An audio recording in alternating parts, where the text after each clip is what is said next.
Take it to trial. Take it to trial.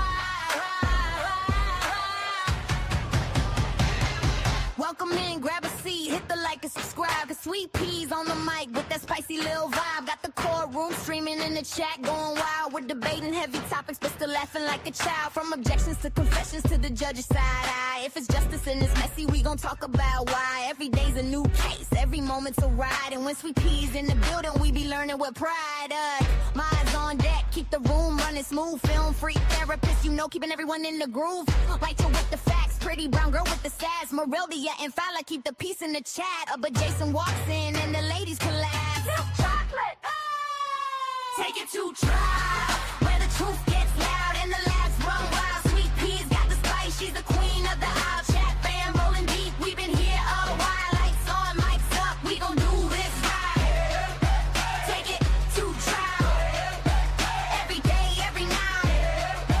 Take it to trial. Morning shows are sharp, afternoon is on fire. And we catch every moment that the court might inspire. From witnesses whispering, the lawyers trying to hard. You know Sweet Pea breaks it down like a legal tarot card. Chats cracking jokes, dropping theories on the fly. We're serious when it counts, but we still testify. Minds hold it down when the trolls try to play. If you're out of line, court adjourned for the day. But when Jason logs in with that deep hello sound, the ladies in the chat, man, they all fall down. Take it, take it, take it, take it, take it, take it, take it, take it to trial, where the truth gets loud and the laughs run wild. Sweet Peas got the spice, she's the queen of the aisle. Chat fam rolling deep, we've been here a while. Lights on, mics up, we gon' do this right. Take it to trial, every day, every night.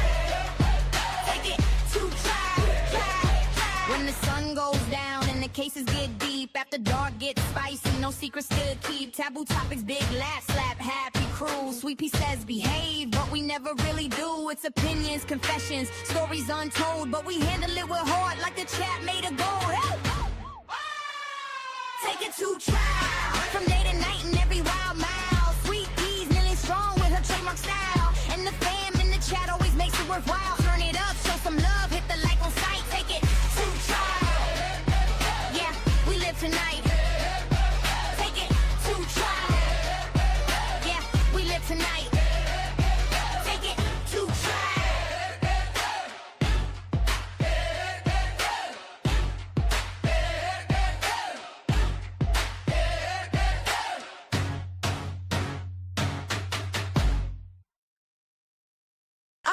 Take it to trial.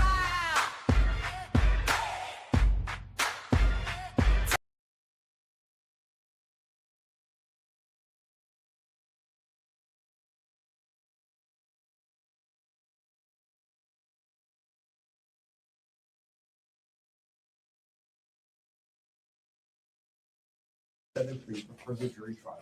Counsel, can I have your appearance, please? Good morning, Your Honor. Good morning, ladies and gentlemen. Deputy Prosecuting Attorney Joel Garner for the state. Also present is Deputy Prosecuting Attorney Franklin Don Picaro Jr. Good morning, Mr. Garner. Morning, Mr. Carl. Good morning, Judge. Good morning, Your Honor. Good morning, ladies and gentlemen. Thomas Otake and Samantha Dirks on behalf of Gerhard Konig, who is present. Morning, Mr. Otake. Morning, Mr. Dirks. Morning. Morning, Dr. Konig. Morning, Your Honor. Gentlemen, all of you can be seated. Ladies and gentlemen of the jury, good morning to all of you. Welcome back to Courtroom 15. Happy Tuesday. The plan or the schedule is unchanged since we last met. So we're going to plan on being here for the better part of the day, as well as tomorrow. When I get a better idea, perhaps probably middle of tomorrow, I can give you an idea of perhaps how the rest of the trial is going to unfold. But at least for today, tomorrow, full days. We'll continue on with the presentation of evidence. If anybody needs another pen because they ran out of ink, or you need more notebooks, let us know. We'll get that to you. Mr. Garner, are you ready to continue the presentation of the state's case in chief? Yes, Your Honor. The state's next witness. The state calls Thomas Inuma. Can you please stand? Raise your right hand. You do solemnly swear or affirm that the testimony about to give shall be the truth, the whole truth, and nothing but the truth? Yes. Please have a seat. Whenever you're ready, Mr. Garner. Okay, good morning. Good morning. Right, and as you testify today, can you speak into the microphone as much as possible? Yes. Can you please state your name? My name is Thomas Inuma. All right, and what is your occupation? I'm a police officer for the Honolulu Police Department. Okay. What's your rank at HPD? I am a detective And how long have you been with HPD in general? for a little over 13 years. How long have you been a detective? Detective for about a little over 4.5 years. Or sorry, about 4 years. And as a detective at HPD, is there any specific unit that you're part of? Yes. What is that? So I'm part of the Criminal Investigation Division. And within the Criminal Investigation Division, I'm under the Cybercrimes and the Digital Forensics Unit. So are you also a digital forensics examiner at HPD? Yes. What was the training that you went through to become or on-the-job training as a digital forensics examiner? Okay, so most of our trainings is conducted at the National Computer Forensic Institute. It's located in Hoover, Alabama. It is taught by members of the U.S. Secret Service. They also bring in instructors, specialists within the field to teach the course. I have been there for over 14 times in person for a total of about 6 months of training. And then the courses depends by, it could be something as simple as how to collect digital forensics in a safe manner. It can also be involving how to do a cybercrime investigation. And it could be a little bit more advanced as far as mobile investigation or a digital forensic examination as a computer forensic examiner. And I have also taken additional courses with our local, state, and federal partners. You said about 6 months of training over 14 different trips to Alabama? Yes, and then I also took online courses with the NCFI as well. And NCFI, again, is the National Computer Forensics Institute? Yes, Got it. Are you a member of any professional organizations related to digital computer forensics? yes. Okay. And what organizations? So I am part of the Hawaii Cyber Fraud Task Force. It is hosted by the U.S. Secret Service. I am also a member of the Island Digital Forensic Working Group, which is hosted by the Honolulu FBI office. I am also a task force officer for the U.S. Secret Service, and I am in the process of becoming a FBI task force for state-related cases involving digital forensics. Do you have any certifications in digital forensics? Yes, Do you have any certifications in something called Celebrate? yes. Okay, and what is Celebrate? So Celebrate is a software we use to extract data from a cell phone device. And we can also use that to analyze the data extracted from a cell phone device. Are you trained in a program called Gray Key? Yes. Okay, can you describe your training in Gray Key? So Gray Key is a hardware and software-based equipment used to extract data from a cell phone. So the training I had was basically on-the-job training from my previous supervisor, and we also had instructors from Magnet coming in and teaching us how to use it. You mentioned Magnet. Is that a company? Yes. Okay. And do you have any certifications from Magnet? Yes. It's a Magnet certified digital forensic examiner. Okay, what is a Magnet certified digital forensic examiner? So it's basically the software. So Magnet is the parent company. So the software, one of the software they have is called Axiom software, and that's a certification that I took and I completed and I passed the test. So you're certified in Magnet Axiom software? Yes. Was that certification at the NCFI or was that local? So that was the certification I took in NCFI. It was a 5-week course. It was taught. It was a 1-week period where it was taught by a Magnet certified instructor, and I completed the examination at NCFI. So to be a Magnet certified forensic examiner, you were also trained by a representative from Magnet Software? Yes. Have you attended any, right, have you ever performed on the job any cell phone extractions? Yes. Approximately how many cell phone examinations have you performed? Over 600 cell phones. Have you ever provided or have you ever done any computer extractions or examinations? Yes. Approximately how many? For computers, I would say about 40 to 50, somewhere between. Have you ever been qualified to provide opinion testimony in a court in Hawaii? Yes. Approximately how many times? 5 times. At this point, the state requests that pursuant to HR Rule 702, Detective Enuma be qualified to provide opinion testimony in the field of digital forensics. Can we approach, Your Honor? Sure.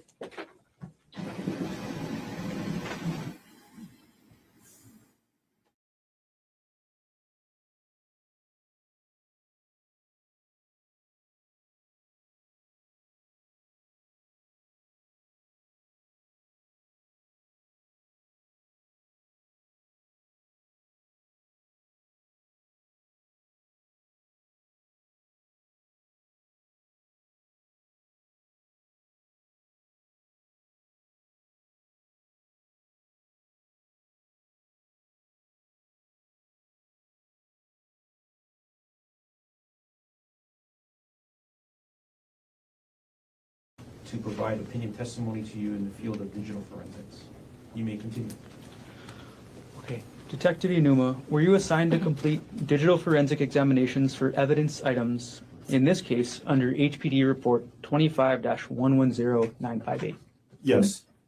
Which items were you assigned to complete examinations of? So there's 3 items. It was item number 42.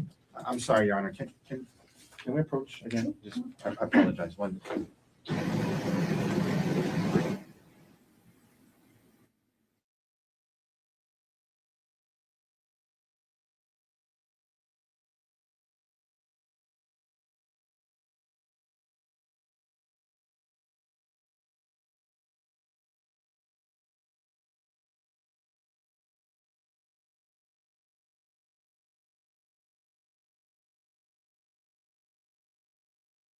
Jump back just a second, Detective Enuma. Okay.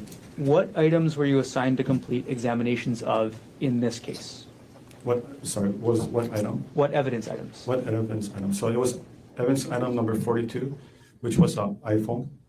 Okay. Evidence item number 43, which was a SIM card. And evidence item number 48, which was a laptop. Okay. Detective Enuma, we're going to start and go through those 3 items in order. So let's start with the cell phone, item number 42. What kind of cell phone was it? It was an Apple iPhone. And, okay. Did you use a program to try and examine item number 42, the Apple iPhone? Yes. What program did you use? It was one called Freaky. When you received it, I'm sorry, and then did you receive the iPhone from the evidence room or from the detective? For this one, the item number 42 and 43, I received it from Detective Tracy Spacek. Spacek? Sorry. Okay. When you received it, was the iPhone turned on or turned off? It was turned off. And I'm sorry, you said the program used was Gray Key, is that correct? Yes, Gray Key. Were you able to access all of the data on the iPhone using Gray Key? No, Why not? because the phone was off. And when the phone is off, we call it that the phone is in a state of BFU, which is before first unlock. When the phone is in a BFU state, that means that the data within the phone is all encrypted. So we can't pull all the data out. When the person enters. Sorry, I'm gonna stop you there. So were you able to access any data from the iPhone? Yes. What kind of data were you able to access? I was able to get the make, the model, the name, the Apple or the email address that is associated to the phone. Also got the telephone number and then the software. And then the IMEI, the serial number. With that limited information that you had, were you able to determine who the owner of the iPhone was? Yes, Who was that? it was Gerhard Konig.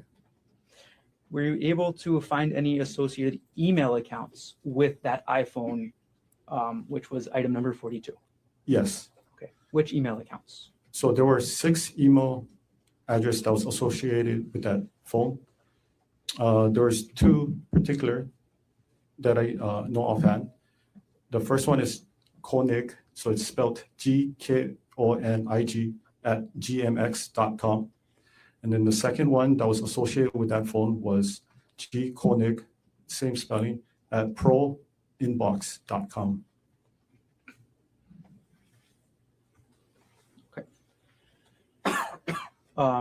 Were you able to access things like call history, message history, photos, internet searches? No, And once you got to that point where you couldn't access anything else, did you continue examining the iPhone? not the iPhone itself. All right, Detective Inuma, let's move on to item number 43. And that was a SIM card you mentioned, right? Yes. Okay, first off, what is a SIM card? So a SIM card is basically stands for subscriber identity module. So it's the chip that's inserted inside the cell phone, which will allow you to connect to the mobile network, such as T-Mobile, AT&T, Verizon. And how does a SIM card work in an iPhone like the one that you examined? So this one was an iPhone 13 Pro. So iPhone 13 Pro is the last model from Apple that has a physical SIM card slot. Anything newer from iPhone 14 and newer doesn't have a SIM card slot. It's all electronic SIM card. So for this one in particular, it was an iPhone 13 Pro. So there's a SIM card slot. So and there's an ejection port within the phone. Okay, I'm going to put on the screen next to you, Detective Inuma, State's Exhibit number 85, which is already into evidence. Okay. Could you take that wooden pointer that's against the back wall behind you, and could you point out to us what the two items in this photograph are? Yes. So this item over here on the left, this is the SIM card slot. And then the one on the right is the actual SIM card. So the SIM card is inserted onto this SIM card tray, which has been placed on inside the phone. Okay. And now I'm going to publish State's Exhibit number 84, already in evidence. And I'm going to zoom into the center portion of this photograph. Okay, Detective Inuma, what are we looking at this part of the photograph? So this is the part I was mentioning about. So this is where where you would insert the SIM card tray in here. And if you look at this photo right over here, you can see that the SIM card tray is not inside the phone. How do you remove the SIM card tray? So we have this tool, which is basically the SIM card removal tool. And it's about 1/2 inch long, and then the tip is very small, size of like a pinhole. And we insert it inside this hole right over here. You have to apply some force to it, and then the SIM card slot will eject. Are there any household items that can be used along with that official SIM card tool that you mentioned? Objection, Your Honor. Can we approach? Sure.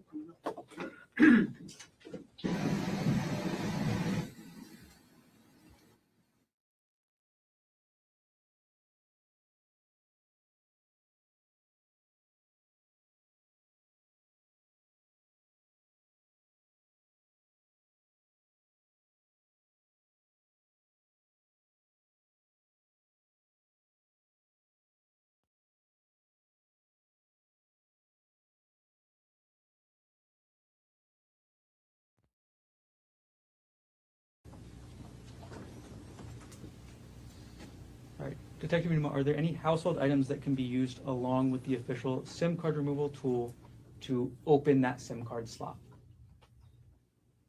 You mean like official or just whatever you can find inside your house? I'm Could asking be- about household items here. Or household items? Objection, that's foundation, Your Honor. If you can rephrase the question. Okay, Detective Inuma, you already told us about the official SIM card tool, right? Yes, And you described it for us, right? yes. Okay. Are there any other items that can be used to do the same job that are not the official tool? Yes. And what items are you aware of that can be used to open the SIM card slot? Okay. Same objection, lacks foundation. You can just Okay, you can use a small paper clip. It's enough to fit into the port, ejection port. You can also use the back of a earring. And you can use like a push pin. It's recommended that it's something metal based, not plastic or wood, because it's going to break. And you cannot use pen or pencil because it's not going to fit in the port. I'm going to take the exhibit down, Detective. Okay, for the examination of the actual SIM card labeled as item number 43 in this case, were you able to extract any data from the SIM card? Yes. Okay. What type of data were you able to extract from the SIM card? I was only able to extract the phone number that was associated with this SIM card. So were you able to extract call logs, contact lists, any other type of data from the SIM card other than the phone number that was on the SIM card? No, just the phone number. Okay, detective, we're gonna go to the third item that you examined, the laptop. When did you begin your forensic examination of the laptop? For Item the- number 48. For the laptop, it was on May 29, 2025. That's when you began? Yes, that's when I checked it out of the evidence room. And was that laptop examined pursuant to a search warrant? Yes, And you mentioned this already, but I'll ask you to clarify. Where did you retrieve the laptop from? it was at the evidence room located at the Honolulu Police Department, the main evidence room. And after you retrieved the laptop from the evidence room, during the time that you were conducting your examination, was the laptop kept in a secure area? Yes, What area? it was located in our digital forensic lab. And then can you describe in general, I'm sorry, and I'm going to approach now with what's been marked as States Exhibits 241 and 240, showing to defense counsel. Thank you. May I approach, Your Honor? Yes.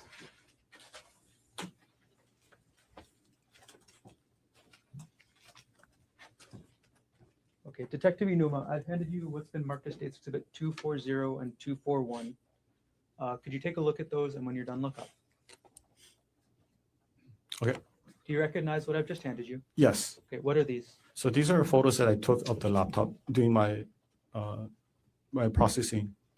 Okay, and this is the laptop, item number 48 under this case? Yes, Do these photos fairly and accurately depict the laptop as you observed it during your examination in this case? yes, At this point, the state moves 240 and 241 into evidence. Mr. Otake, No objection, Your Honor. what is the marked for identification as States Exhibits 240 and 241 is received into evidence? I'm going to put each one up on the screen, Detective. I'm putting up 240 onto the screen. Okay, and very briefly, could you just tell us what we're looking at? so this is the a photo that I took of the computer, evidence item number 48. So I already opened the package that was sealed with. I opened up the laptop and I took a picture. So this is how it looks like when the laptop is open. It was a silver Lenovo Yoga model laptop. And you mentioned that it was sealed. Yes, What was it sealed in? it was sealed in a brown paper bag, and it had a evidence tape. Looked like it was from a Maui PD. All right, I'm going to publish now States Exhibit 241. Detective Inuma, what are we looking at in this exhibit? Okay, so this is the inside of the laptop. So for me to start my examination process, what I did was I opened up the laptop and I have to remove the we call it the solid state drive, but it's actually common term is a hard drive, which stored the data from the laptop. Could you show us where the solid state drive is on this photograph? Yes. Right over here. Okay, looks like you are referencing the right side of the photograph. I'll zoom in on that side. Is this the solid state drive? Yes. Okay. All right, I'm going to take the exhibit down.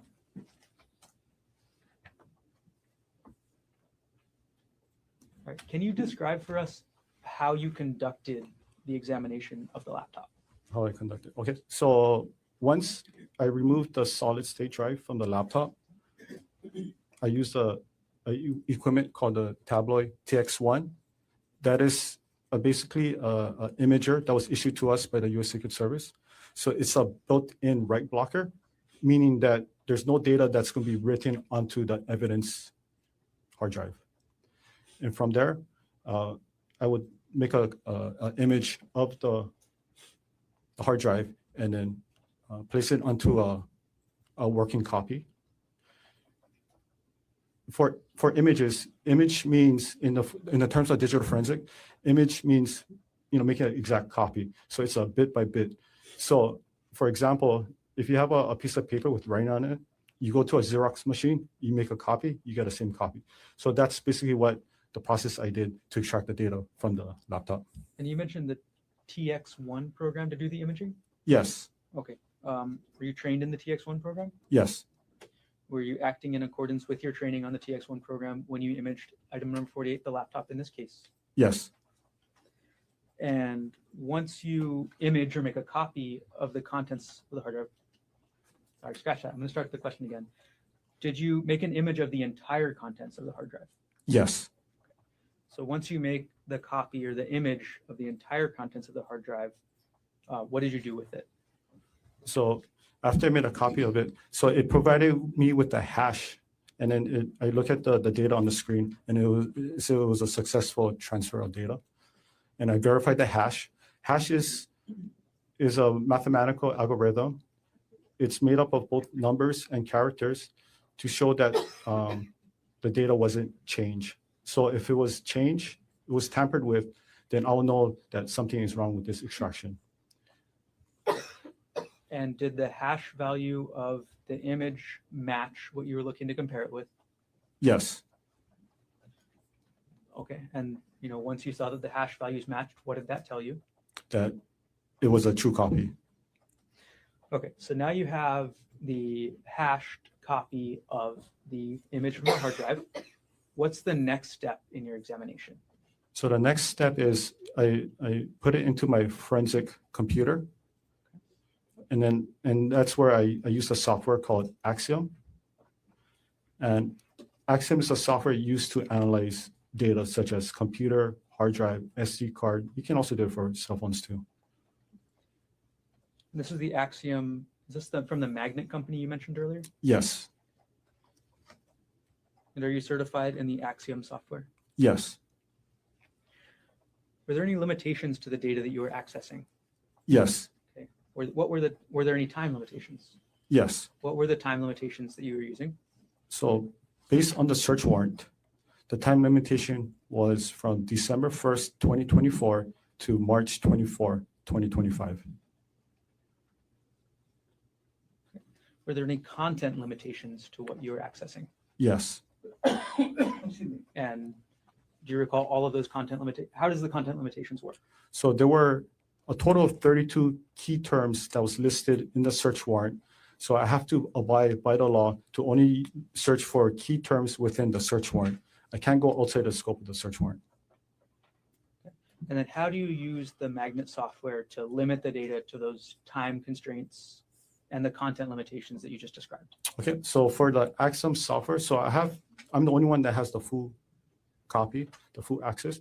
So as soon as the Axiom software is loaded onto my computer, first thing I did was I filtered it through the date range.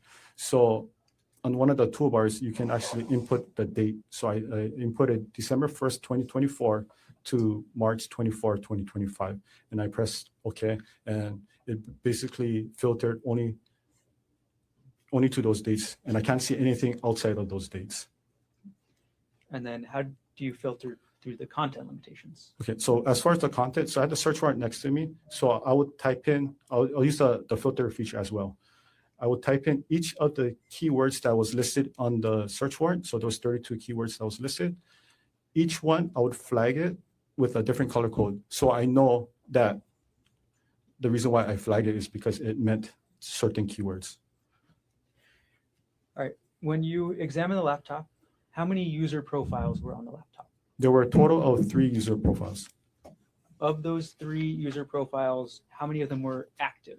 There were only 1 active user account. Okay, so those other 2 profiles It was disabled. disabled. Okay. What was the username for the single active account on that laptop? So the username was Konig. So it's Gkoni. Based on your examination of the laptop, was there a full name listed for that user, G. Konig? Yes. What was the full name listed for that user? The full name listed was Gerhard Konig. Were there any email addresses attached to the username based on your examination of the data on the laptop? Yes. What email address? It was G Konig, so GKONIG at gmx.com. Was that email, gkonig@gmx.com, connected to any other device you examined in this case? Yes, What other device was that email connected to? it was connected to evidence item number 42, which was the iPhone 13 Pro. Were you able to determine what time zone the laptop was set to run on? Yes, And what time zone was that? it was a Hawaii Standard Time. Okay. Overall, did you find data relevant to this case on the laptop? Yes, Before we get to that, I'm going to ask you for a couple definitions. In digital forensics, do you use the term artifact? yes. What does the term artifact mean in digital forensics? Okay, so artifact means it's data that is stored on a digital device that is created by the user or the system itself. So for example, if you type something on the internet, for example, like Google on the search bar, if you put in a search term, without your knowledge, it's going to be recorded on the hard drive of the system. And it's going to be in the database where afterwards, using the forensic software, we can see what was entered. And okay. Which operating system was the laptop using? It was using Windows 10 Home. Are you familiar with the Windows 10 Home operating system? Yes, Does the Windows 10 Home operating system retain records of user computer activity? yes, And are those records, is each record an individual artifact? yes. And how does the Axiom magnet software display artifacts? Okay, so from the software, so it's an interface where you can see it's user-friendly. So it basically translate, the computer data. Computer data is presented by, we call it binary, right? 0 and 1.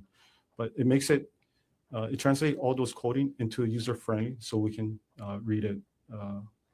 Any investigators can read it. Does the Axiom magnet software add any data? No, So it's just visualizing the data that's already contained on that image of the hard drive. yes, For each artifact that you find on the hard drive, is it possible to go back to the original drive and verify that information? yes. And could you tell us how somebody would do that? So in this case, if I have the password for the computer, Sorry, scratch that and I'll actually strike that answer. Yes. Okay, sorry about that, detective. Bad question. Okay.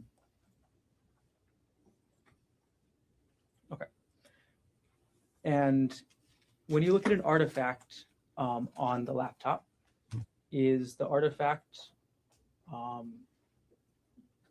a statement of a person, or is it automatically generated data from the computer? it could be both. Okay, so it depends on the artifact. Depends on the artifact. Okay.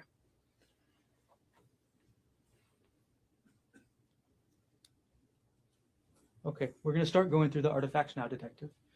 So I'm going to hand you what's been marked as States Exhibit 105, already shown to defense. May I approach? Yes.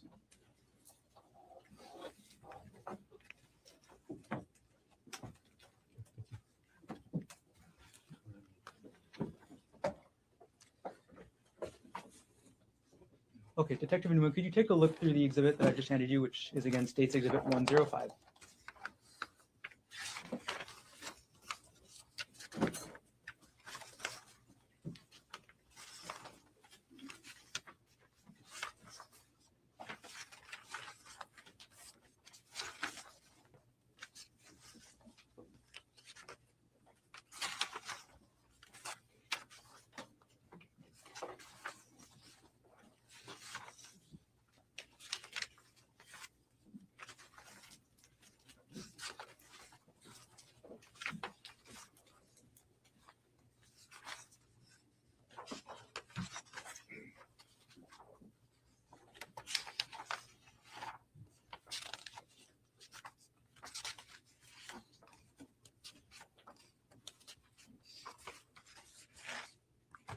Okay, have you reviewed the exhibit? Yes, Okay, do you recognize what this is? yes. Okay, what is this exhibit? So this exhibits contain artifacts of searches on Reddit. Okay. Can I explain what Reddit is? Could you explain what Reddit is? Okay. Yes. So Reddit is an online social media platform that allows people to share content. You can ask advice, you can give advice, and you can pretty much have any kind of discussion on any topics you want. To view Reddit, you don't need an active account. However, if you want to post comment or respond back, then you're going to have an active account, which is free. And within the Reddit ecosystem, they call it the subreddit. So subreddit is, in simple terms, like a community who are, passionate about certain items. So I'll give you an example. One could be like, if you like Hawaiian foods, right? So it's going to be displayed as lowercase r with the backslash. You might have like Hawaiian food, right? So people in the community who loves Hawaiian food will talk about, Hawaiian food, lau lau, lomi salmon, all that good stuff. You're not going to have people commenting about where can I buy a new car, or they're going to have another subreddit for new cars or used cars purchases. Okay. Have you reviewed the artifacts contained in this exhibit on the Axiom software yourself? Yes. Are these artifacts that you viewed in exhibit 105, are the artifacts in this exhibit computer generated or person generated? These were computer generated. And Well, objection, that's foundation. Overruled.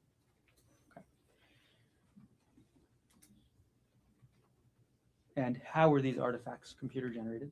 So these were searches. Same objection, just do it Reddit. He's not an expert in Reddit. Overruled. Yes, sir. Okay, so these were searches made from Google, on Reddit, but the artifacts was from Google Chrome web history. And are the papers that you viewed in States Exhibit 105 true and accurate copies? I'm sorry, back up just a little bit. Which was the user on the laptop that these artifacts came from? So for all of these artifacts, right, it all came from the user's name, G. Konig. And what was the full name for user G. Konig again? It was Gerhard Konig. And you mentioned that this was Google Chrome. Can you explain how these artifacts ended up with Google Chrome? Yes, so Google Chrome is a internet service provider. So it's very similar to Microsoft Edge or Apple Safari. So when you type in, if you're using online activity on Google Chrome, right, all those data will be stored onto the computer. Okay. And are these printouts that you've reviewed for Exhibit 105 true and accurate copies of the data from the user G. Konig's internet history as related to Reddit.com? Except for the highlighted portion, but the highlighted is the search term used within the Axiom software. It helps us investigator to locate key terms quickly. But other than that, it's a true and accurate copy. Okay, so does the highlight mean, and what is the word highlighted in this exhibit? So highlight means in the Axiom software in the top right corner, it's like a global search, right? So if you're looking for any keywords or just any words in general, you just type it on there and it's going to find the word that you actually inputted onto the software, and it's going to look for any key hits. Okay. It doesn't have to include only search warrant items that was listed in the 32 items. It can be any items because I already filtered the search warrant, we call it the image. So everything within the program is, we call a lawful search. Okay. What word is highlighted in this exhibit? The highlighted word is Reddit. Okay. And does the highlight mean that word is any more or less important than any other word? No. Okay. It just means it's highlighted? Yes. And you said that other than the highlight, this is true and accurate copies of the data that you pulled from this laptop. Is that true? Yes. At this point, the state moves Exhibit 105 into evidence. Can I just approach briefly, Your Honor? Sure.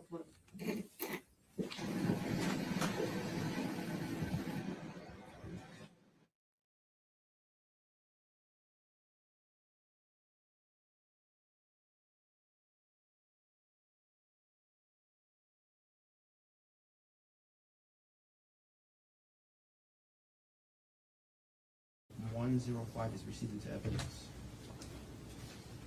On permission to publish. Yes. Okay. I'm going to publish State's Exhibit 105, Detective. And it's on the screen now. As we start through your testimony today, I'm going to ask you to explain a lot of the information on this screen. So first of all, in that very top line that says URL, can you explain first what a URL is? Yes, URL stands for Uniform Resource Locator. So that is like the address book for the internet.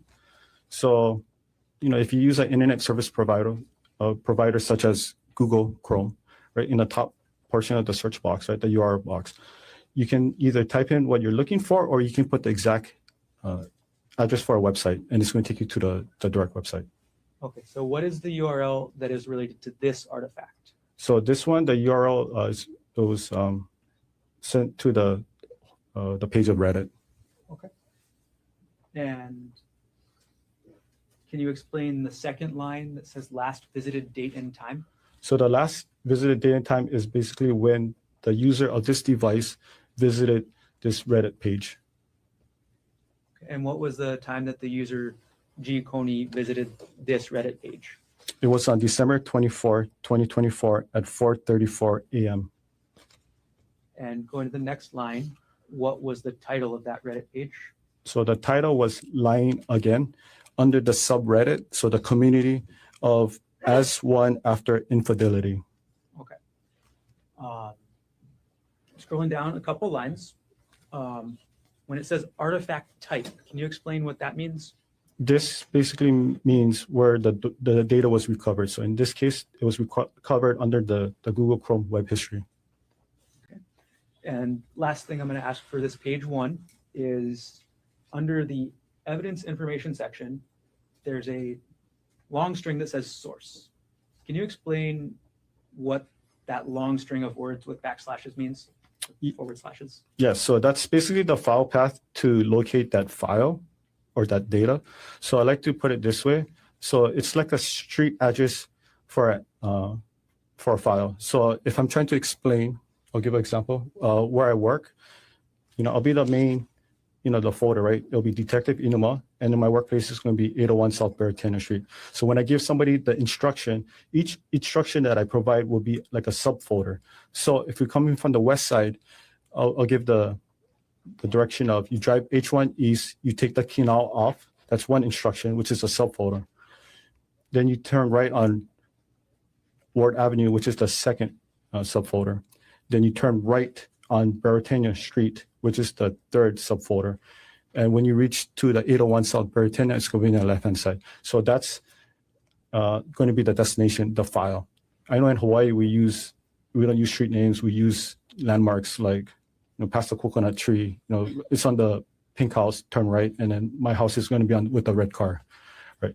But that's the same principle. So if you give anybody that instruction, it allows you to locate that item or that file quickly and efficient as possible. So if you follow this instructions in this source, what do you find? So if you look at the source, I'll use the pointer. And I'll actually zoom in on that one area of the photograph as well. Okay. So right here, if you look at this is the 927 gigabyte. Just to give you context, that's how much data was recovered from the overall extraction. It was a 1 terabyte drive. The user is basically the user of this laptop. So it was assigned to a user named G. Konig. And it as you follow it down, that's the path it used to locate this data, which is under the Google Chrome, the user data, the default, and the history. Got it. Okay, thank you for explaining. Okay, Detective Inuma, I'm going to go on to page 2 of State's Exhibit 105. Okay, we're now looking at page 2 of State's 105. Can you explain what the last, and before we get any further, just to clarify, you already mentioned this maybe, all of the artifacts in this exhibit are the same type of artifact? Yes, it's all from the Google Chrome web history. Okay, so when was the last visited date and time for page 2? For this one particular, Yes. The last visit time was December 24, 2024 at 4:37 a.m. And what was the title of the page that was visited at that time? So the title was called It's Over under the subreddit as one after infidelity. And which was the user accessing this, or which user on the laptop was accessing this? So if you look on the source, it tells you the user name was G. Konig. Right, we're gonna go to page 3 and we'll publish. Again, what time was the last visited date and time? The last visit date and time was December 24, 2024 at 4:55 a.m. Right. Publishing page 4. Could you tell us the last visited date and time of this artifact?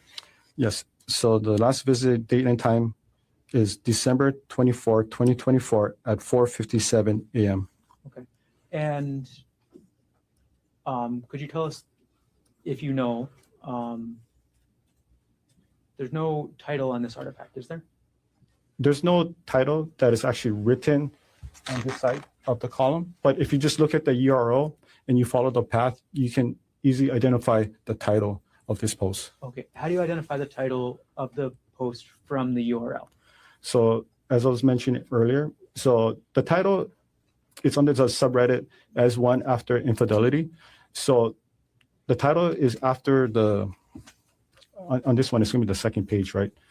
After the comment box. So this is where people post their own self-posts within the as one after infidelity, ecosystem. Okay. All right, and I want to move to the next page, which is page 5. And for each of these now, Detective, now that you've gone through a couple of how these artifacts look, I'm just going to ask you the same thing. Could you explain to us the last visit date and time as well as the title, okay? Yes. So for page 5, what was the last visit date and time? So the last visit date and time is December 24, 2024 at 4:49 a.m. And what was the title of this page? The title was called I Did a Horrible Thing under the subreddit as one after infidelity. We're going to go to page 6 now, Detective. What was the last visited date and time of this artifact? So the last visit date and time was December 25th, 2024 at 3:23 a.m. Okay. And what was the page visited in this? So in this one, it was the homepage of the as one after infidelity under the Reddit website. That was the home page of this specific subreddit? Yes, this is the homepage, correct. We're going to publish now page 7 of the exhibit. Okay, could you tell us the last visit date and time as well as the title? Last visit date and time was December 25th, 2024 at 3:25 a.m. The title for this visit was called Wives, Why Did You Do It? Under the subreddit of as one after infidelity. Next page, page 8. Can you tell us what the last visit date and time and the page visited? Yeah, so the last visit date time is December 25th, 2024 at 3:37 a.m. And then the homepage was the as one after infidelity. Page number 9 of the exhibit. Could you tell us what the last visited date and time is, as well as the title of this page? Yes, it was December 25th, 2024 at 3:38 a.m. The title of the page is Peer Support, Advice, and Removals under the subreddit of As One After Infidelity. We'll now publish page 10 of the exhibit. Could you tell us again, last date and time, as well as title? Yes, so it was visited on December 25th, 2024 at 3:38 a.m. The title of this is I Understand, But I Don't Understand under the subreddit As One After Infidelity. We're going to go to page 11, Detective. Could you tell us again the same thing? Yes, the last visited was on December 25th, 2024 at 3:40 a.m. The title is called Those Who Have Been Betrayed, Did You Fall Out of Love with Your WP While Trying to Reconcile under the subreddit As One After Infidelity. Do you want me to explain what WP? No, thank you. Okay. All right. Sorry, we are now on page number 12. Could you explain the last visit date and time as well as what page was visited? Okay. The last visit date time was December 25th, 2024 at 3:44 a.m. And this was the homepage of the subreddit as one after infidelity. Publishing now page 13 of the exhibit. Could you tell us the last visited date and time as well as the page that was visited here? Yes, it was December 25th, 2024 at 3:44 a.m. The title is called Surviving Infidelity. Is this the same subreddit we mentioned or is this a different one? This is a different one. So the subreddit for the community is called Surviving Infidelity. Moving on to the next page, page 14 of this exhibit 105. Could you tell us the last date and time as well as the title? Yes. Okay. So it's on December 25th, 2024 at 3:45 a.m. The title is called Just Found Out She Cheated under the Reddit search. Okay. Now you say Reddit search. Is this a specific subreddit? Just by looking at the file path, it appears that it was it's one of those probably the search box within the Reddit page. Okay. So And the then- search. Okay, so if you look at the URL, I'll show you this Okay, part. I'll zoom into the URL as well.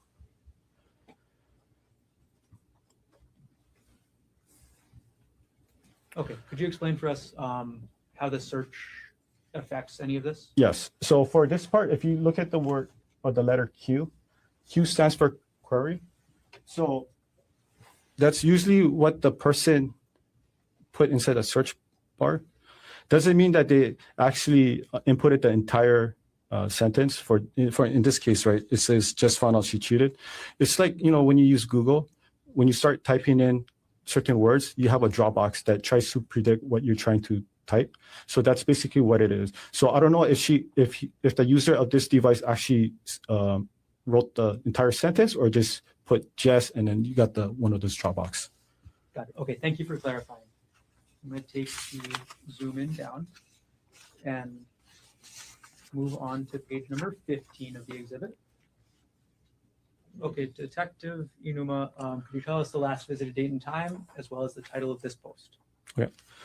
So it was last visited on December 25th, 2024 at 3:45 a.m. The title is My parenthesis 35M parenthesis wife parenthesis 32F parenthesis cheated on me 2 years ago and I forgave her after she signed a postnum.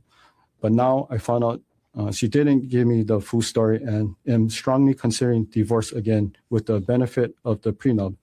How can I learn to trust her again? And this is under the subreddit relationship advice. Okay, so this is the same two subreddits we've already mentioned or a different one?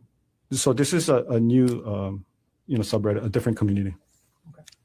And this one again is called relationship advice. Correct. We're going to publish page 16 of the exhibit. Okay. Could you tell us the last visited date and time as well as what page was visited? Yes, it was on December 25th, 2024 at 2:15 p.m. And it was visited the homepage of As One After Infidelity.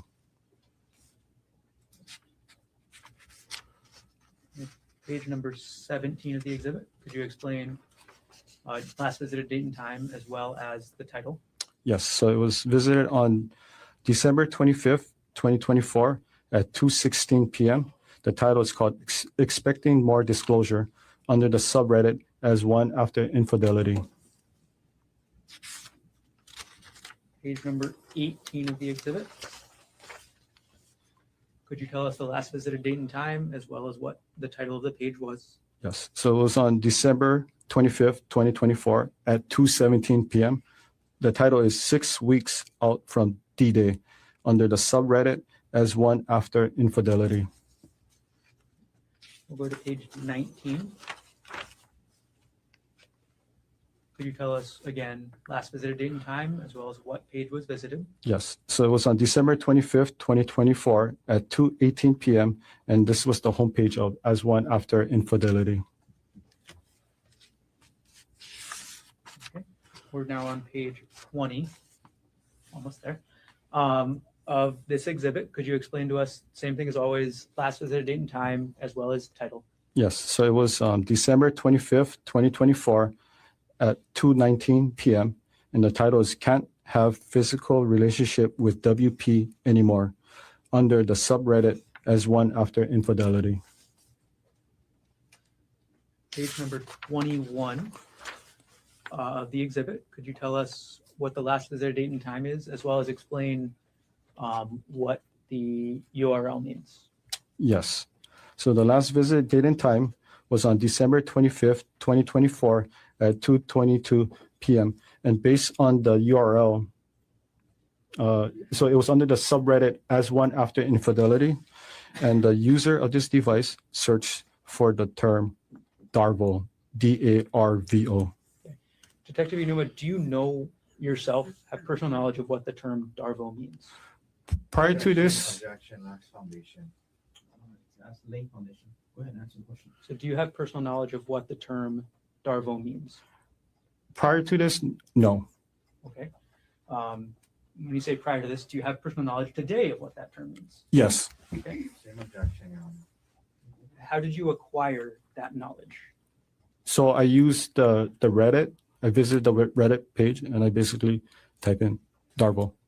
And also use Google search to just cross-reference it to make sure that it's similar definition. And based on your research, and I'm sorry, was it the same Reddit page as this, as one after infidelity? Yes. Were you able then to determine what the term DARVO means? Yes. Detective Inuma, could you explain to us what the term DARVO means? Give it just a moment. Okay. Could you explain to us? Say, but that's fine. Whatever. Could you explain to us what the term DARVO means? So the DARVO, so it's an acronym. So the D stands for deny, A stands for attack, R stands for reverse, victim, and offender. Thank you for explaining. We're going to move to page number 22. Okay. Now we have page 22 of State's Exhibit 105. Could you explain to us again, last visited date and time, as well as the title of the page? Yes, so it was visited on December 25th, 2024 at 2:22 p.m. And the title is Dealing with Intense Limerence / Affair Fog and DARVO from My Wife. I found AP's wife's detail under the subreddit as one after infidelity. Okay, and the visited date was December 25th at 2:22 p.m. Yes, 2:22 p.m., correct. Looking now at page 23 of this exhibit. Could you explain to us the last visited date and time, as well as the title? Yes, it was visited on December 25th, 2024 at 2:24 p.m. The title is called I'm Freaking Out a Little. I'd really like some input, under the subreddit as one after infidelity. Page number 24 of the exhibit. Could you explain to us the last visited date and time, as well as what's happening in this exhibit? Yes. Okay, so last visited on December 25th, 2024 at 2:24 p.m. And the title is DARVO. And it was inside, if you just looking at the URL of the query, the queue, so it was inputted DARVO. There's a follow-up question I have, Detective. In the top, under the artifact information, there's a two words that say visit count. Can you explain what that means? Yeah, so each time when you visit, it counts as one. If you visit again, it's going 2, 3, 4, and so on. So how many times did the user of this device visit this page, search for DARVO? Based on this data, 3 times.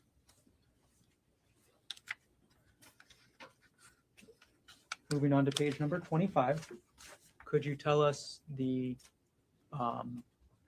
last visited date and time, as well as what page is being visited? Yes, so it was visited on January 15th, 2025 at 9:35 a.m.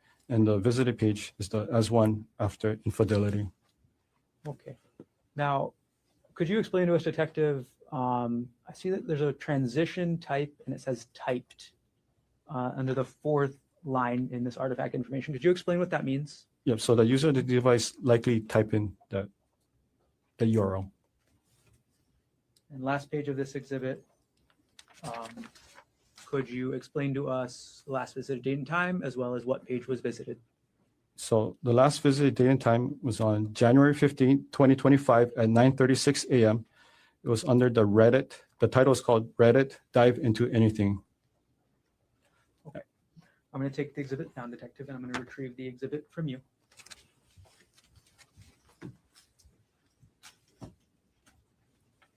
I'll hand the exhibit to the clerk.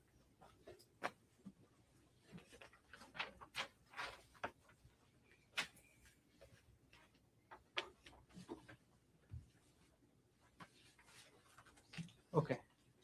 Detective New, we're going to keep going. So I'm going to hand you now what's been marked as State's Exhibit 106, priorly shown to Defense Counsel. May I approach? Yes.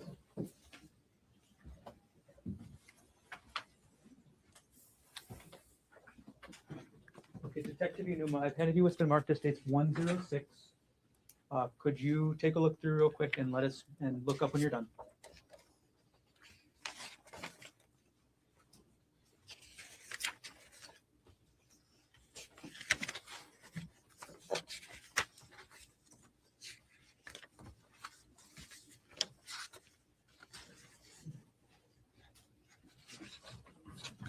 Okay, Detective, do you recognize what I've just handed you? Yes, Are these artifacts from your search of the laptop? yes, How many artifacts are in this exhibit? 7. And what type of artifacts are these? These were email purchase order that was sent to the computer. Okay. What email address were they sent to? It was sent to gkonig@gmx.com.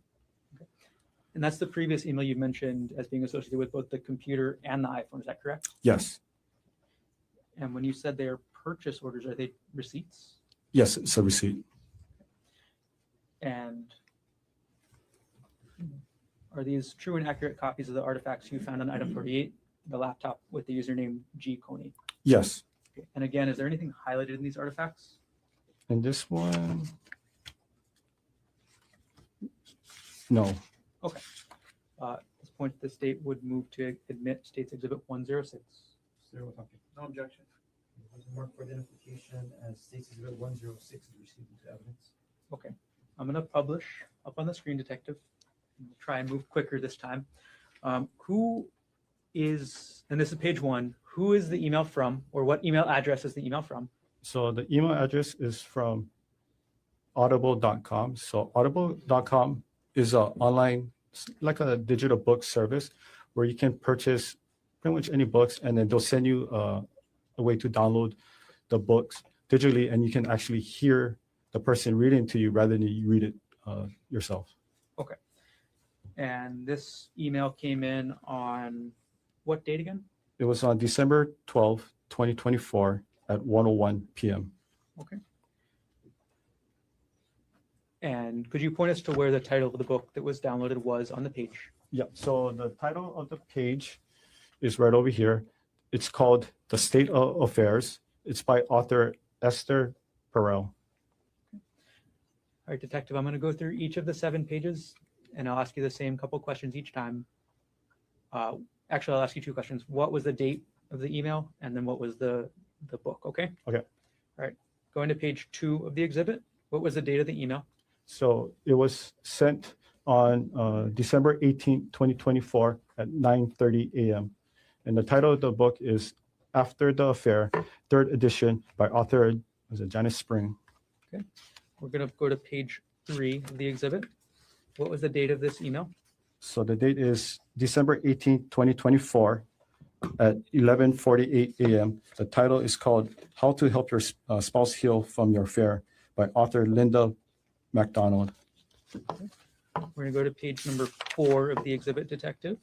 Could you tell us the date as well as the title?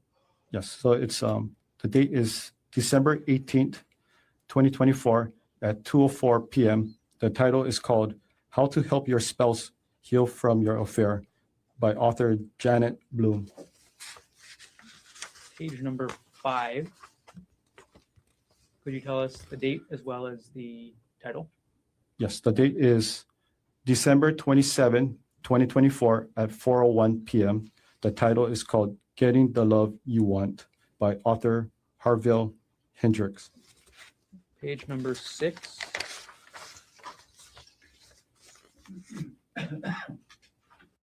Could you explain the date as well as the title? Yes, so the date is January 7, 2025 at 4:32 a.m. And the title is called Not Just Friends by author Shirley Glass. Okay. And page number 7. Could you explain the date as well as the title? Yes, the date is February 14th, 2025 at 12:22 p.m. The title is called The Let Them Theory by author Mel Robbins. Okay. I'm going to take the exhibit down, and Detective, I'm going to retrieve the exhibit from you.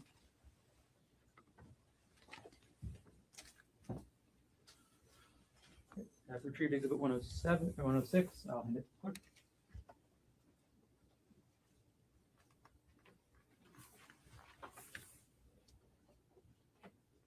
Okay.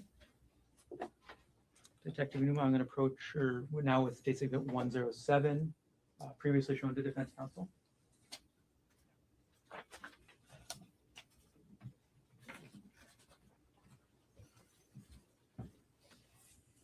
Detective Numa, I've handed you what's been marked as State's Exhibit 107. Could you take a look, and when you're done, look up?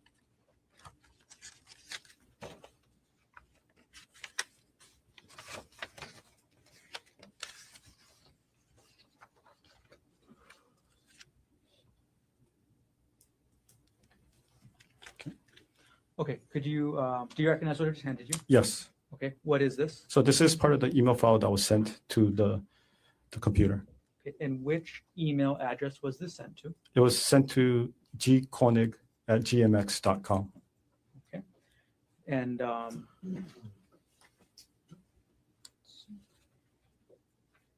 is this artifact a true and accurate copy of the email you found addressed to gkonig@gmx.com from item number 48 in the laptop you examined? Yes, except for the highlighted portion. Got it. So there are highlights to this exhibit, Yes, and as you explained earlier, do the highlights mean anything? no, Do they mean that the highlighted word is more important or less important? no. Okay.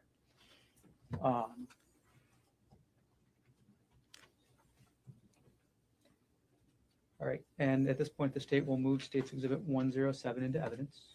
Mr. Watake, in addition to the record we've already made, No objection. and what has been marked for identification as State's Exhibit 107 will be received into evidence. All right, Detective, I'm publishing State's Exhibit 107. We're on page 1 here. Could you explain who the email is from? Yes, so the email is from walmart.com. And one more time, who the email was addressed to? It was addressed to or sent to the email gkonig@gmx.com.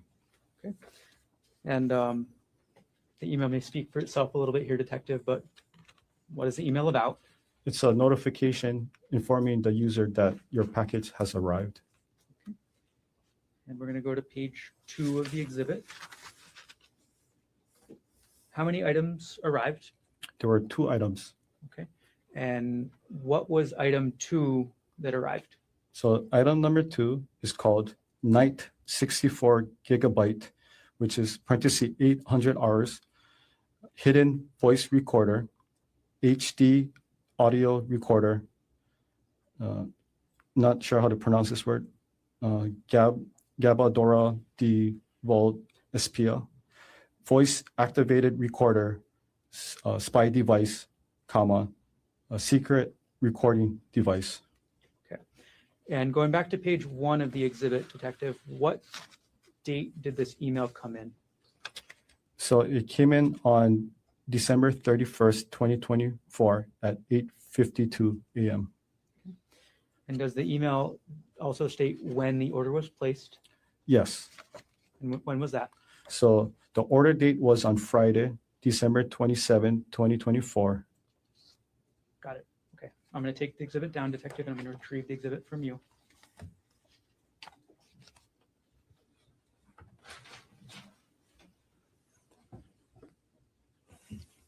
And I'll hand State's Exhibit 107 to the clerk. We've been going long, but I think we'll continue a little bit. We'll take one recess this morning. No problem.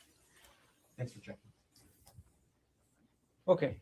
Detective Inuma, I'm going to do 2 for 1 right now. I'm going to approach with what's been marked as State's Exhibit 108 and 109, previously shown to defense counsel.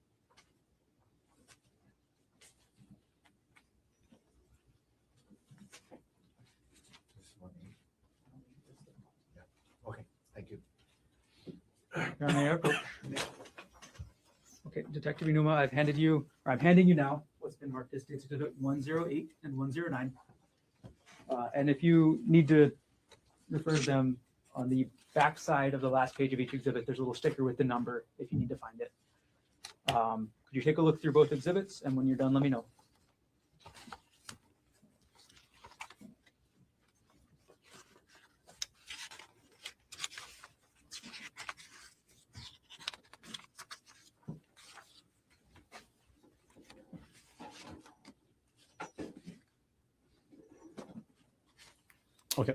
Okay, let's start with exhibit 108. Detective, do you recognize what that is? Yes.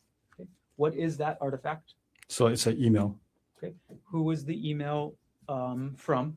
So the email is from a user, G Konig at proinbox.com. Is that one of the emails you mentioned earlier? Yes, it was one of the email that was associated with the iPhone 13 Pro, evidence item number 42. Okay. And who was the email addressed to?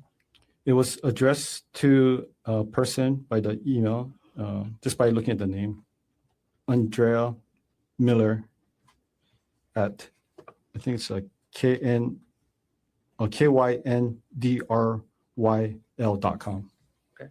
And this exhibit, State's Exhibit 108, is that a true and accurate copy of the artifact that you observed during your examination of item number 48, the laptop in this case? Yes. At this point, the state moves exhibit 108 into evidence.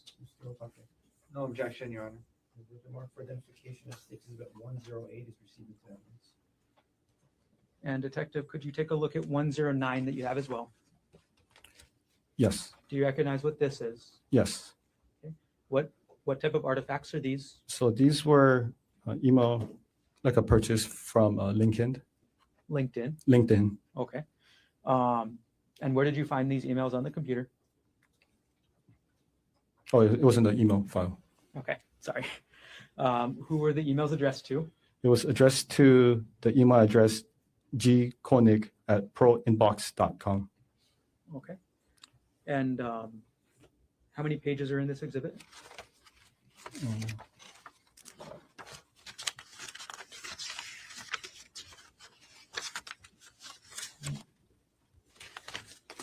Six.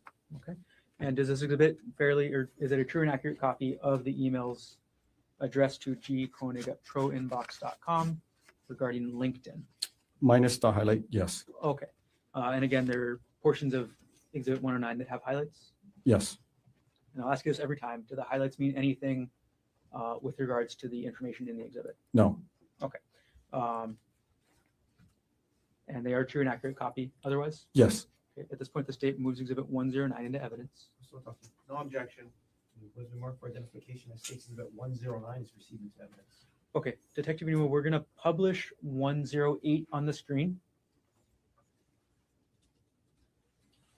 Okay, and could you tell us who this email, what email address, or could you show us on the screen which email address this came from? Okay. So the email address came from the user, well, under Gerhard Konig, under the email address gkonig at proinbox.com. And what date and time was the email sent? It was sent on December 6, 2024 at 8:24 a.m. And Who was the recipient, or what email address was the recipient of the email? So it's andrea.miller@kyndyl.com. And what was the subject of the email? The subject was titled, "Your Judgment, Jeff." Okay.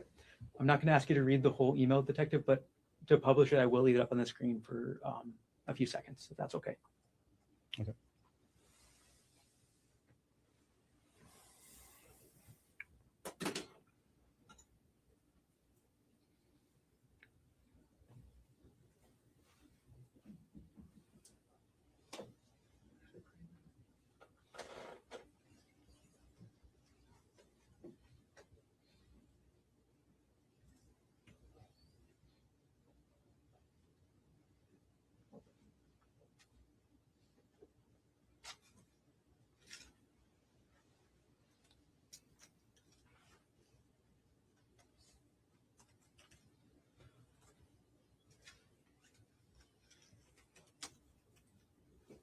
I'll leave the exhibit up for just another couple of seconds, and then I'll take it down.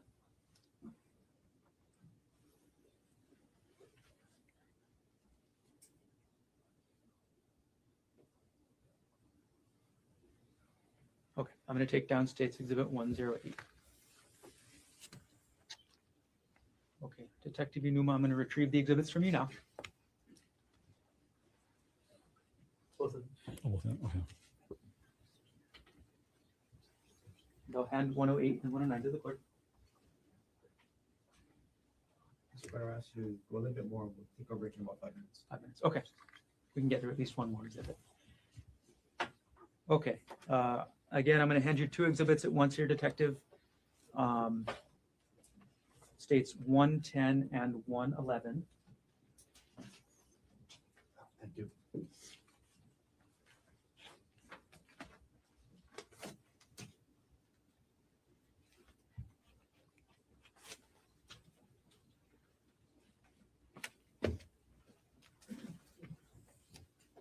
Okay, Detective.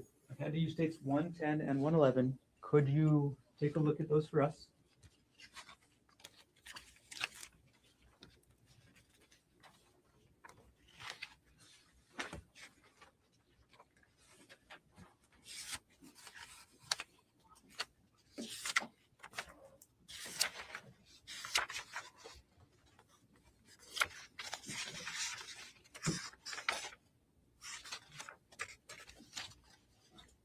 Okay.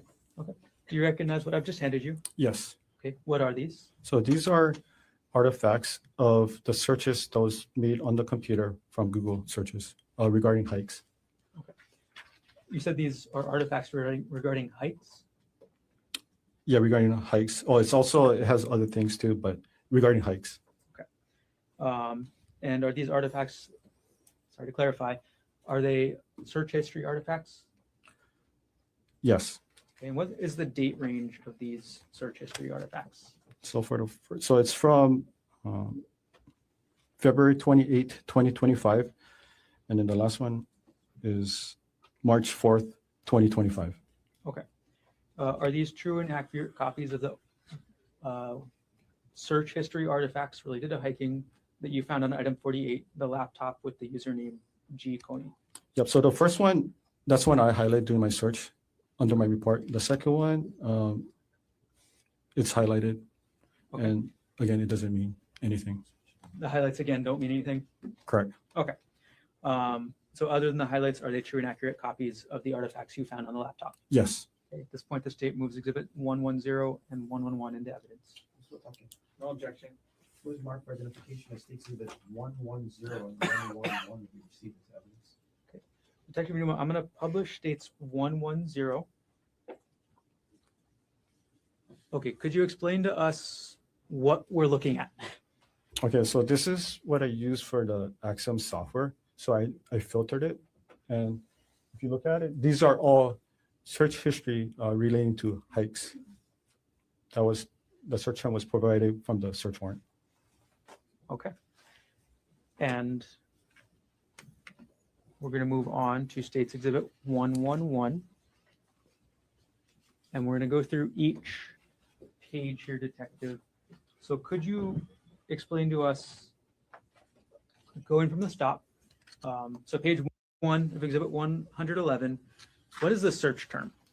The search term for this was Maui secret hikes. Okay, and how does the software pull that search term? So it was, the artifact was from the Google search database. And as far as the, I was explaining earlier, if the person actually typed it in or if was it one of those Dropbox. So as you can see, is as Q as in query. So the person had to type in Maui first, and then afterwards, it's going to have a Dropbox. But in this case particular, it tells you over here, the original search inquiry was Maui secret hikes. Okay, and could you point out to which area it said the original search query was? Yeah, right over here. And again, just to remind us one more time, what user on the laptop is putting this search query in? So it's under the user G20. And what date and time was this search done? It was done on February 28, 2025 at 2:55 p.m. Detective Newman, we're going to go to page 2 of the exhibit. Could you tell us the date and time as well as the original search query for this page? Okay, the date and time is February 28, 2025 at 3:13 p.m. The original search query was secret hike Waikamoi Falls. Right. We're going to move on to page 3, Detective. Could you tell us what the date and time of the search was, as well as the search query? Okay, so the date and time was February 28, 2025 at 3:17 p.m. The original search word was best hikes on Oahu. We're going to go to page 4. Detective, are we still looking at a Google search for page 4 of this exhibit? Not this one. Okay. Could you tell us then the last visited date and time of this page, as well as the title of the page? Yeah, so this is the website called alltrails.com. The last visited date time was February 28, 2025 at 3:17 p.m. The title of this is called 10 Best Trails and Hikes in Oahu by All Trails. Detective, we're going to go to page 5 of the exhibit. Could you tell us what sort of website we're looking at with this artifact? So this is a YouTube video based on if you look at the URL, it's youtube.com, and it's a video file. Okay, and what date and time was this YouTube video last visited? It was February 28, 2025 at 3:30 p.m. And the title was called Easy Hike on Oahu, Makapu'u Lighthouse Trail, and it's a YouTube.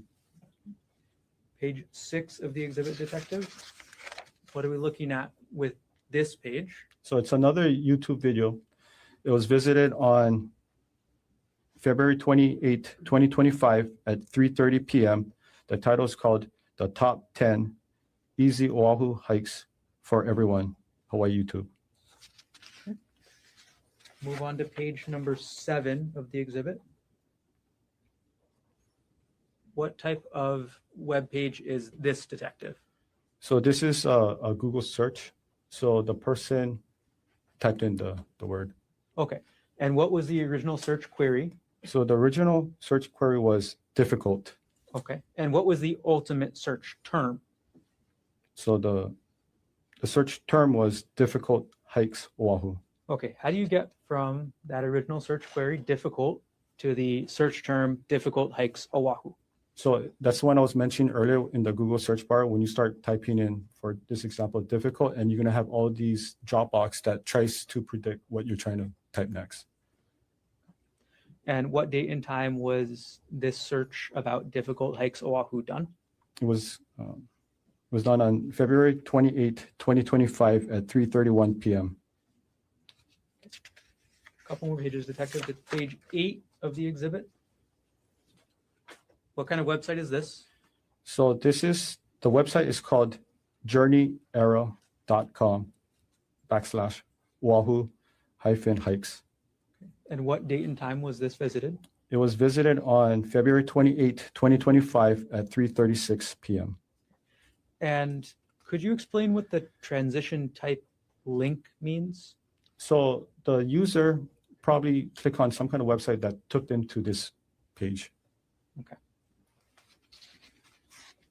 Page number 9 of the exhibit, detective. What website are we looking at? What's the last visited date and time? What's the title?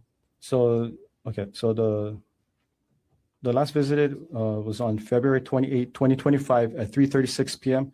The title of this webpage is called The 35 Best Hikes on Oahu, The Ultimate Guide. And what does the URL say? So the URL said that this was under the, the Stairway to Heaven, Oahu, Hawaii webpage. All right, and last page of the exhibit, detective. What is the website we're looking at? And what is the title and what is the last visit date and time? Okay, so it was last visited on March 3rd, 2025 at 7:19 a.m. The title of this page is called Palipuka Hike on Oahu, Hawaii, The Hiker's Guide. All right, I'll take the exhibit down, detective, and I'll retrieve the exhibits. Yes. Ladies and gentlemen of the jury, thanks for hanging in there. It's a long morning session. We'll take our morning recess. We'll come back shortly after 11 o'clock. We'll go as far as we can before we take our lunch break. Leave your notebooks on your chair. All rise.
Detective, first thing I'm going to do is I'm going to retrieve the exhibits that are left up on the stand from before the recess. I can take the photos. I'll hand them to the clerk.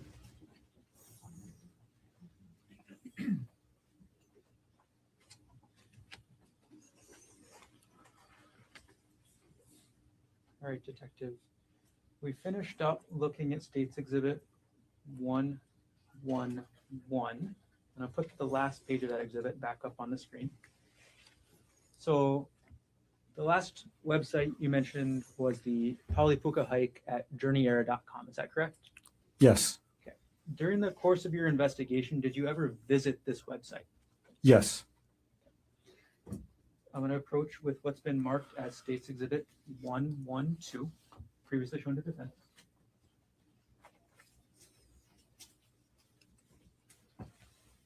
Could you take a look at State's Exhibit 112? And as you do that, I'll take 111 off the screen.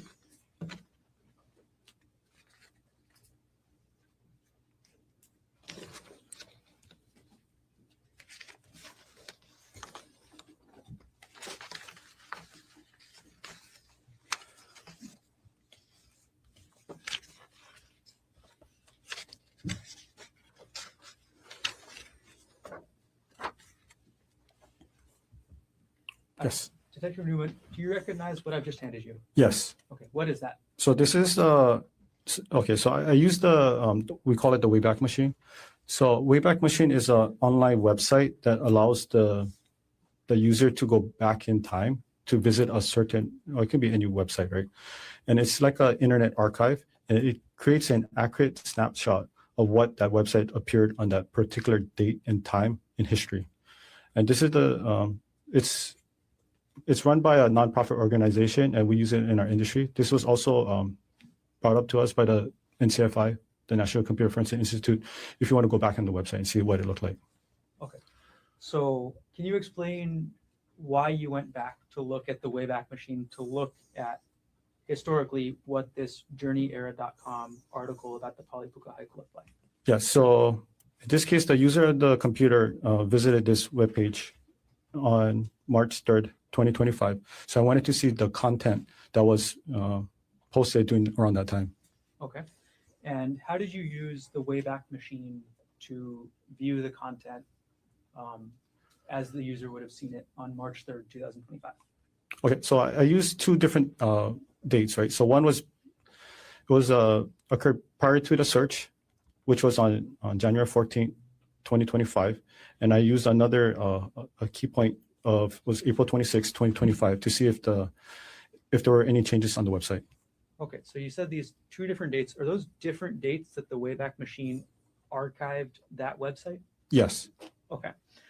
And did you then compare the content on those two different dates? Yes. Okay. Was there any difference between the content between the January 14th, 2025 date and the April 26th, 2025 date that website was archived? No, they're the same. And which date then do you have up there with State's Exhibit 112? So this one, it was from the January 14th, 2025. Okay. So the archived copy of this website about the Polypuka hike you have from the archive date of January 14th, 2025. Yes, correct. Okay. And is this a true and accurate copy of the archived copy of that website on that date? Yes. And you mentioned that you use the Wayback machine in your work. Can you explain that? So anytime if we have, doing investigation and we just wanted to do further investigation, what the person was possibly looking at on a particular website, this is the website we'll use to go back in time and see what the person saw. Is the Wayback machine commonly used in the field of digital forensics? Yes. Is it known to be accurate in the field of digital forensics? Yes. At this point, the state will move to admit Exhibit 112 into evidence. No objection. What is the mark for identification as State's Exhibit 112 is received? Detective Unuma, I'm going to publish State's Exhibit 112 onto the screen.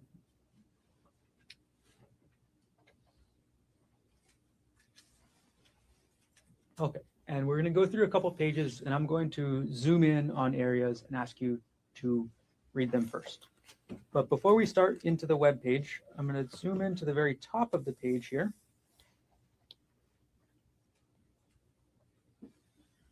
What is that part of the web page?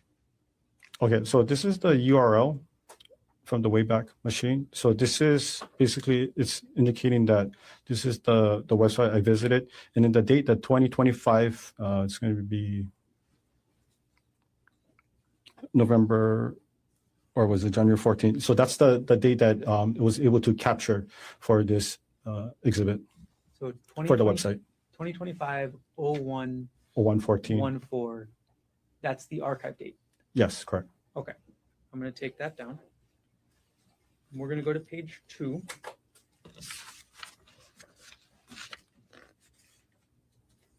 And I'm going to zoom in to the first paragraph.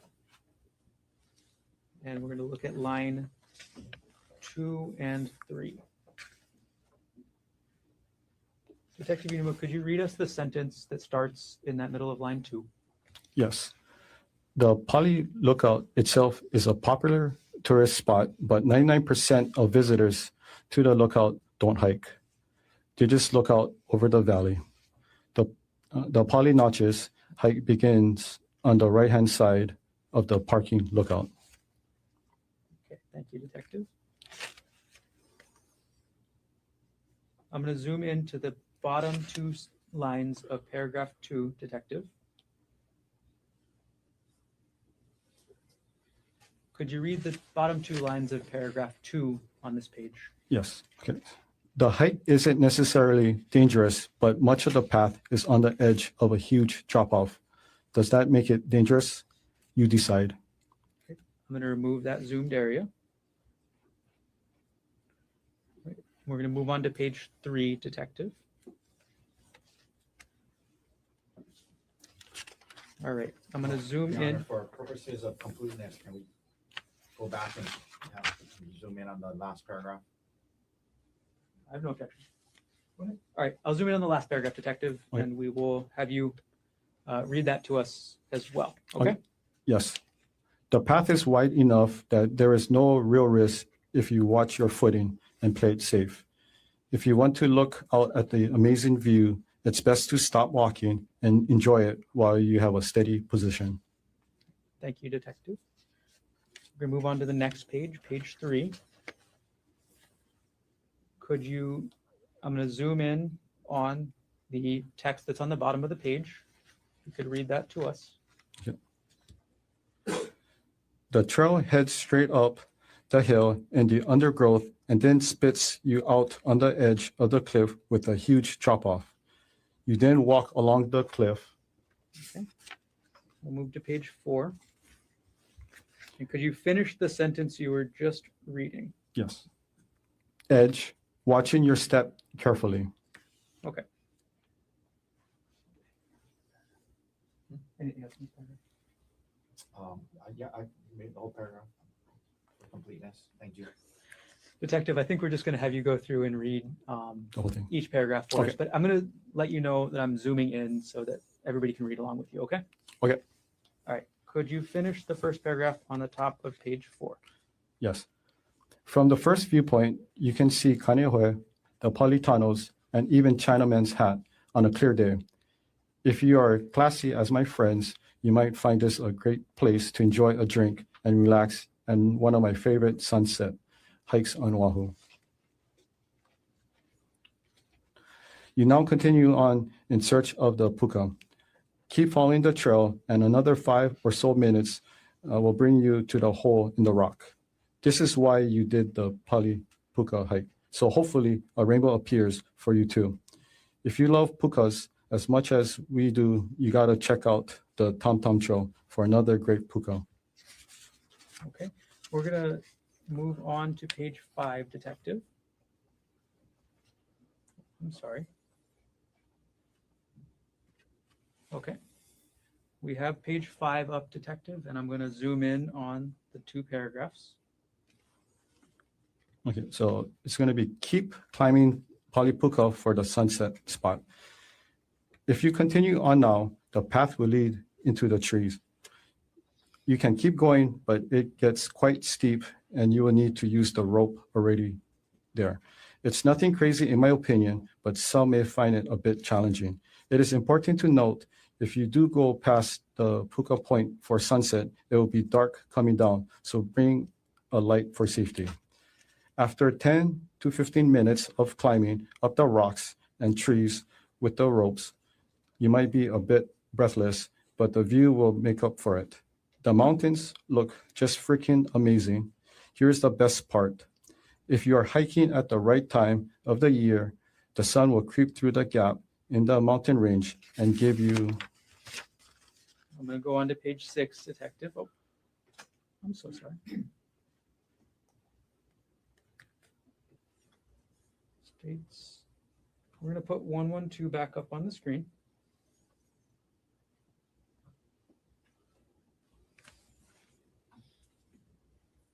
And we've got page 5 up there. So we're going to move to page 6 and we'll zoom in on the top paragraph, Detective. Could you finish up that paragraph? Yes. A great photo. I went in May for this photo.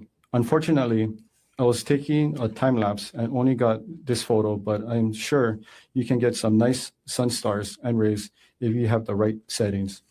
We saw it with our own eyes, which was more than enough as a memory of the Palipuka hike. Okay, and could you read for us what I'm zooming in on now, that last paragraph in the middle of this page? Yes. Be safe going down and take it slow as it can be slippery and the drop looks very unforgiving. Stay safe and enjoy the Palipuka hike. Okay. Thank you, Detective.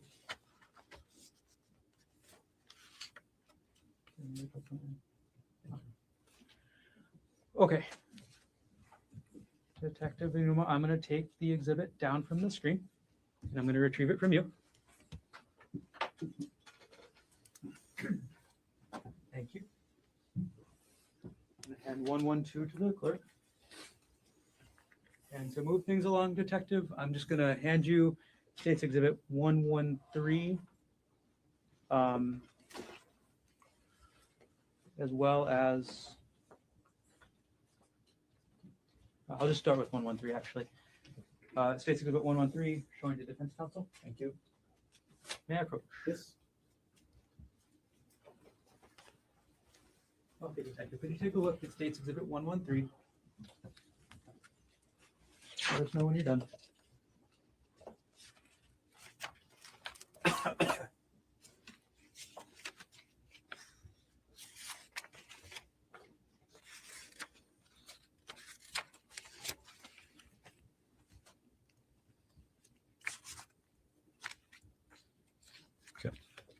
Okay, have you had a Yes. chance to review State's Exhibit 113? Yes, Do you recognize what I've handed you? yes. What is this? So these are documents, like artifacts, that shows that the user of this device on this computer was accessing a document under the divorce folder.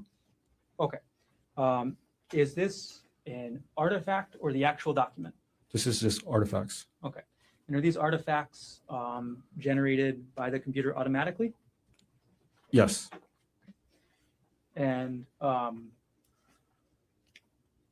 these true and accurate artifacts that you found on the laptop, item number 48, as you did the examination about access to documents involving divorce? yes, except for the highlighted portion. Okay, and same thing with the highlights, they are just a search tool? Just a search tool. Okay, so they don't mean any words more or less important. Yes. At this point, the state will move to enter 113 into evidence. Okay. No objection. Was there more for identification as State's Exhibit 113 is received into evidence? Okay, Detective, I'm going to publish States 113. And if you could explain to us, and this is page 1, could you explain to us the very top what the file name is? So this is the file name of the document that was associated with this artifacts. So this was a PDF document, and then the file name was BOFA Amex e-statement. It appears it's from December 24, 2015. Got it. And can you still get the data of when the user last accessed the document? The user last access on December 14th, 2024 at 10:45 p.m. And could you explain to us the file path of how to find this document on the laptop? Yes. So the file path is from the user Konig, and then it used the application Dropbox, and then it's under the folder of JPR divorce 2016-04 hearing supportive document, and then that's the actual document. Got it. Okay, so that's the direction you would take on the computer to find that file. Yes. Do you want me to explain what a Dropbox is? Could you explain what Dropbox is? Yes. Okay, so Dropbox is a online, like a backup server, like a cloud storage. It backs up your files and folders from your computer or your phone. You can access it anywhere you want as long as you have internet connection and you have the account access. You can also do it offline. You can also work at offline, and when you connect it back to online, everything's going to sync. Okay. We'll move on to page number 2 of the exhibit, Detective. Could you explain to us what the file name was and then go into when the file was last accessed? The file name is PK Chase SW 2016-01 statement, and it's a PDF file. Okay. And it was last accessed on December 31st, 2024 at 8:38 p.m. Okay, and then could you go through the file path for us one more time? Yeah, so it's under the user Konig. It's a Dropbox JPR. It's in the divorce folder. 2016-04 hearing. Supportive documents, and then the actual document itself. Okay. And we're going to move on to page 3, Detective. Could you explain to us what the file name of this one is? The file name is 2012-04-12, and it's called Ghent plaintext.pdf. So it's a PDF file. And it was last accessed on this computer on January 7, 2025 at 6:59 a.m. Okay. And could you explain the file path for this document? Yes. So it's the user Konig. It's in the Dropbox under the JPR folder. Divorce 2016-04 hearing. Jesse lived extravagant life, and that's the document file Okay. located. So which is the last folder that this document is contained in? It's right over here. Jesse lived extravagant life. Okay. And we'll move on to our last piece of this exhibit, Detective. Page number 4. Could you tell us what the file name is? The file name is PK Chase Freedom 2015-12 statement PDF, and it's a PDF file. And when was this last accessed? It was last accessed on February 3rd, 2025 at 8:42 a.m. And without going through the entire file path again, was this in the supporting documents folder of that 2016 hearing in the divorce folder? Supportive documents, correct. Okay. I'm going to take the exhibit down and I'll retrieve it from you, Detective. As I retrieve the exhibit from you, I'm going to approach with states 114. Go ahead, defense. All right, so I'm going to retrieve 113. I'm going to hand you 114. And as I hand exhibit 113 to the clerk, could you review states exhibit 114, please?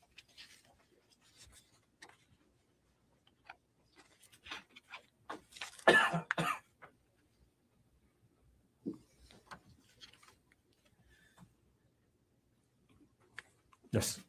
Have you had a chance to review this? Yes. Okay, what is this?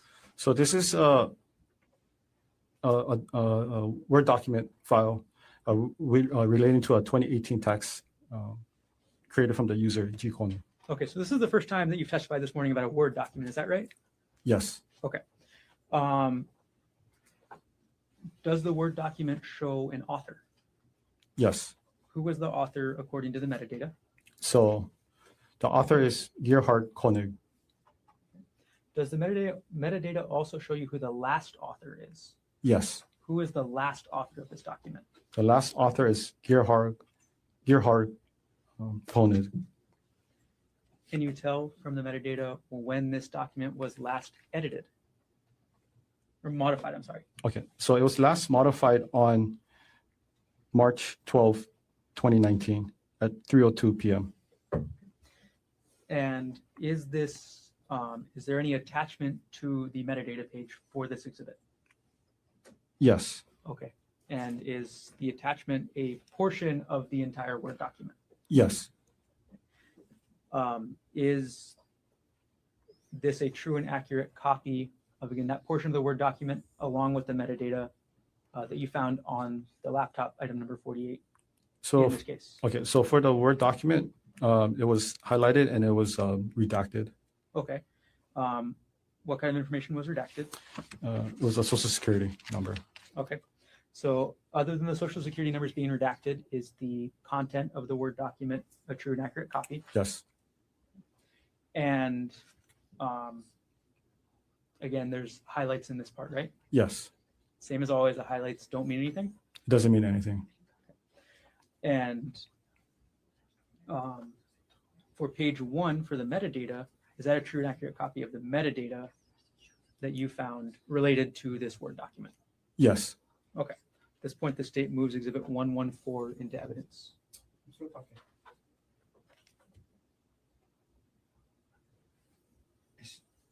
Well, maybe, can we approach, I don't want to do a speaking objection. It's just part of the document.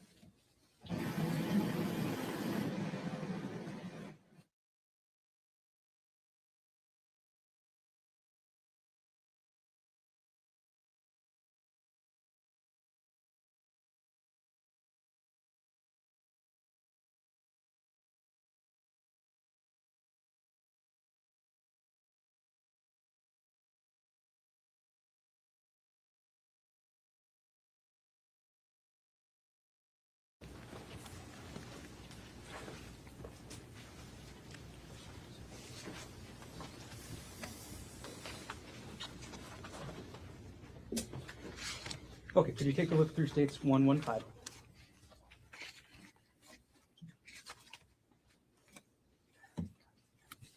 yes, Okay, do you recognize what this is? yes. Okay, and what is this?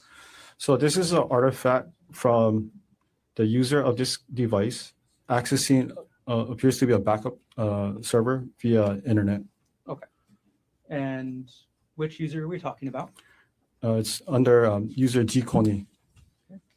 And is this artifacts that are generated automatically by the computer with user activity on the computer? Yes,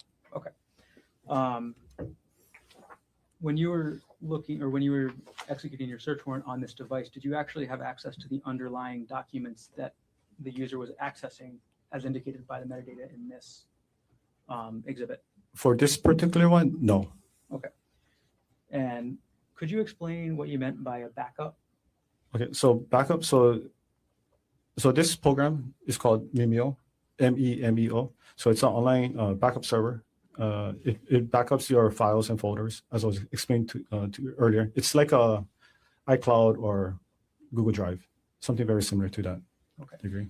And is this exhibit a true and accurate copy of the metadata regarding the user G Konig's access to this backup that you found in this case on item 48, the laptop? Excluding the highlight, yes. At this point, the state moves to enter exhibit 115 into evidence. No objection. Mark for identification of states exhibit 115 is received as evidence. Okay, Detective Inuma, we're going to put states 115 on the screen. Could you explain to us what you meant by, or could you show to us in the second line what user is conducting this access or conducting this activity? Yeah, so the user is G Konig, right over here. And what date and time is the user conducting this activity? It was accessed on January 9th, 2025 at 9:10 p.m. Okay, and are you able to tell which computer application the user is accessing this from? So it was accessing through the Internet Explorer, the Edge. And could you explain to us the URL that we're looking at the top? Yes, so this is the file path for the URL. So this is the backup server that takes you directly to the Mimeo company. Okay, and then what is after the backup server? Yes, so after the backup server, so if you look further down, so this user access an account belonging to Ari, look into a folder called documents, and under a subfolder called divorce, and access this file named notes.docs. Okay, and are you able to determine which user's backup data this was? Was it G. Konig's backup data? No, it appears based on the URL, it appears to be the username for Ari. And this is a docs, docx, that's a Word document file. Got it. All right, we'll move on to page 2, Detective. Could you explain to us what this page of the exhibit shows? Okay, so this one is similar to the last one. So this was access to the Internet Explorer, the Edge. This was accessed on January 9, 2025 at 9:14 p.m. And then it's the same.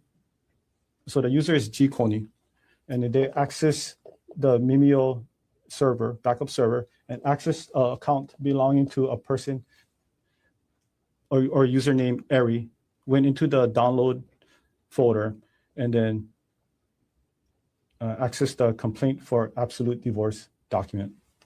It's a Word document. Can you tell from the URL when the backup date was? So when these files were actually uploaded? So there's dates on there, but I wouldn't know for sure unless I reach out to the company to verify what these dates particular means. Okay. And our last page of this exhibit, could you explain what we're seeing on this one? Yeah, so this one, it was also used by the Internet Explorer under the Edge. This was accessed on January 9, 2025 at 9:15 p.m. And then the user, G. Konig, went access the Mimeo backup server, accessing the user account for Ari, went into the download folder, and then viewed the Rosen divorce PDF file. I'm going to take the exhibit down, Detective, and I will retrieve the exhibit from you as I bring up to you State's Exhibit 116.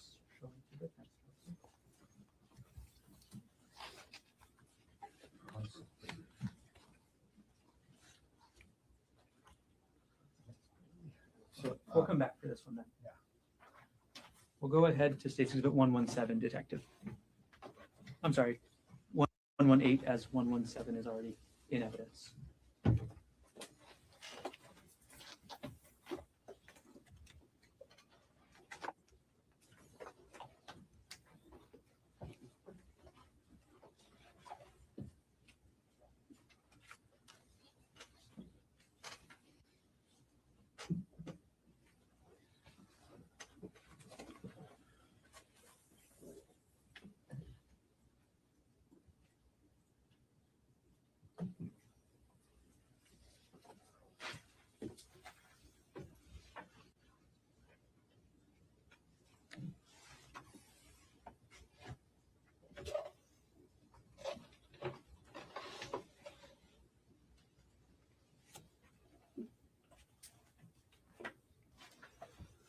I apologize, Detective. Now I have 118. I will show its defense and bring it to you. Thank you.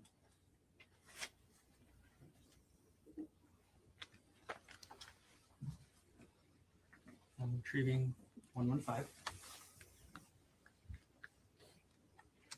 Okay.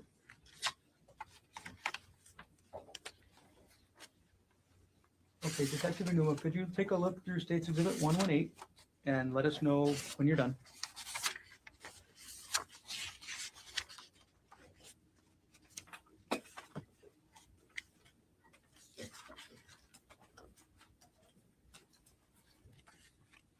Okay. Okay, do you recognize what I've handed you? Yes. Okay, and what is this? So this is an email file that was sent to an individual under the username G. Konig. Okay, who was the you said this is an email file. Are there any attachments to it? Yes. Okay, and are those attachments included in the exhibit? Yes. Who was the email address sending the email? So the email address, sorry, you mean the user of the email sending to the recipient? Which email address is this from? Okay. Yeah, this email address is from gkonig@proinbox.com. Okay, and is that the same email you've referenced a couple of times before already this morning? Yes. All right, and who was the email sent to?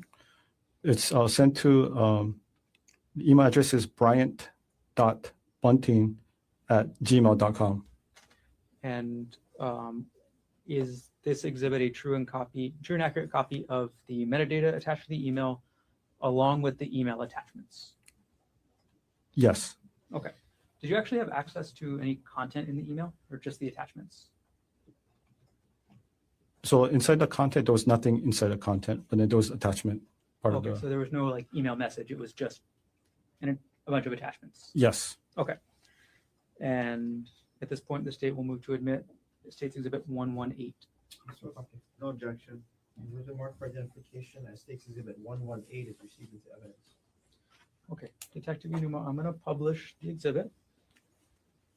All right. I'm going to zoom in on the top of the page.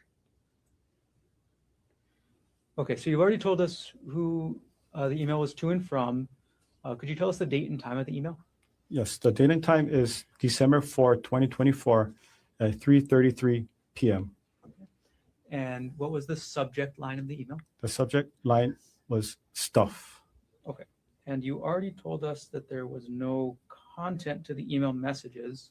But I'm going to zoom in on this portion that says attachment names. What are the attachments to this email? So there were 3 attachments to this email. The first one was called screen time and deleted messages.docs. The second attachment was called some saved chats with pictures.docs. And the third one was chat.txt file. Okay. All right. And Detective, we're going to go through. Do you recognize there's 3 attachments to this email, right? Yes. Okay.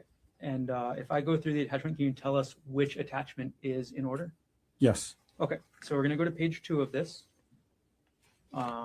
Which attachment are we looking at here? So this is the first one. This is under the screen time and deleted messages. Okay.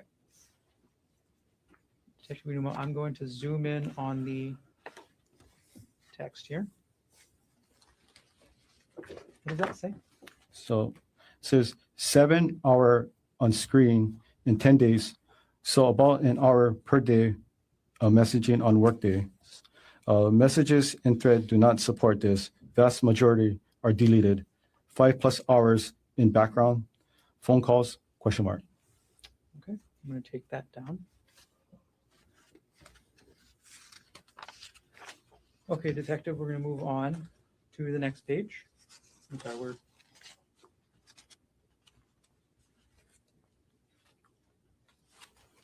Okay, and we're on page, I believe, 4 now. Could you tell us the title at the top of this page? The title is called Deleted Messages from Sunday or Sun 12-1, parenthesis, all deleted. Okay, we're going to keep moving forward, Detective. And now we're on page 6, I believe. Are we still in that first attachment, the one you mentioned earlier? Yes, still under the first attachment. Okay. Let me take it down for just a second, Detective. And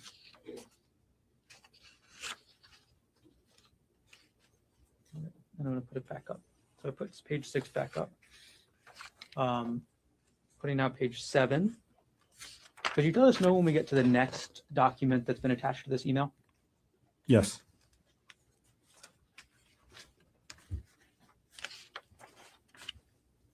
And that concludes the first attachment files. Okay. What's the name of the second attachment? The second one is called Some Saved Chats with pics or pictures.docs. Okay. And we're at page 11 now. Is this the first page of that document? Yes. Okay. We're going to scroll through, Detective.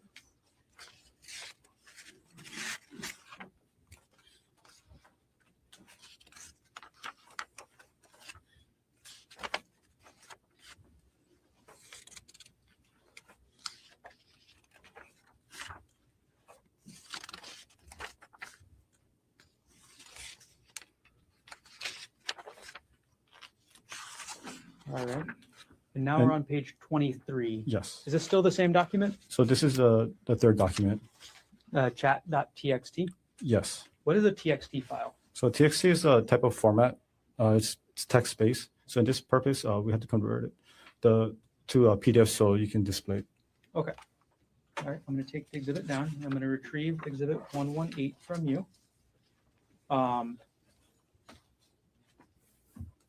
And I'm going to approach with states exhibits.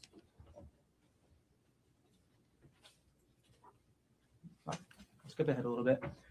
We're going to approach with states exhibit 1, 2, 4.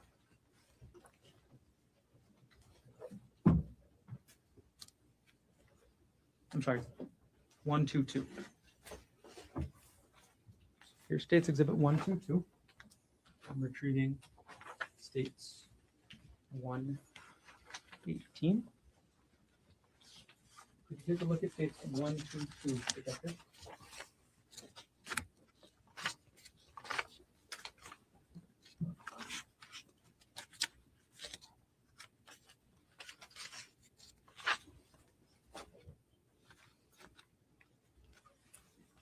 Yes. Do you recognize what that is? Yes. What is that? So this is a Excel file that was found on the computer. Okay. You say it's an Excel file. Is there also an attached metadata? Yes. Okay. And can you tell who the author of the file was? Yes. The author is Gerhard Konig. And is the entire sorry. And when was this file last, or what's the file name that we're talking about here? The file name is underscore chat, parenthesis work phone, parenthesis dot XLSX Okay. file. Is this exhibit a true and accurate copy of the metadata along with the XLS or the file that was attached to this? Yes, minus the highlighted portion. And then this was converted from an Excel file to a PDF. I see. Okay. At this point, the state will move to introduce states 1, 2, 2 into evidence. No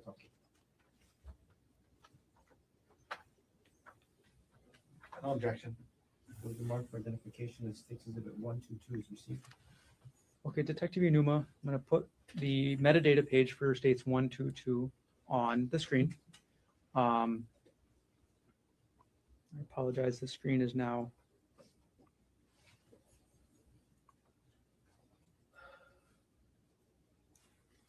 single pages, but only looking at. I apologize. All right, I'm going to put states 1, 2, 2 on the screen at page 1. Okay.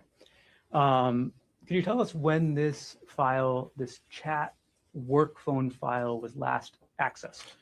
It was last accessed on January 3rd, 2025 at 2:01 p.m. And could you explain to us the file path to find this document? Okay, so this one is under the user Konig. It's in the Dropbox application. In the active projects, under the folder, new folder, and that's where you find the Excel file. And could you tell us, or does the metadata tell you when this file was created? Yes, Okay. And when was that? it was created on December 24, 2024 at 12:49 p.m. Okay. And going through the rest of the document, is it, what does it contain? So it contained a chat messages between Jeff Miller and Ariel Konig. I'm going to go ahead and move us along to States Exhibit 133 now, Detective. I'm going to approach you with that exhibit, and it's shown to defense. 3, 3, huh? 1, 2, 3. Oh, sorry, 2, 3. Okay, and I'm going to approach with states 1, 2, 3, detective.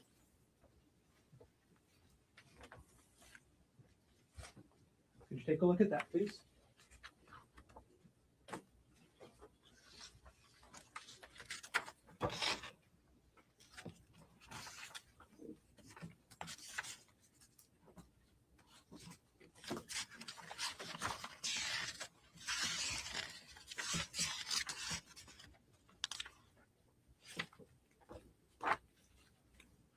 Yes. Detective, do you recognize what that is? Yes. Okay, what is that? So this is a text file that was located on the user device G Konig. Okay, and what was the name of the file? The file name was _chat parenthesis pers phone parenthesis .txt file. Okay, and Detective Enuma, I know we just did states 1, 2, 2, which was chat work phone. Mhm. What is contained in chat purse phone?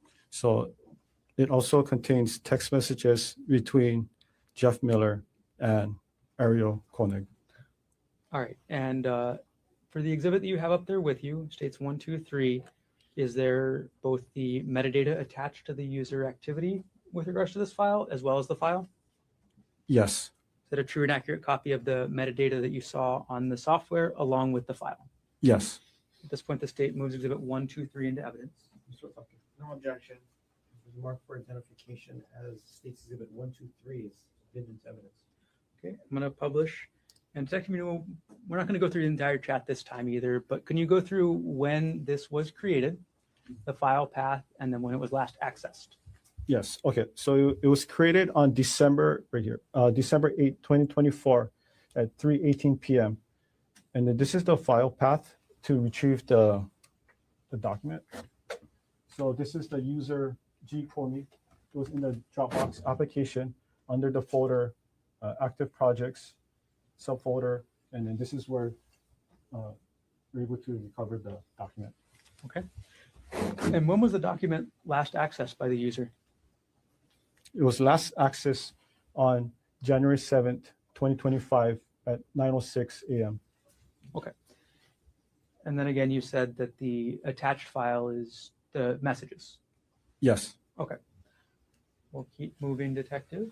I'm going to retrieve exhibit 1, 2, 3 from you, and I'm going to approach with exhibit 1, 2, 4.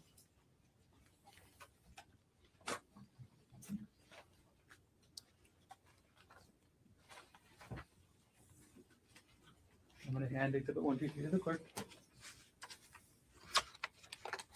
Okay, Detective, could you look through states exhibit 1, 2, 4 for us, please?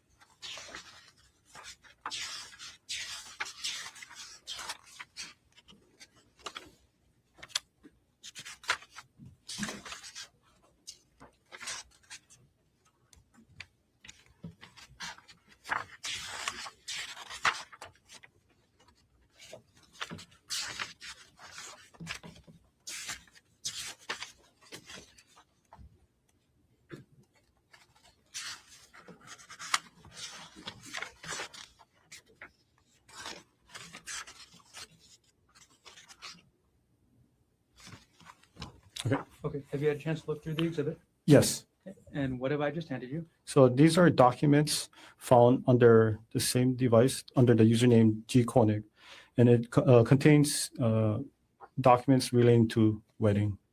To a wedding? Yes, to a wedding. Okay. And is this exhibit both metadata as well as attachments? Yes. Does every metadata have an attachment? Yes. Okay. Are the exhibits true and accurate copies of the metadata along with the attachments? Yes. And again, any highlighting doesn't mean anything, right? Yeah, the highlighted doesn't mean anything. Just use it for search purpose. At this point, the state will move to enter states exhibit 1, 2, 4. Mr. Otake, No objection. where the mark for identification as states exhibit 124 is received into evidence. Okay. I'm going to publish the first page of States 124.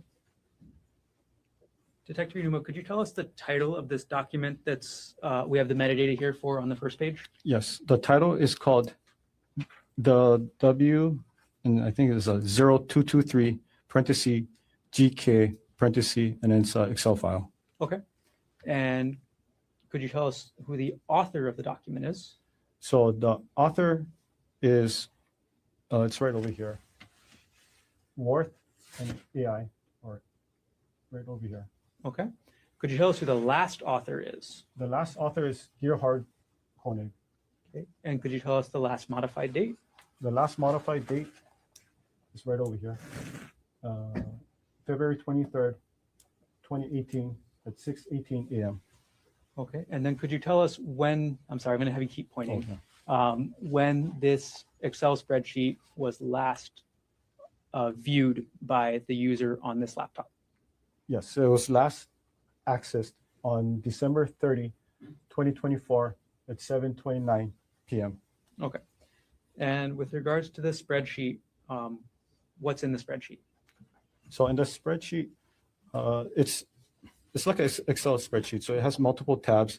It talks about who's going to be the guest list, what type of floor, the venue, everything you see on a wedding planning. Okay. I'm going to move forward, Detective, to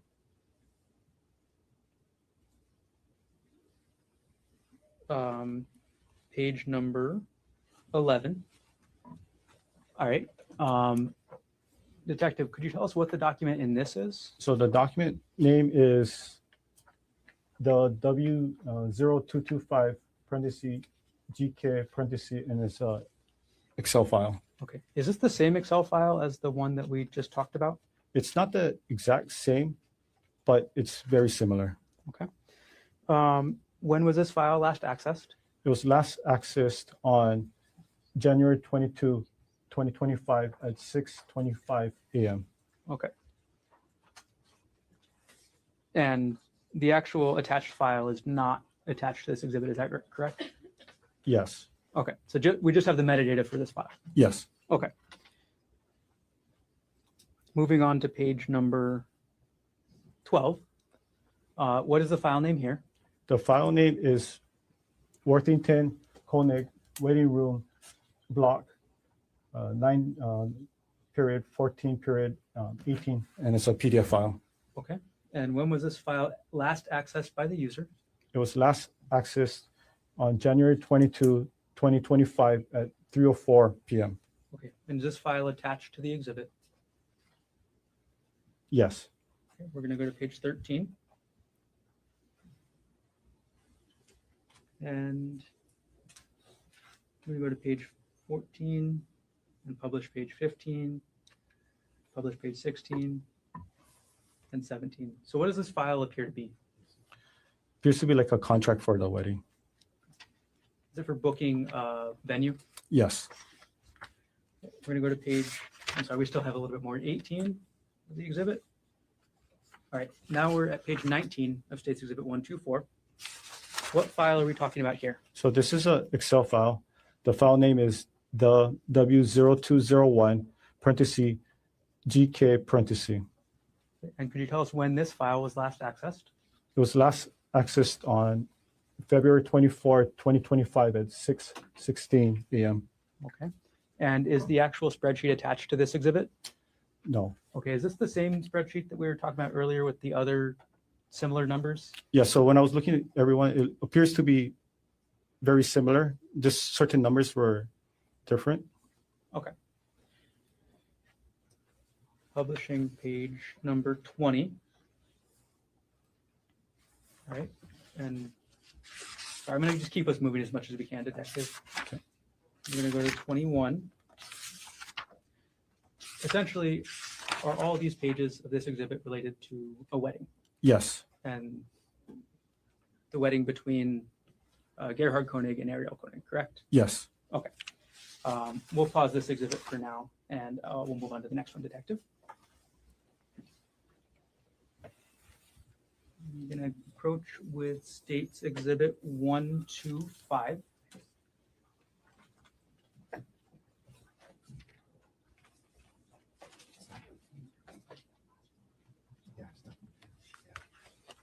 States 125. Okay, thank you.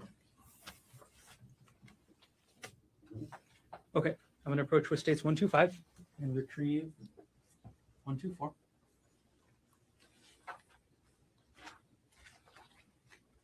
Okay, could you briefly go through that exhibit and take a look?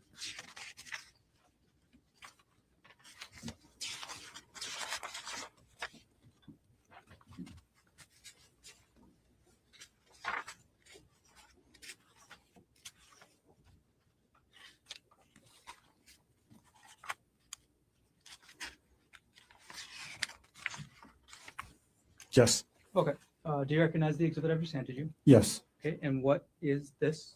So this contains documents relating to the user or the couple's financial history, investment account, life insurance, and any kind of benefits.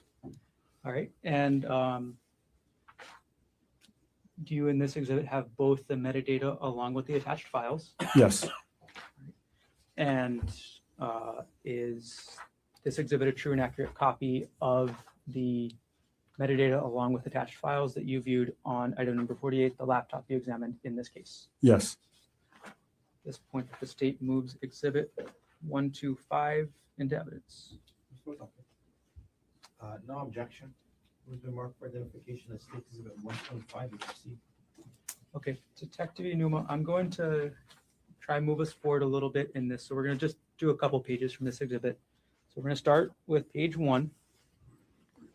Could you tell us what the file name is here? So the file name is Westinghouse 2022. It's on January 31st, and it's a PDF file. Okay. Can you tell us when this file was last accessed? It was last accessed on December 15th, 2024 at 8:17 a.m. And could you tell us the file path to get there? Yes, so the file path is under the username G. Konig in the Dropbox application, under the folder, The Big Love Party and Other Super Fun Stuff, under the subfolder of taxes, 2022 taxes, and this is the document, AK pay stub. Sorry, this is the folder, and then this is the actual document. So the actual document is Westinghouse 2022-1-31. Yes, And the folder that document is in is called AK pay stubs. yes, All right. We're going to go to page 2 of the exhibit. Is this the actual document that page is referring to?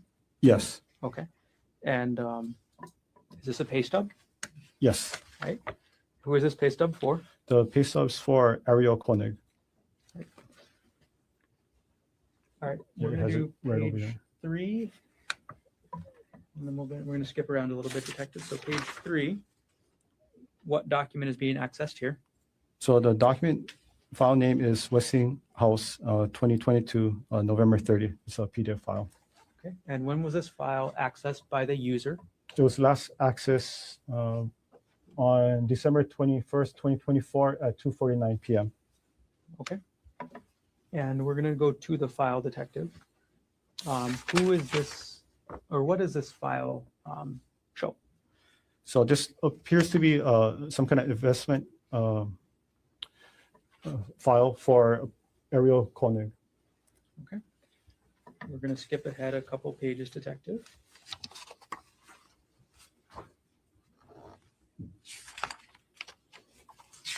To page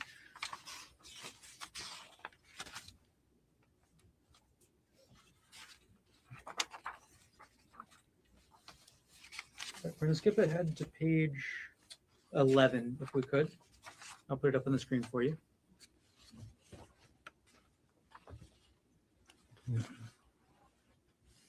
Okay, Detective, Okay. what is the file name that we're looking at here?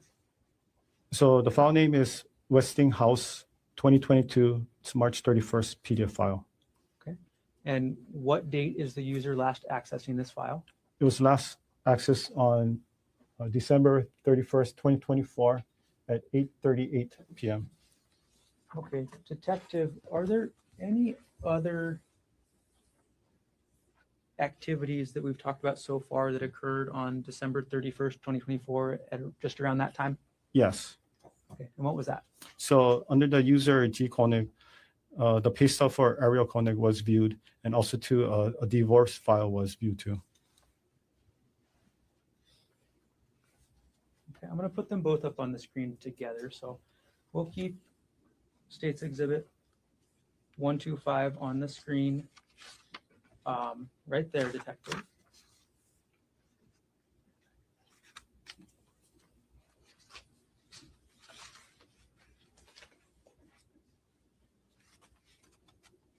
And we're going to put States 113 on the right side of the screen.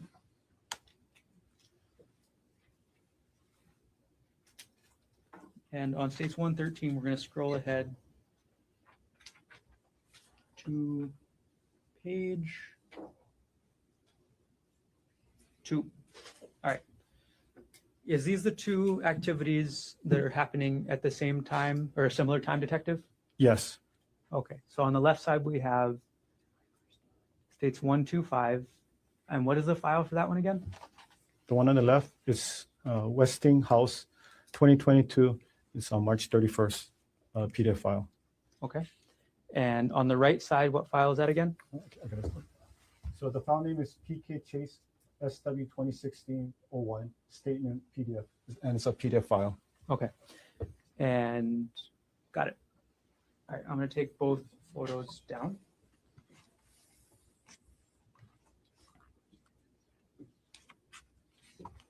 All right. And I'm going to go back to Exhibit 125, Detective.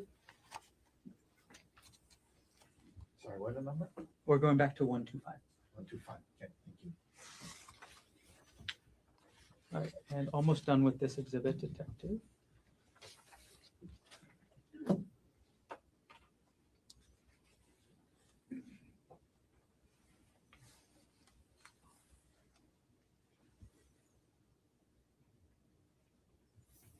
Okay, I'm going to publish page number 24 of this exhibit. Detective, what is the file name we're looking at on page 24? The file name is 2018-04 Wealth Front Statement. It's a PDF file. Okay, is the PDF file attached to this exhibit? Yes. When did the user of this, when did the user G Konig on this laptop last access this file? It was last accessed on March 14th, 2025 at 3:46 p.m. Okay, we're going to go to page 25. What is this file, or what does this file appear to be? Appears to be like a personal account for the user or the person, Ariel Worthington. This is an account statement for Ariel Worthington? Yes. Okay. All right. And then last pages for this exhibit, Detective, page number 36. I'm sorry, we'll skip that. Okay, I'm gonna retrieve that exhibit from you, Detective. And we have got time for one more before lunch.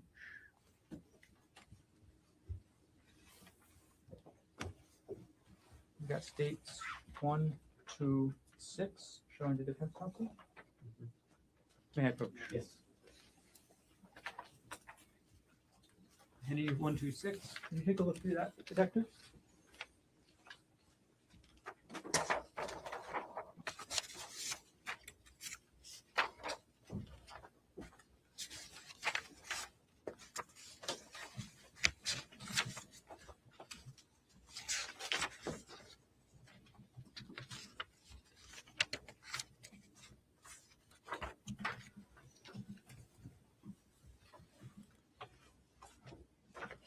Yes. Do you recognize what that is? Yes. All right, what is that? So this is a PDF file containing information about retirement. Okay. And is this exhibit both the metadata as well as portions of the attached file? Yes. Okay. And all right, is this a true and accurate copy of the metadata as well as the portions of the file that you found on the laptop during your examination in this case. Yes, and I think one part was the highlighted, but you just got to remove the highlight. At this point, the state will move to enter 126 into evidence. Okay. No objection. Further mark for identification as states exhibit 126 is received. And we'll hold off on publishing for now. And Detective Inuma, our last one for now will be states 127. So I'm going to approach with 127.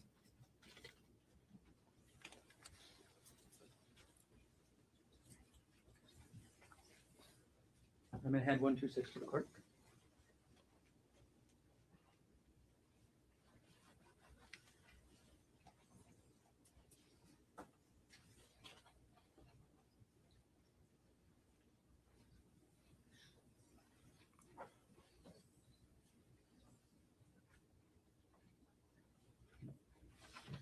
Okay, Detective, you recognize what I just handed you? Yes. Okay, what is this?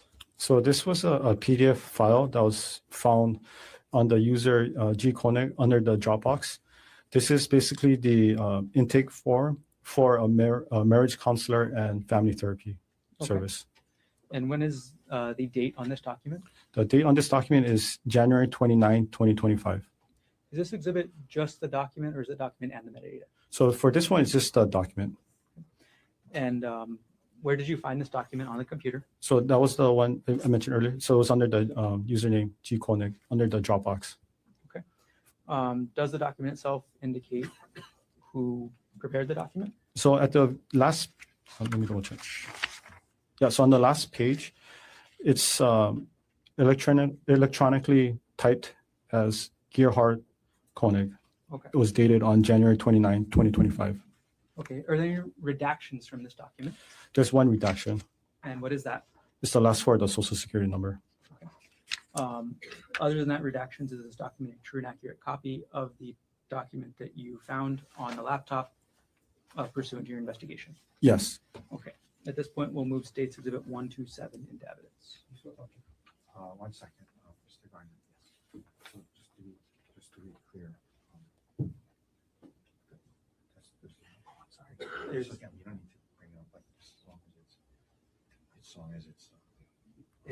Okay. No objection. What has been marked for identification as states exhibit 127 is received.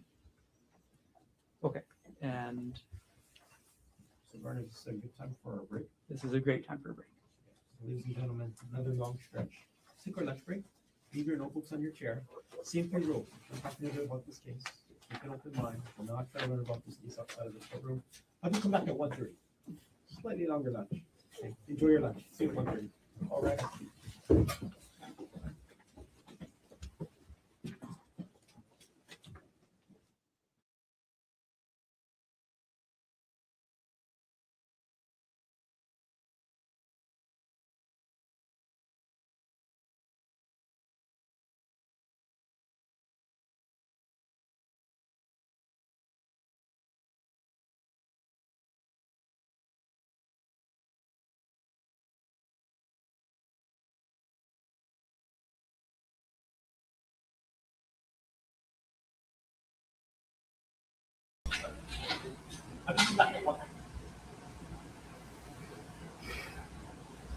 Yeah, so I don't know if we make it past this or not. It looks like they are going to go to lunch.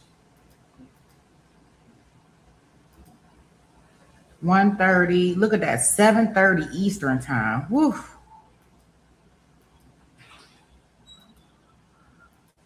They should have been back.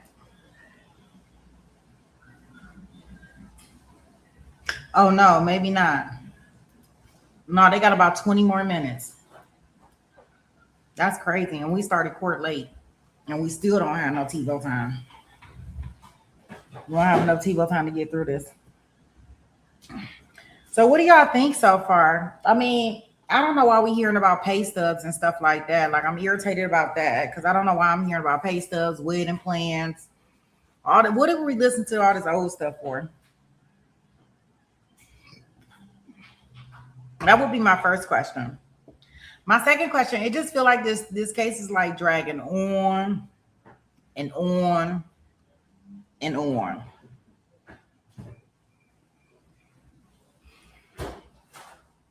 On and on and on and on.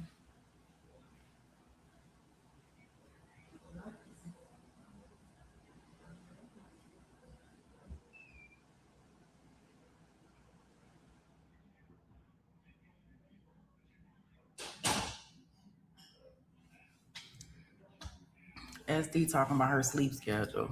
She be the first one in the bed. The first one in the bed, last one in the courtroom. Let's see here. So I was saying in the chat, I don't think the son testifies. I think that the son doesn't testify because the detective is up here testifying. So typically the detective, especially like the lead detective, this detective that we got on the stand, typically they're the last people because they're like intertwined and they're putting all the pieces together. Then I don't even see a reason for the son to be up there testifying. And it just seemed like he's so out of place and out of order now. Or is that just me? Because I feel like he should have been called right after the mom. You know, so the events can kind of go in order. Unless the defense plans on calling him. But I know that the prosecution team did say that we would hear from him in some type of way.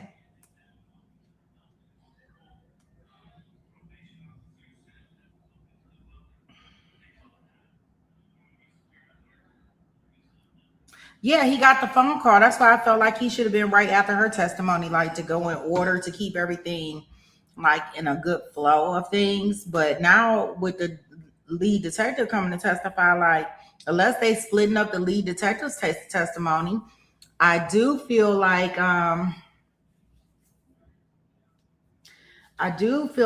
we they're supposed to rest. The state, from my understanding, was supposed to rest on Tuesday. I don't know if they are.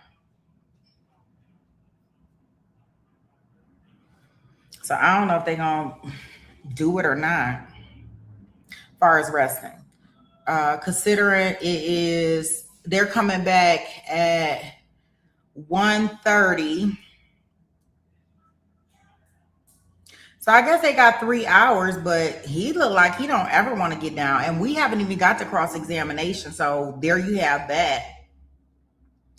Like, he asked them questions that I just don't think need to be asked. Me personally. Now, I know some people want to hear him ask that stuff, but dude, asking all them ridiculous questions. Paycheck stubs. Like, unless you saying that you about to say something about these paycheck stubs, did something where caused her to be unalived, or he was checking to see how much money she made. I don't want to hear about her pay stubs. That's all. Me personally. Let's see here. You said, glad we got Wisconsin. I tell you, y'all know earlier I saved y'all. They came to court and guys, they were in sidebar every 5 minutes earlier because the defense was objecting because they didn't want none of this stuff to come in. And when I kept seeing the ceiling thing, I'm like, I'm not going over there. Look, I'm not going over there to be in sidebar every 5 minutes. Yeah, the case, we've been in this case, this is like what, the third or fourth week, and it's because of their crazy schedule. And it just seemed like it's going on and on and on and on. I was singing Erykah Badu in my head. I'm like, this case is going on and on and on and on. I'm like, oh gosh, I'm over this case. And then I'm trying to think that maybe I might just have like a low attention span. Like, I can only be into these cases so long. And then after that, I'm like, guilty or not guilty. Like, we ain't got to keep going through this. Like, I don't know. But I know that they got to give everything to the jury and they got to present their entire case. But I think that this case right here, what I would say, how I feel about it, I think that they did not do this case efficiently. Me personally. even with the wife, being delayed to be called to the stand. I know we had some weather days, but I just don't think they handled this case efficiently. But that's my personal opinion. Yeah, so I'm hoping that we are out of this case I'm hoping we out of this case by no later than Friday. I want to start back doing our after dark on Fridays. That's what I would like to do. But we've been in court so much, I can't figure out how to do it.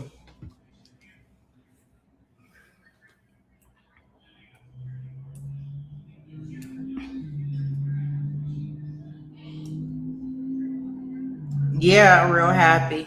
You got that right. But we in it now, so hopefully we'll be done with this case. And these hours, like for my East Coast people, this is like a danger zone. Like when we get out of court, it's like 11:30,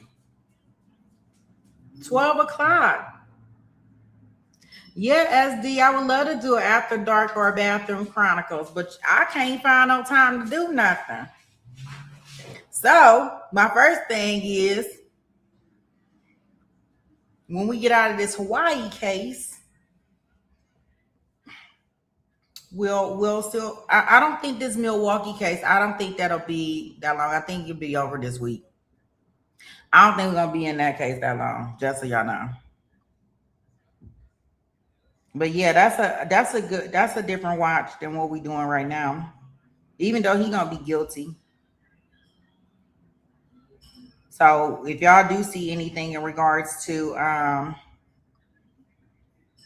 him, just let y'all know that he gonna be guilty. He gonna be guilty, and it is what it is. But he shouldn't have did what he did. That was stupid. I am gonna go back and listen to the opening statements because I'm almost sure I heard the defense say that he gonna testify, and if he gonna testify, boy, I can't wait to get my popcorn. He shouldn't testify. Maybe he should testify. Should he testify?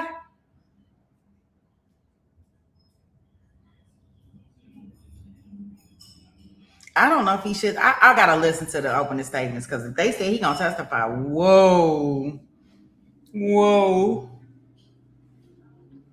that's gonna be interesting in itself.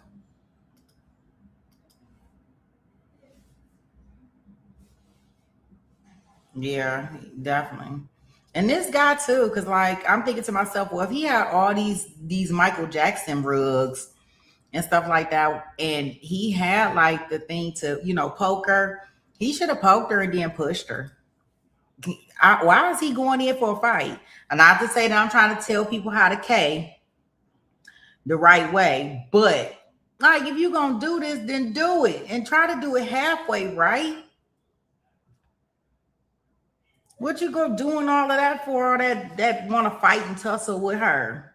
I would be like, we doing a late night hike, baby. We'll be going at sunset.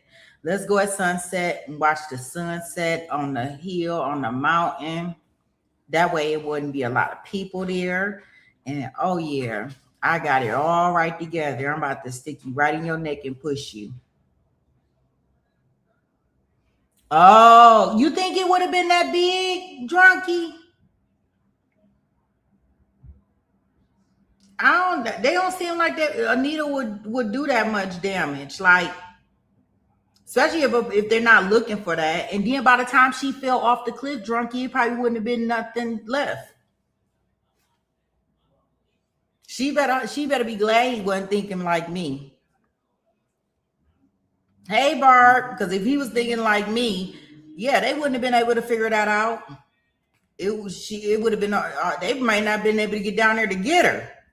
Shit, you let me tell you. Hey, don't do no crimes. Don't pay me no attention. Look, don't pay me no attention because y'all will be in jail. In jail. That's exactly where everybody would be. You said they'd be scanning things for that body. Oh gosh. I don't know. Well, I don't know, but that was his best bet. He thought he was gonna overpower her. She started fighting for her life. That goofy. He can't even K right. That's what he should have been doing. He should have went back and was like, Dad, I can't even K right. I can't take care of my woman. She done left me for somebody else. And now I'm sitting up here because I could not even figure out how to K right. He couldn't even figure out how to unalive somebody correctly. Boy, he need to be in the jail. You don't let nobody be surviving. No, I do not have a K class. I'm not putting the K class together, but I will give you a cry class. And we're going to see how he do it when he gets up here because he has to take the stand. That's the only thing that's good for him.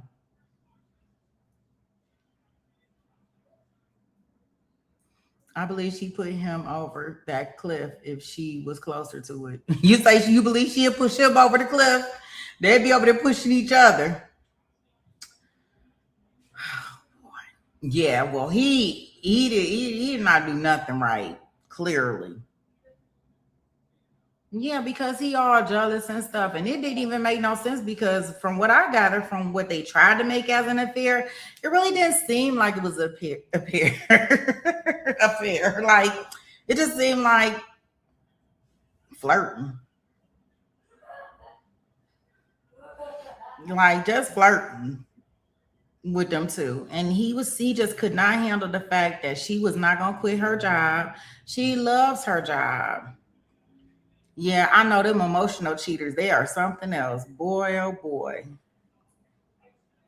I don't even think Smex is actually that bad when you think about it. It's the emotional part that drives me like.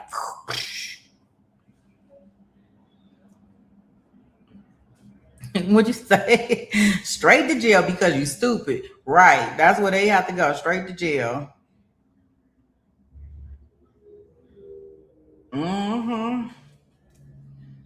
Absolutely. Absolutely. Yeah, so we gonna see what he gonna decide to do. But yeah, these people, they out here just doing stuff in this type of age when you know people got cameras and stuff. You know, even when we talk about this Milwaukee trial, like I don't know what he could have been thinking out here with the whole thing with the just do it. This man, y'all, he done went and carried everything to identify him, to go tell somebody to come out their house so he can shoot them, pew them, or fight them. This man had more identification on him than anybody that I've ever seen. He had his birth certificate on him. He had his social security card on him. He had his driver's license. He had his electric bill. He had his gas bill. He had his rent receipt. Oh my gosh. He had the car payment in his wallet.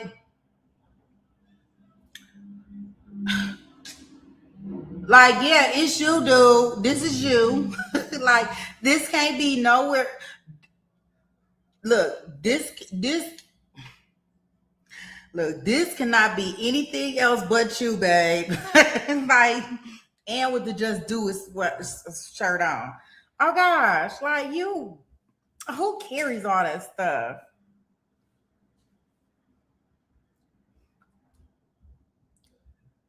It's just like her behavior seems okay compared to his. Whose behavior you talk about, SD? You talking about the wise behavior?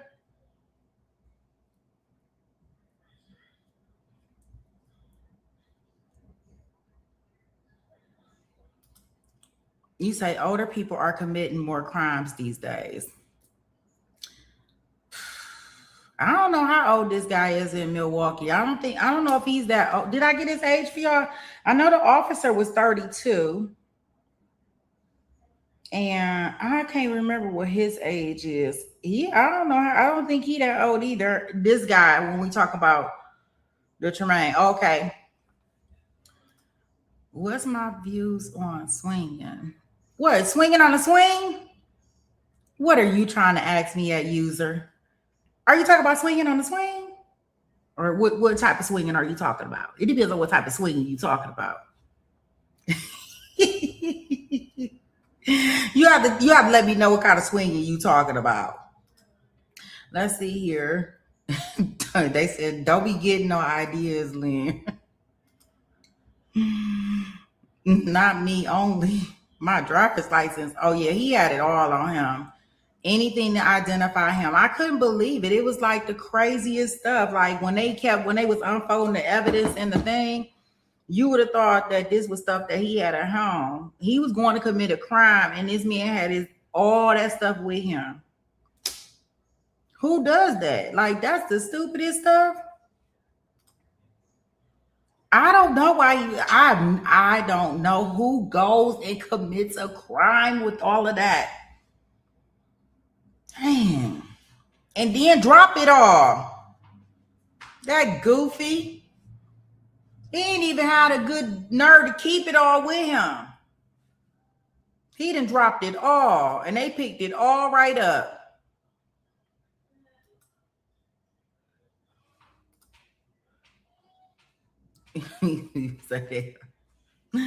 Yeah, so I don't know what he think. I don't know what he was thinking. Maybe he was going to flee and wanted to. Maybe like get out of the state or something like that.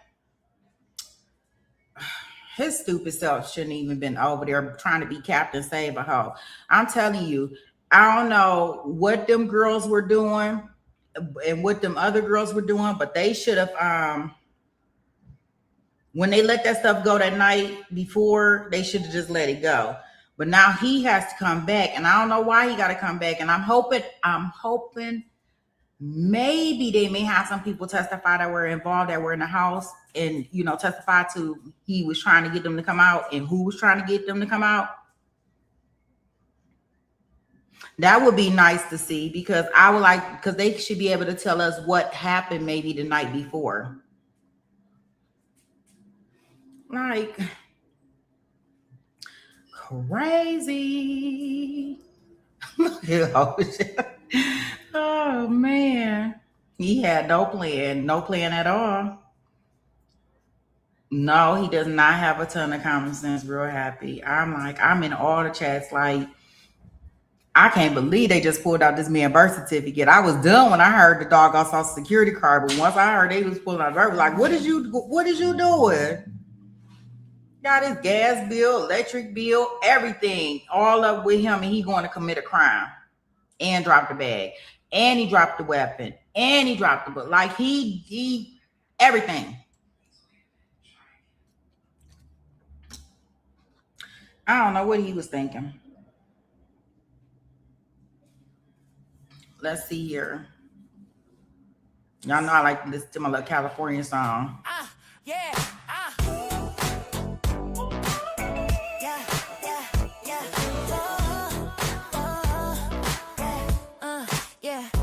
Junkie on the freeway, white claw in the brakes. 2 hours there, 2 back, still typing with ease. LA lanes locked, but she don't slow down. Show up every time, yeah, she runs this town. Sitting in the traffic, but she locked in chat. If Sweet Pea goes live, yeah, she's right on that. From the 405 to wherever we at. Junkie pulling up like y'all good, I'm back. Different time zones, same front row seats. No matter where we are, we all meet in the free. We the California's rolling deep on 9. 4 corners, 1 crew, yeah, the vibes align. From the coast to the chat, yeah, we show up right. If you lost downstream, we gon' guide you like Californians.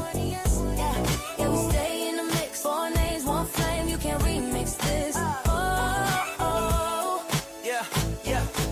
SD rolling with the sunset glow. West Coast haze where the good vibes flow. Little bit lifted, yeah, she stays serene. Ocean breeze mixed with the evergreen. Late to the stream, but she still gon' slide. Panel opens up, she already inside. Hold up, I'm here, yeah, she dropping bars. Calm, cool energy, no matter how far. She got that FOMO, scrolling every stream. Little lost downstream, but she part of the team. New to the crew, but she locked in fast. Super chats flying, yeah, she built to last. Wait, where we at? But we got her back. Pointed to the right stream, never off track. Now she vibing with us, no need to roam. Anywhere we at, yes, Susie home. Shamrock, yeah. Shamrock checking in from across the map. Different time zone, but she bridging the gap. Y'all good every time, yeah, she mean that. Heart so big you can't teach that. Algorithm running, she keep it alive. Dropping love in the chat, keep the whole thing thrive. Quiet power, steady hand in the dark. Every stream glowing got a shamrock spark. Yeah, yeah. Junkie, junkie, junkie, junkie, junkie, junkie, junkie, junkie, junkie, junkie, junkie, junkie, junkie, junkie. Susie, shamrock, shamrock. Junkie, junkie, junkie, junkie, junkie, junkie, junkie, junkie. Susie, shamrock, Where shamrock. we to California, say the name twice. Show up every stream, yeah, we never think twice. From the traffic jams to the ocean tide, from the lost links to the worldwide ride. Californians, yeah, yeah, yeah, we stay in the mix. Four names, one flame, can't remix this. Yeah, yeah. Oh, Californians, Californians, Californians, Californians,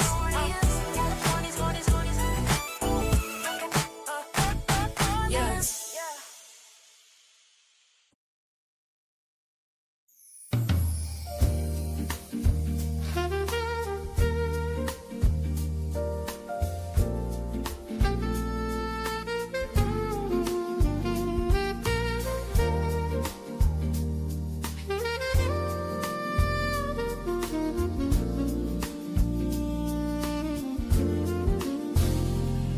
When the live stream flickers on and Sweet Pea takes a stand, Lynn is already there, coffee in hand.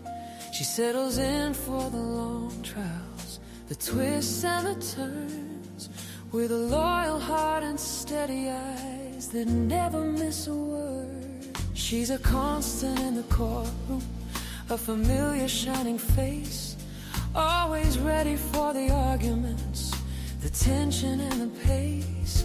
And when the evidence is messy or the stories sound untrue, she leans forward just a little. Lynn knows what to do, 'cause Lynn thinks everyone is guilty, every suspect, every tale. Melody Ferris guilty, she says without fail, but Dr. Rachel shakes her head. Sure, the son is to blame, still Lynn stands firm, her verdict stays the same. Oh, she brings the truth with a calm, steady light, and her presence is a comfort on every trial night. She listens with devotion through each objection and plea, through the cross-exams and pauses. She's where she needs to be, in the sea of courtroom chaos where tempers sometimes flare. Lynn remains unshaken, a voice of reason there. And though the chat may chatter and the theories may divide, Lynn's perspective never wavers. She speaks with honest pride. She keeps the room grounded when emotions run loose, a quiet force reminding us she's here to find the truth. Yes, Lynn thinks everyone is guilty, that's just her way. From the first opening statement to the end of the day, Dr. Rachel can argue the son's the one at fault, but Lynn won't budge. She's rendered her final thought. We appreciate her always for her loyalty and her proof, 'cause the church shines a little brighter when Lynn brings the truth.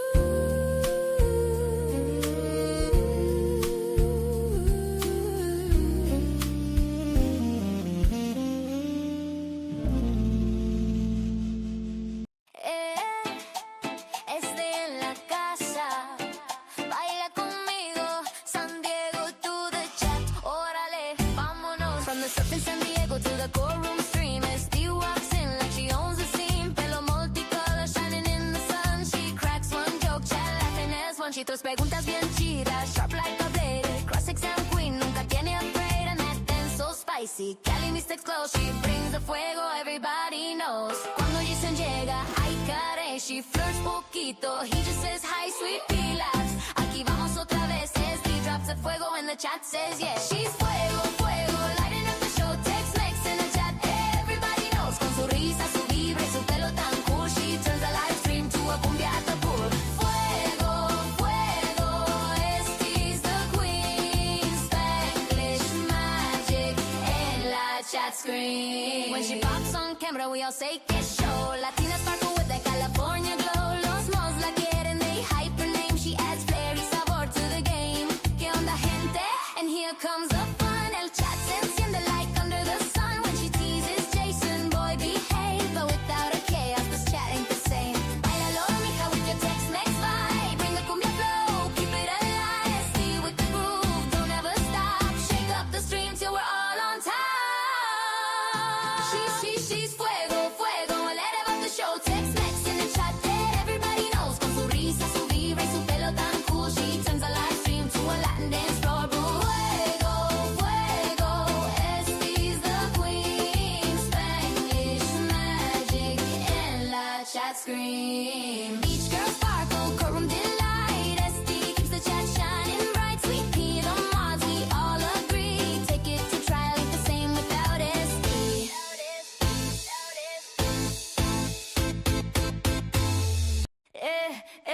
Yeah. Oh, yeah. Oh, yeah.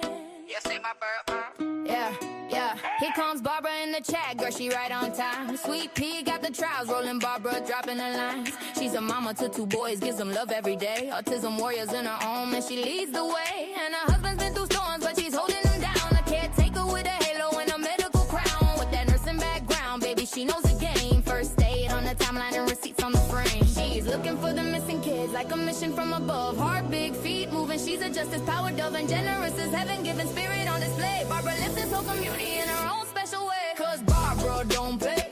She's calling out lies in the courtroom hallway. She thinks P. Diddy's guilty as hell, okay. And she don't take crap from any man, no way. She's riding with Sweet Pea every single day. And take it to trial, she forever gon' stay. And when therapist, you know, starts acting up, Barbara busts his chops like, boy, that's enough. Yeah, she be laughing in the chat, cracking jokes left and right. Keeping spirits lifted even in the darkest night. A supporter of the channel, honey, loyal and true. If Sweet Pea goes live, you know Barbara's there too. She brings fire to the panel, brings fun to the fam. Typing fast with that says, girl, she don't give a damn. If a troll tries to flex, she just swats him away. Not today, sweetheart, that's the Barbara way. When the courtroom drags, she keeps the vibe alive. When the mod squad's tired, she helps the tribe survive. She's the kind of chatter every channel hopes for. A legend in the chat room, say no more, cause Barbara don't play. She's calling out lies in the courtroom hallway. She thinks P. Diddy's guilty as hell, okay. And she don't take crap from any man, no way. She's riding with Sweet Pea every single day. And take it to trial, she forever gon' stay. And when therapist, you know, starts acting up, Barbara busts his chops like, boy, that's enough. So here's to Barbara, our queen of the screen. A hero, a mama, a courtroom machine. For the missing, for justice, for family, she stands. And she gives with a heart bigger than the whole damn land. Take it to trial, loves you, girl. Now drop that gavel in your hands.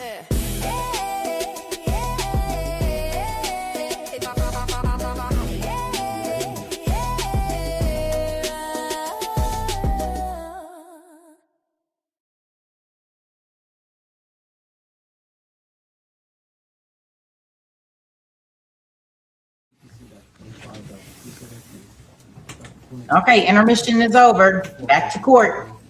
All jurors are back in the courtroom. Detective Emil on the stand, still under oath. Savannah, whenever you're ready, we'll continue on with your direct examination. I apologize, I'll just take a moment.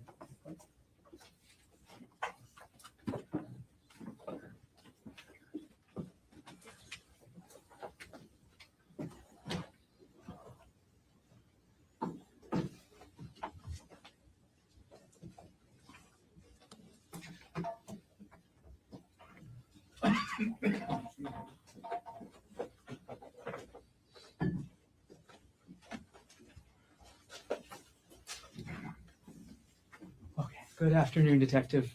Good afternoon. All right, there's a couple exhibits I want to follow up on that we talked about this morning. So I'm going to go ahead and I'm going to approach with what's been marked as State's Exhibit 114. Thank you. Shown to defense. May I approach? Yes, please. Okay. This one. And I'll remove State's Exhibit 127 and hand that to the clerk.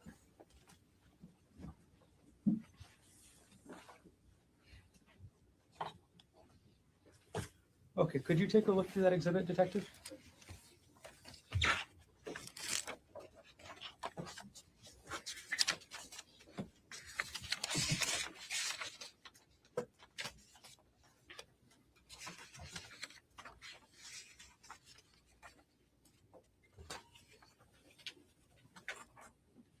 Yes. And could you let us know what the exhibit is? So the exhibit is a Microsoft Word document, and then this is the one we're talking earlier, which is the file name. It's a 2018 taxes GK notes.docs. Okay.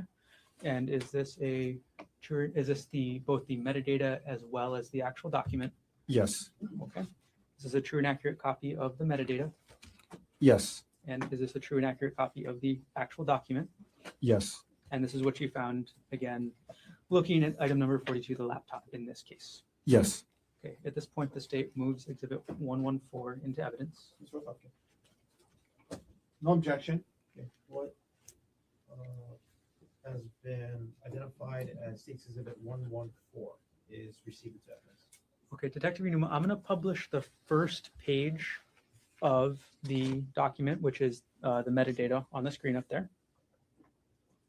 Okay. First of all, could you start us off? Tell us the name of the document we're talking about. So the document name is 2018 taxes GK notes.docs. So it's a Word document file. Okay. And could you tell us who the author is? The author is Gerhard Konig. And Detective Inuma, could you, I'm sorry, when was the document last viewed? Okay. So it was last accessed on this date, which is December 26, 2024 at 6:47 a.m. Okay. Detective Inuma, could you walk us through the file path for this document as well? Yeah, so the file path is under the user key Konig. It's under the Dropbox application, under the file, the Big Love Party and other super fun stuff. Subfolder is taxes. Another subfolder for 2018 taxes. And then the document is located right over here. Got it.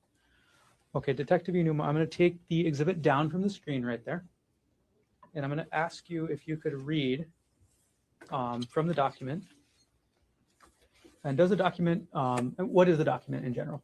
So a document is, it's like an official, it could be official, non-official, but it's just basically what we use to have information like I'm data. so sorry. That was a bad question. What is this document Oh, this document. generally about? Yeah, so this document contains notes and information regarding 2018 taxes. Okay. And social security numbers have been redacted, correct? Yes. Okay. Could you read for us the amount of alimony paid in 2018 from this document? So the alimony is $6,000. Could you read for us the amount of child support paid according to this document? $29,112. And again, what year is this document referencing? It reference 2018. Okay, thank you, Detective. I'm going to retrieve the exhibit from you on the stand.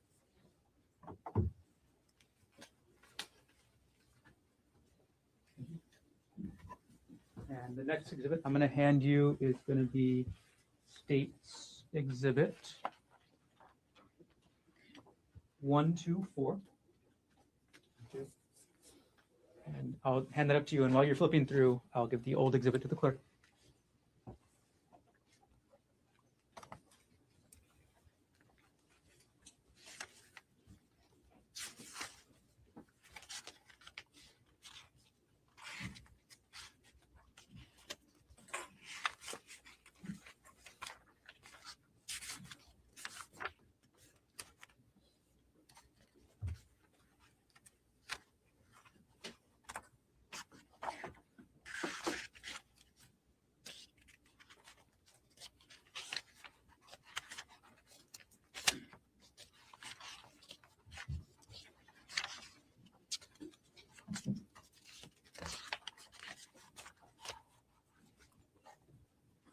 Yes.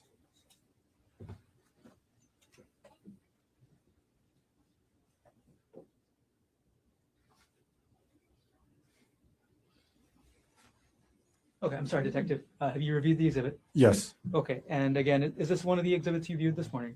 Yes. And what is the file, or is this exhibit a combination of both files and metadata? Yes. Okay, and as you testified before, this exhibit is about weddings, right? Yes.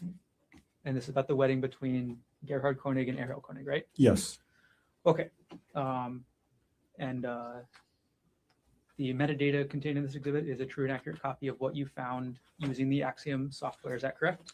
Yes. Minus the highlighted word. Got it. And the attachments, the files attached, are they also true and accurate according to what you found on the laptop? Yes. So that it was the Excel file and it was just converted into a PDF file. Got it. Okay. At this point, the state will move to enter states 1, 2, 4. No objection. Wanted to mark for identification of states that 1, 2, 4 is received. Okay. We'll keep moving, Detective. I'm going to approach with our next exhibit, and I'll retrieve 1, 2, 4 from you. Next exhibit is 116. Go to defense counsel.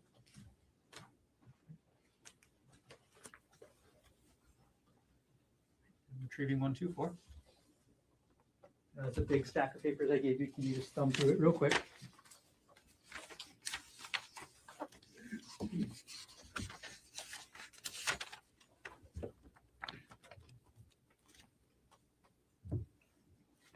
Yes. Okay. Do you recognize this exhibit? Yes. What is it?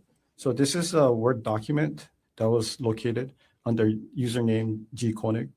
The title is called GK Action Items Daily, parenthesis 2018 to 2021, and it's a docs file. So it's a Word document. Okay, so it's a Word document. Can you tell from the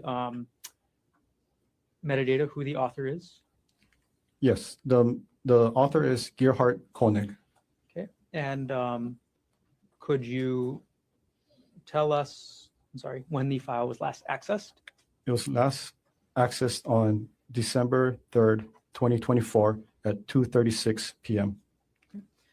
And is the metadata part of this exhibit true and accurate copy of the metadata you found on the laptop, item number 48? Yes. Is the attachment a true and accurate copy of the Word document you found attached to this metadata on the laptop? Yes. Okay. And it is a rather lengthy document, is that correct? Sorry, what was that? It's a rather lengthy document, Oh, is that yes. right? It's more than 100 pages, right? Yes. Okay. At this point, the state will move, or will move Exhibit 116 into evidence. Mr. O'Donnell. No objection. Wanted to mark for identification of states exhibit 116 is received into evidence. All right, thank you. Just a moment.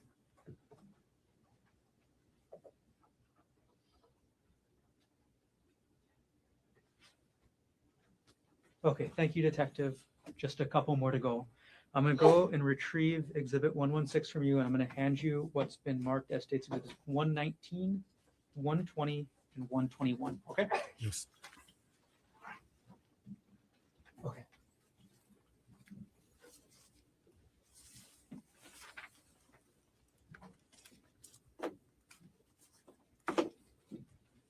Okay. Do you recognize the three discs I just handed you? Yes. Okay. Before testifying today, did you review what's on those discs? Yes. Okay. And what is on those discs? So it contains a zip file. So basically a bunch of files combined together and placed in a zip file. So a zip file is like a container. You put everything inside and you zip it up, and it decompresses it and allows it to be sent via email. Okay. And is there also metadata contained on those discs? Yes. Okay. And in each of those discs, what is the metadata show? So it shows the date and the time where these items were attached. It's under WhatsApp, and it was under Jeff Miller. It was a series 1, 2, and 3, and was sent from the user of this device to the person, the same user of the device. clarify, Detective, are we talking about an email here? Yes, this one is an email. Okay, so who was the email from? So the email is from the user, well, the email address was gkonig@proinbox.com. Okay, and who was the recipient? It's also the same one. It's gkonig@proinbox.com. Okay, so, and is that true for each of these three exhibits? Yes, So each of these three exhibits is an email that the user of the email address gkonig@proinbox.com sent to themselves. yes, After you, and did you review these exhibits to make sure that they are fair and accurate, decompressed zip files? yes, Is the metadata on each of these exhibits a true and accurate copy of the metadata that you saw while examining the laptop? yes. Are those three zip files, do you remember the names of them? It was, I know it was WhatsApp, and then it was Jeff, and then it was a one, and then there's a zip. It's a zip file. Okay. I mean, I don't know like offhand the accuracy of the file name, but then there was a WhatsApp Jeff 2, and then there's a WhatsApp Jeff 3, and they're all zip files. Got it. And are the contents of those files contained in an individual folder on each disk? Yes, And then is the metadata also contained on each disk? yes, After you reviewed the disks, did you sign and date them? yes, And at this point, the state moves exhibit 119, 120, and 121 into evidence. Mr. Otake. No objection. We'll do mark for identification of states exhibits 119, 120, and 121 will be received. Okay. Detective Numa, I'm quickly just going to publish the metadata for each of those exhibits, okay? So Yes. we're going to start with exhibit 119, and I'm going to publish the metadata that's contained on that exhibit. All right. So when we look at the file name, can you tell us, now that you actually see the data, what is the file name in exhibit 119? yes. The file name is WhatsApp chat-jeffmiller.zip. Okay. And when was this email sent? This was sent on December 24, 2024 at 12:26 p.m. And then everything else on the disk is what's contained in that WhatsApp chat Jeff Miller zip file, correct? Yes, Got it. We're going to publish the metadata from States Exhibit 120. All right, Detective Unuma, what was the file name of this under States Exhibit 120? so the file name is WhatsApp chat-jeffmiller2.zip. And can you tell us when this email was sent? Yes, it was sent on December 24, 2024 at 12:20 p.m.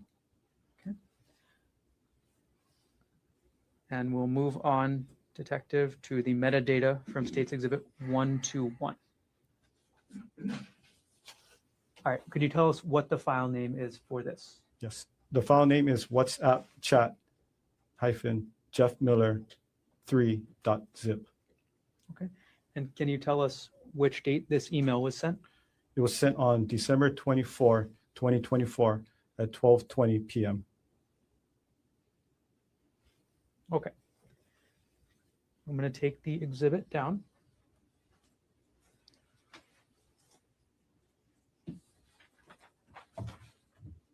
One second.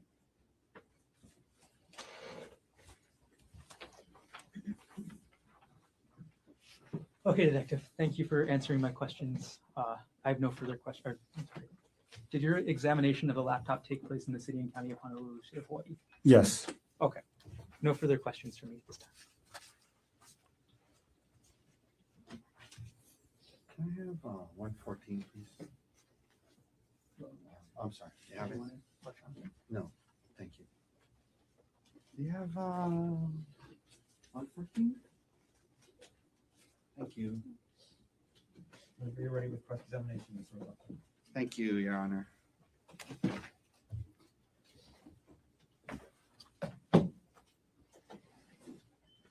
Okay, good afternoon, Good Detective. good afternoon. Can you tell me how you pronounce your last name? Is it Inuma or Iinuma? It's Enuma. Excuse me? Enuma. Inuma. Yeah, long I. Okay. So you're a detective with the Honolulu Police Department, yes? Yes. And it was a few hours, maybe 4 or 5 hours ago, but what kind of expert were you qualified to be today? It's a digital forensic. Digital forensics, right? Yes. As in, you get a search warrant as a detective, you go through someone's computer, search relevant terms, trying to find evidence that is relevant or helpful to the prosecution, yes? Yes. And in this case, you talked about artifacts, as in files, is that right? Yes. Isn't it true that your search through the Axiom program, you collected over 7,000 files, yes? It was 9,000. Sorry, it was 7,941 files. 7,900 files from the computer that you believe belongs to Gerhard Konig, yes? Yes. And then of those 7,900 something files, you sifted through it looking for the ones that you believe would be the most relevant to the prosecution, correct? Yes. And the prosecutor worked with you on that, yes? I worked with the lead investigator. I'm sorry, the detective Spacek, is that right? Yes. And the ones you went through today, it's the best you guys could come up with, yes? Yes. The search warrant, it's not like you can just go through anything and everything on a computer. The search warrant has terms that you're limited to search, yes? Yes. And the lead investigator, these terms are developed based off of what you guys think you're looking for might be helpful to the case, yes? Yes. And so, for example, in this case, some of the search terms that you're looking for on the computer to see if somebody searched for or looked this up, some of the search terms were danger, death, fall, slip, accident, cliff, kill, die. Those are some of the search terms that the lead detective put in the warrant that you guys are trying to comb through this computer, trying to see if we can find searches for death, falls, accident, cliff. Those are some of the search terms that you guys are looking for, right? Yes. Okay, and again, today you went through what you found, right? Yes. And there were other search terms as well that had Ariel's name, yes? Yes. And Miller's name, yes? Yes.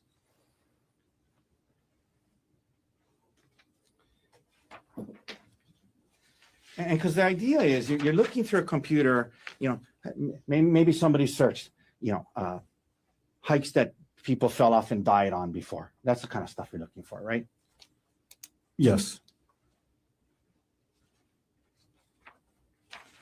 Another group of search terms that was included in the warrant detective were syringe, vial, undetectable, incapacitate. Those are some of the search terms that you guys thought, let's go look through this computer and see if we can find stuff related to that, correct?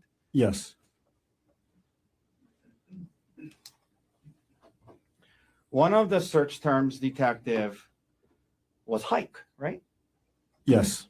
And as you indicated, between February 28th, 2025 and March 4th, 2025, there was you went through some searches about hikes, correct?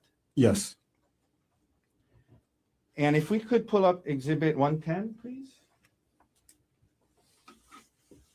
Okay, so if we could, Mr. Dirks, if you could zoom in on this top 3 or 4 up there, please. Okay. Did it get bigger or? Yes. I One cannot see second. it. Is there a way can you make that bigger? Yeah, thank you.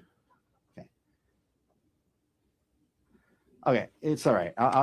So some of the searches said Maui hikes, Oahu Spring Trail, Hale Ma'u Trail. So there were searches related to Maui hikes as well. Yes. Yes. And are you aware that Dr. Konig would go on hikes with his son on Maui often? No. Were you aware that he would go on hikes with his wife and family on Maui? No. And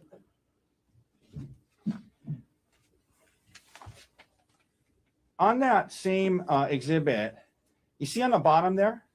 Can you blow up that bottom under URL, Mr. Darks, please? The whole thing, please. No, I'm including this part, please. Okay, so this is from your search, some of the searches that was done on hikes, correct? Yes. And so, for example, best hikes on Oahu was searched, right? Yes.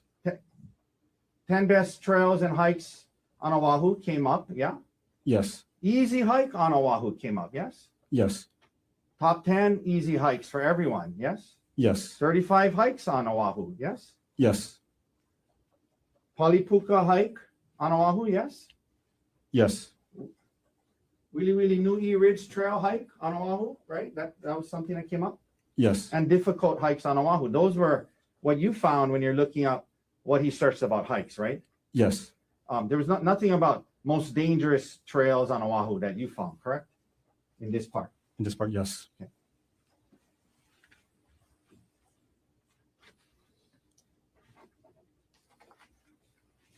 And it's true, you can zoom out of there, Mr. Dirks, thank you.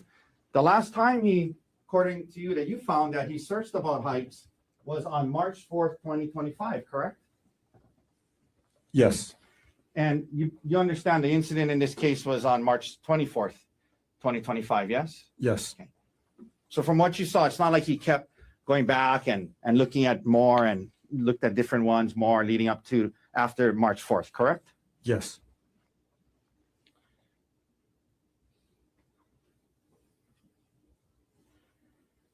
Now, if somebody wanted to go on a hike on Oahu, they might search for hikes, right? Yes.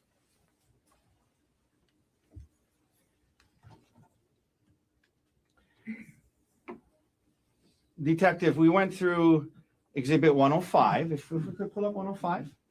And this was the one with the Reddit, I guess, is it a website or is Reddit a website? So it's a website. It's an online social media platform. It's like online social media, right? Something like a Facebook.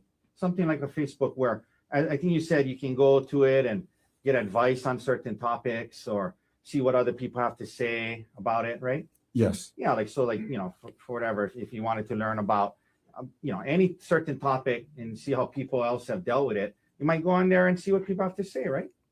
Yes. Okay. And so, he's on, at least what you found on the computer, as one after infidelity. Can we let's go to the next page if we can, okay? As one after infidelity, let's go to the next page. Next page. And next page. Next page. Okay. So there's all these things having to do with infidelity, correct? Yes. Okay, let's go to the next page. Why did you do it? He's trying to look that up, yes? Yes. Next page. Okay, next page. Peer support, advice and removals. He's looking up peer support related to infidelity, correct? Yes.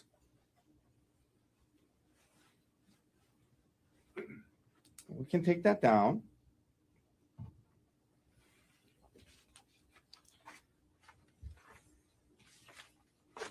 The term Darvel, you mentioned, can you tell us what your understanding of what that means? Yes. So from my understanding from reading Reddit and then Google What does search, it stand for? so deny, attack, reverse, victim, offender. So it's from my understanding, it was as an abuser, you're trying to avoid accountability.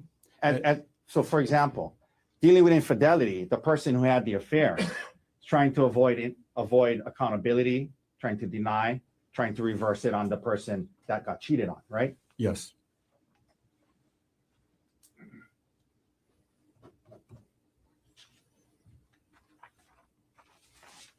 Could we pull up 113, please?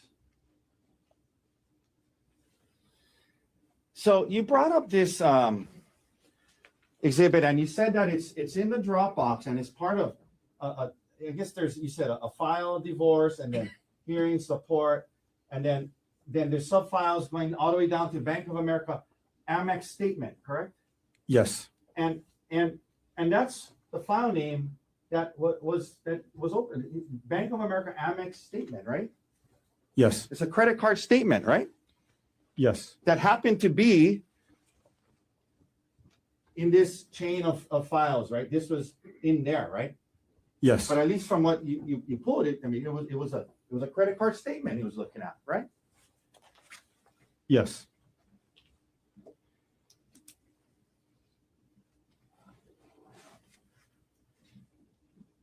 Now, we can take that down, Mr. Dirks. Thank you. So I wanted to ask you this, detective, because I just want to make sure that we're not trying to paint that we're painting an accurate picture here. Okay. The search warrant, you can only seize files that the search warrant terms allow you to seize, correct?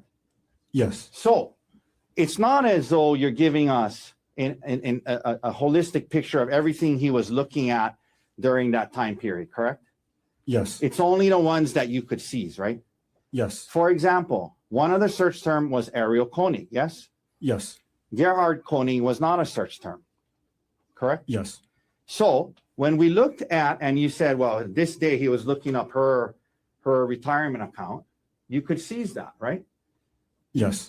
But your Axiom program, if he was also either right then or close by looking at also other financial documents like his retirement accounts, their taxes, their life insurance related to him, Axiom wouldn't seize that, you wouldn't have that, you couldn't present that to the jury, correct?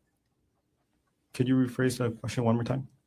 If there was a file that didn't have Ari's name on it, on his computer, but he was looking at, for example, his retirement roughly around that same time period, he was looking at hers, you wouldn't be able to seize the one from him because it had his name on it, right? Yes. Okay. So you agree that when we're looking at these things, context kind of matters, right? Context matters. Yes. And what we've gone through is just certain things he might have been looking at during that time period, but not all, right? Yes.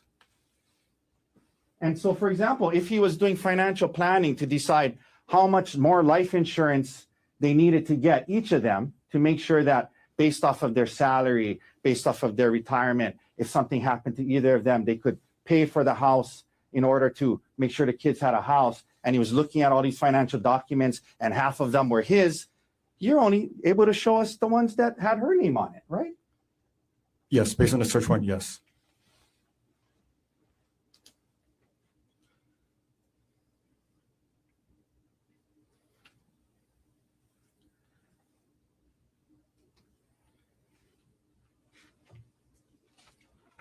Could we pull up 114, please? Oh, I'm sorry. I think, is that the one I grabbed? I think that's the one I grabbed.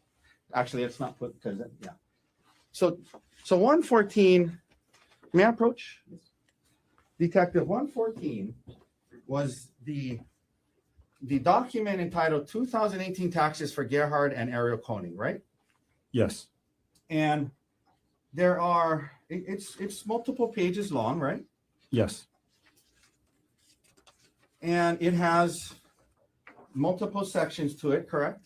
Yes. It talks about when they were married. It has their plug-in electric vehicle and their tax credit from that. Yes. Yes. It has the refinancing and of the principal residence. It has information about the principal residence and the refinancing. Correct. Yes. It had charitable contributions and how much they donated to charity that year. Right. Yes. It has his income on it. Right.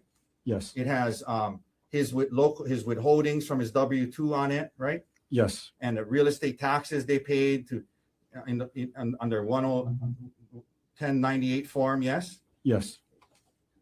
It had the 2017 federal income taxes they paid, right? Yes.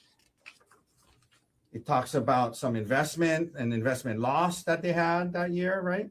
Yes. It has things from their W-2 from University of Pittsburgh, right? Yes. And then it has information about Ariel Konig on there, about, again, the principal residence, home mortgage interest, education information, healthcare information. Has all of that in this document, right?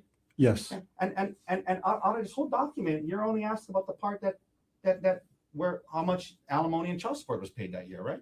Yes. But there's a lot more other information on here, right? Yes. You don't know what information on here he was looking at when he pulled this up on his computer, do you? That's correct.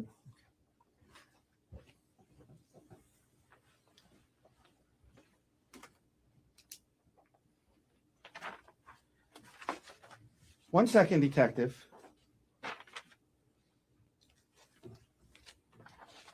You also were only able to search for, because of the search warrant, and it's not your fault, it's just what the search warrant allowed, for a specific time, right? Yes. So I think it was December 1st to March 24th, right? It's 24. Yes, correct. So you weren't able to go back and see, okay, well, is this normal? Does he often go to these files and look up his tax information or the retirement information or any of these files? Is this a normal practice of his, every month or so? You weren't able to go back and see that, were you? Yeah, that question would be for the lead detective. No, I know, I'm not blaming you. I'm just, you only did what you were allowed to do, right? Yes. Yeah, so you weren't able to go back into, January, February, March, April, May, June, July, August, September, October of 2024. You can only go from December to March, right? Yes.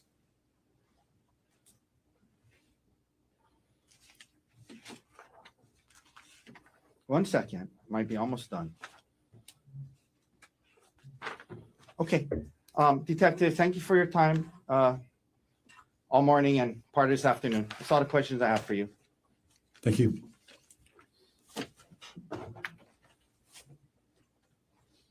Thank you. Mr. Gardner, any redirect? Briefly, go ahead. Okay, Detective Inuma, you were asked about the date range for when you saw the user G. Konig searching for hike information, correct? Yes. Okay, and that date range you asked about was February 28th through March 4th, is that right? Yes. That's 5 days, right? Yes. Other than those 5 days, in the approximately 4 months that you looked through the laptop with the user Gerhard Konig, other than those 5 days, was there any other research about hiking that you found? Not that I recall.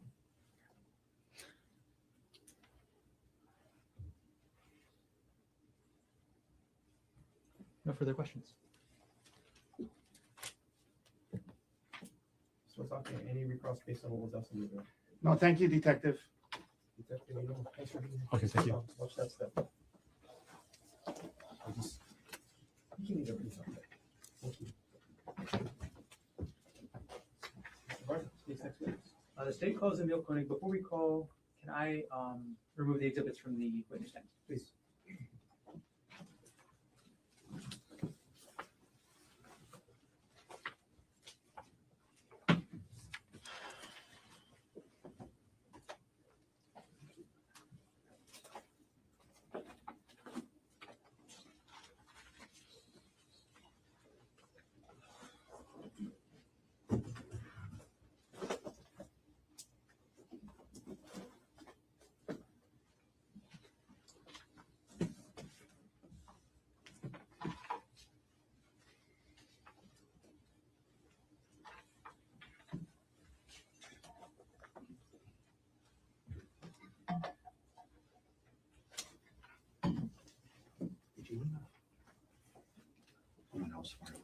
Yeah, got it.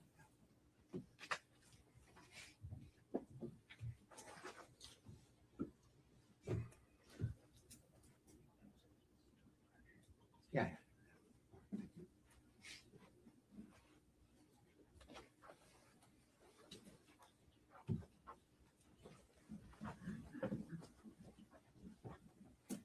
Can you raise your right hand, please?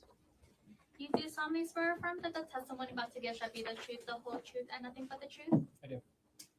Please have a seat. All right, good afternoon. Good afternoon. Okay, the first thing I'm going to ask you to do is to scoot forward as much as you can and to speak as much in the microphone as you can, okay? Okay. All right. Can you start off by stating your name, please? Emil Konig. Is it okay if I call you Emil for the rest of my questions It today? is. Okay. Emil, what do you do for work? I work for Maui Health Maui Health. as a clerk. As a clerk, you said? And how long have you been doing that? About 2 months now. And where do you live? On Kahului, Maui. Is that at 19 Pu'uehu Place? Correct. Who do you live with? With my stepmother and my 2 brothers, Your stepmother, who is that? Ariel Konig. Are you related to any person involved in this case, Emil? I am Who are you related to? the defendant. Is that Gerhard Konig? Correct. And who is Gerhard Konig to you? My father. If you were to see him again, would you be able to recognize him? I could. Stipulate to identification. Thank you. We'll just move on then. All right, Emil, just over a year ago, on the morning of March 24th, 2025, where were you? I was at home. Normally, who lives in that house with you? Or on that date, who normally lived in that house with you? My dad, my stepmom, 2 little brothers. On the morning of March 24th, 2025, was your dad and your stepmom home? No. Do you know where they were that day? Oahu, here. They were on Oahu? Mhm. Do you know why the defendant and Ariel were visiting Oahu? For Ariel's birthday, Do you know when Ariel's birthday is? the March 24th. So was anybody else staying at the house in Kahului with you on that morning? Yes. Babysitter for the little kids. Got it. On the morning of March 24th, 2025, did you receive any calls from either Ariel or the defendant? I did. Okay. And which was it? From the defendant. Who contacted who? Defendant contacted me. What type of call was it? A FaceTime call. When you say FaceTime call, is that on the Apple iPhone? Correct. Was this call a FaceTime voice call or a FaceTime video call? FaceTime video call. How many times or how many calls were there from the defendant to you on March 24th, 2025? 2. And what times were the 2 calls at? I couldn't recall exactly. Did you provide a statement to a Maui detective I did. regarding this incident, regarding those calls? Yes. And in that statement, did you tell the detective what time those calls were? Yes, I did. Would seeing that statement help you refresh your recollection as to when those 2 calls were? It would. Okay. Let's pull a page number here.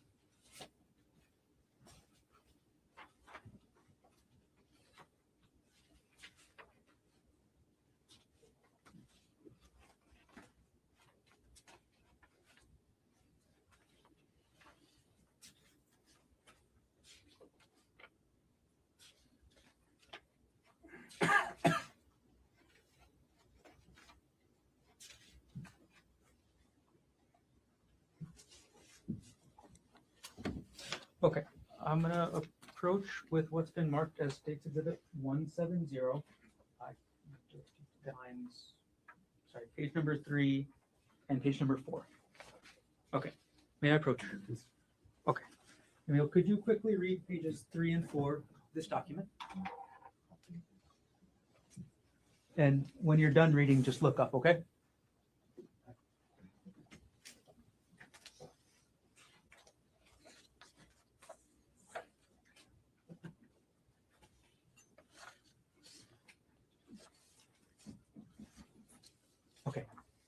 Is your recollection refreshed as to when those 2 calls were? It is. Okay, I'm going to retrieve the exhibit and I'm going to ask you the same question again, okay? All right, I'm going to retrieve exhibit 170 from you. Okay, and Emil, what time were those 2 video FaceTime calls on March 24th, 2025? The first one was at 10:42 a.m. and the second one was at 11:46 a.m. I'm going to ask you about the call from 10:42 a.m. first, okay? All right. Where were you when you got the FaceTime video call at 10:42 a.m.? At home. That's the same address we talked about earlier. Correct.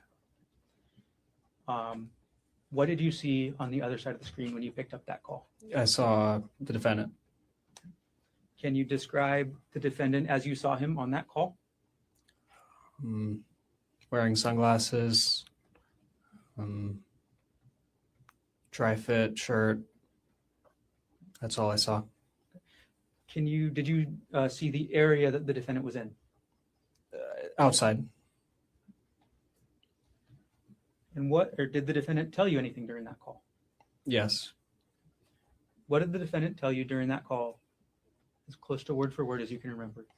That he would not be making it back to Maui and to take good care of the younger kids, and that Ari, my stepmom, had been cheating on him and that he tried to kill her. Okay. That's a lot, but I'm going to break that down a little bit. You said the defendant told you he tried to kill Ariel. Is that right? Correct. Did he tell you what happened to Ariel? He did not. Did he tell you where she went? No.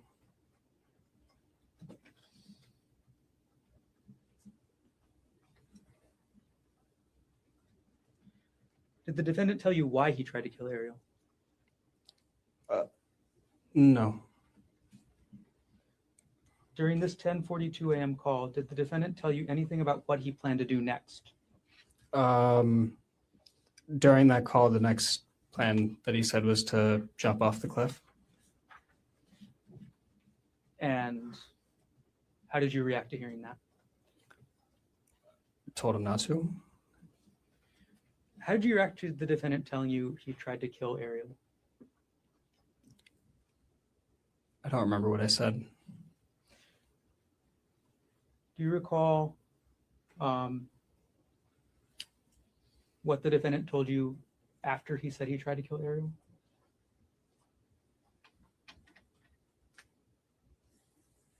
Not directly after. Okay. Did he say where Ariel went? No, just away. What did he say about Ariel and away? He said that she had gotten away, and that was all I heard about her location.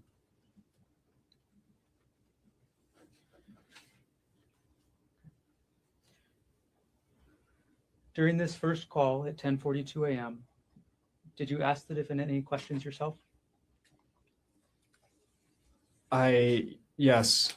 I asked what was on his shirt because it looked like I saw splatters of something on his shirt, and he said, "Oh, it's just her," meaning Ari's blood. Okay. So far you've told us that the defendant told you he tried to kill Ariel, that Ariel got away, that Ariel was cheating on him, that he planned to jump, and that the blood on the shirt he's told you was Ariel's. Is that right? Correct. Okay. Did I miss anything so far? No. Okay. Did he tell you anything else during this call at 10:42 a.m.? No. All right. So Emil, after you get this FaceTime call and after the defendant tells you these things, what did you do? I went over to my grandparents' house, which is Ariel's parents. Okay. Walked over to their house, told them what had happened. How far away is your grandparents' house away from the Pu'uehu place address you mentioned earlier? It's like a minute or so walk. And could you tell us your grandparents' names? Judith and Peter Mast. Which of your grandparents did you tell about the call first? Both. They were both there, so both of them. What happened after you told Judith and Peter Mast about this 10:42 a.m. call? The next notable thing is they received a phone call from, I believe it was Queens Hospital, one of the hospitals here. Later on, that day, did you tell anybody else what the defendant told you? My mom, Who's your mom? Jessie Patelare. Did you at some point also tell the police what happened that day? I did. All right. Do you know where your grandparents ended up going after you told them about this call? Yeah, here. They came to Oahu? Correct. All right. You said that there was a second call at 11:46. Is that right? Correct. All right. The second call, was this a FaceTime call as well? Yes. And just phone, just audio or audio and video? Audio and video. Did you pick up the call? I did. When you picked up this second call at 11:46, what did you see on the screen? I saw the defendant. And can you describe any background that you saw on the scene, if you remember? Just trees, rocks, the sky. Was it? During this second phone call at 11:46, what did the defendant tell you, if anything? He asked me if I had told anybody, and I said yes, and I told him who I had told. And then he said that he was just going to jump, and said that a couple times. Okay. To be super exact here, Emil, who did you tell the defendant that you told? I told the that I told my grandparents and my mother. Okay. So you told them that you told Peter, Judy, and Jesse. Correct. Okay. So after the defendant told you he was going to jump a couple times during the second call, how did you respond?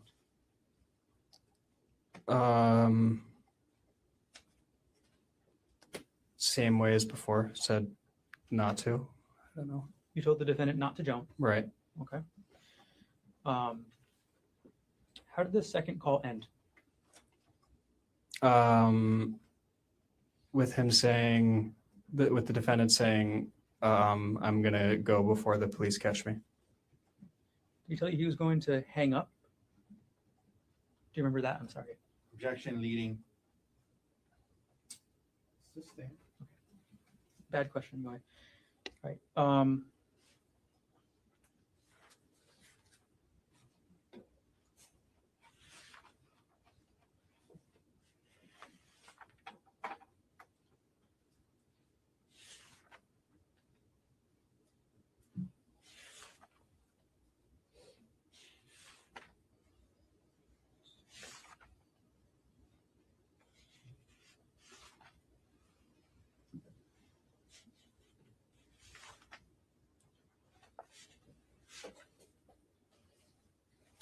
Sorry. I just want to clarify, Emil, about the last thing you told me about the police. What exactly did the defendant tell you about the police? Asked and answered.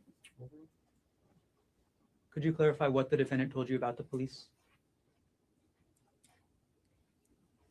That he was, that the police was looking for him. He didn't want to be found.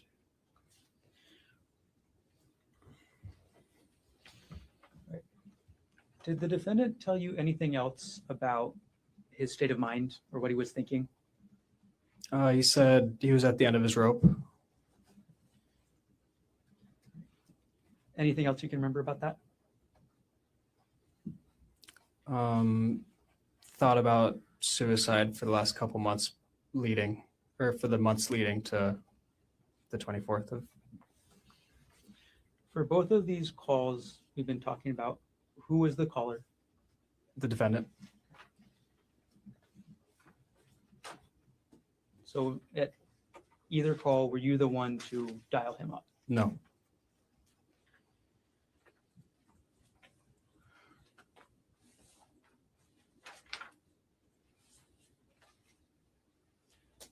All right, Emil, overall, did you choose to get involved in this? I did not.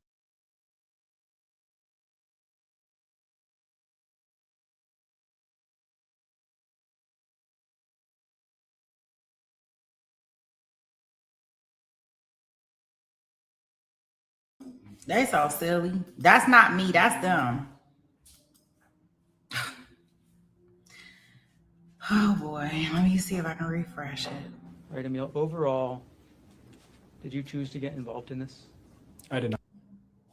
Oh gosh, y'all see it? It keeps stopping. It keeps stopping. It keeps stopping. No. Oh gosh. Let me see. I tried to refresh it and it just. Right, Emil, overall, did you choose to get involved in this? I did not.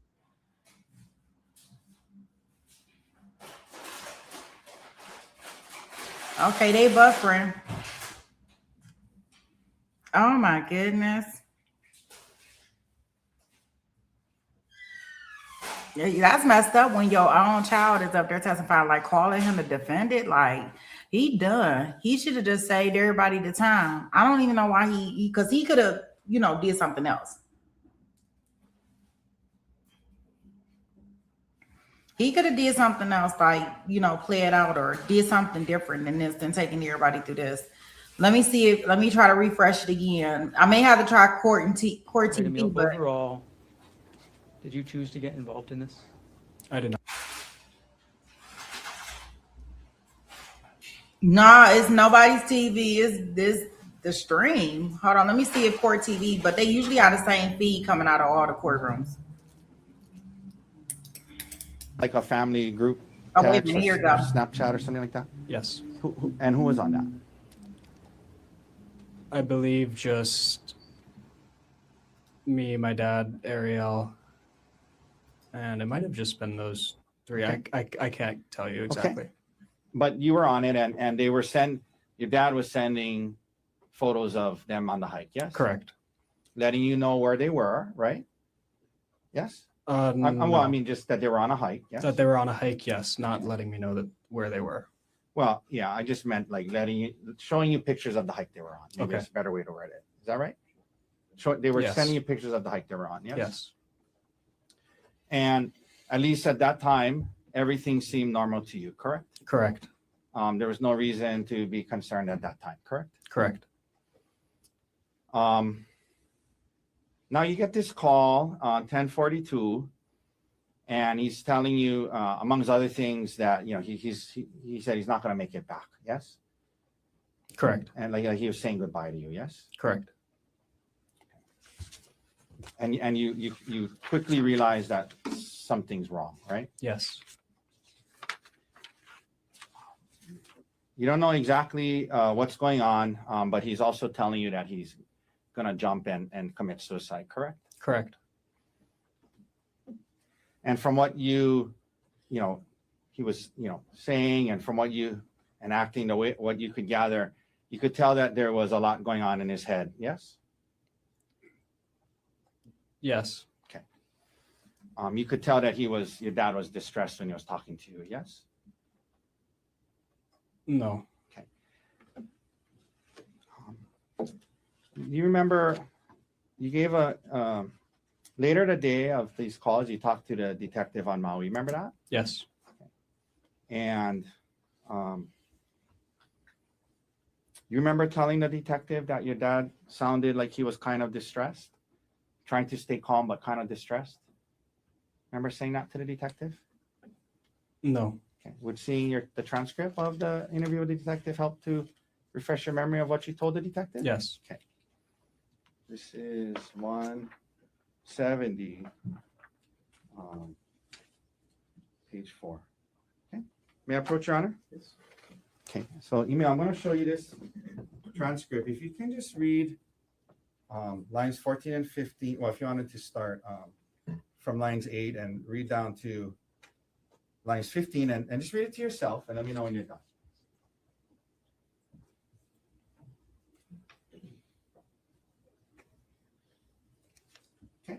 You remember saying that to the detective? Yes. Okay. But as you sit here today, you don't have a recollection of him sounding distressed. Is that right?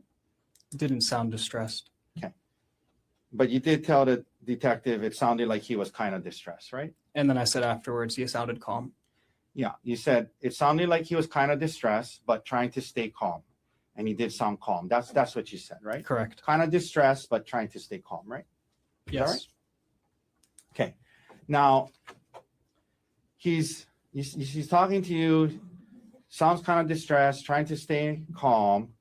And you said also at some point, said something about he seemed like he was at the end of his rope. Is that right? Yes. That is what he said. Now, the first call, Emil, when your dad is having this first call with you, from what it was on a FaceTime, right? Correct. And there was video, right? Yes. So you could see him and kind of whatever was in the camera behind him, right? Right. And he's having this call with you. He's right on the edge of what looked like a steep cliff, correct? Yes. And he's telling you he was going to jump, yes? Yes. And did you assume that where he was talking to you at was where the incident with him and Ariel took place? Generally?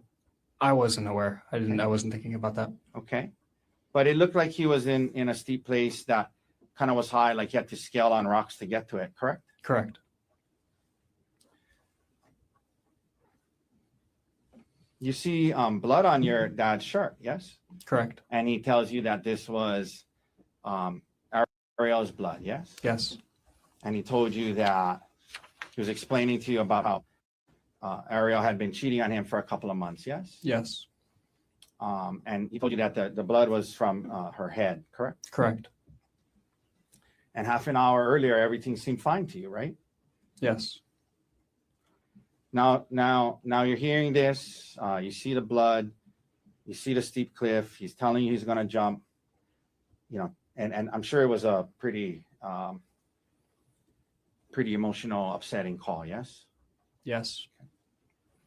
And it was also a little confusing to you. You're trying to kind of piece together and make sense of what happened. Correct. Yes. Okay. And also trying to convince him not to jump. Correct. Correct.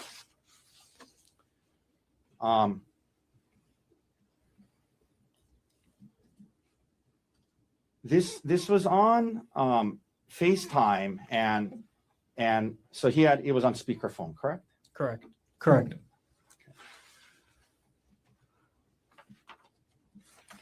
After the first call, you then go to Judy and Pete's house, yes? Yes. And that's Ariel's parents' house, yes? Yes. But you call them your grandparents, correct? Yes. You also went to Judy and Pete's house with your girlfriend, right? Yes. Is that still your girlfriend? No. Okay, your girlfriend at the time, correct? Yes. Then maybe about an hour later, your dad calls you again. Is that right? Yes. And you guys are talking, and he tells you, he brought it up and asked, and you said, yeah, I told Judy and Pete, and then he starts saying, okay, I'm gonna jump then, or something like that. Is that right? Yes. And then he said he needed to go so the police wouldn't find him, right?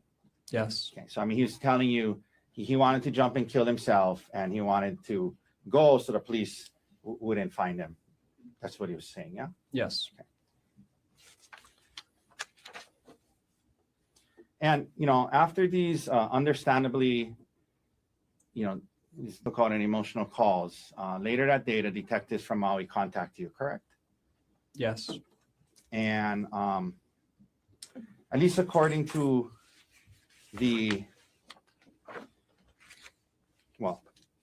it was the interview started at 2:27 p.m., correct? Would seeing the transcript help you remember that? It would. Okay. May I approach, Your Honor? Yes. Okay. Again, 170. So, Emil, if you just read that, this is the start of the interview. Okay, read it to yourself. Let me know when you're done. Yep. All right. So the interview started at 2:27 p.m. later that day, correct? Correct. And these were not Honolulu Police Department detectives, but Maui Police Department detectives, correct? As far as I know. Okay. And, you were able to look on your phone later. Well, you were able to look on your phone and tell the detectives the exact timing of the calls. And that's why you were able to say it was The first call was 10:42 a.m. and the second call was 11:46 a.m., right? Yes. So the interviews with the detectives is at 2:30 or 2:27. So about 4 hours after the 10:42 call and about 3 hours after the 11:46 call, right? The interview with the detective, Yes. roughly. And, you know, obviously you didn't record the call with your dad when you guys were having them. You're just listening to him and talking to him about not jumping, right? Correct. And you didn't write down any notes after the call, right after, did you? Correct. Okay. I did not. But you tried your best, 3 to 4 hours later to describe the call you had with your dad to the detectives, correct? Yes.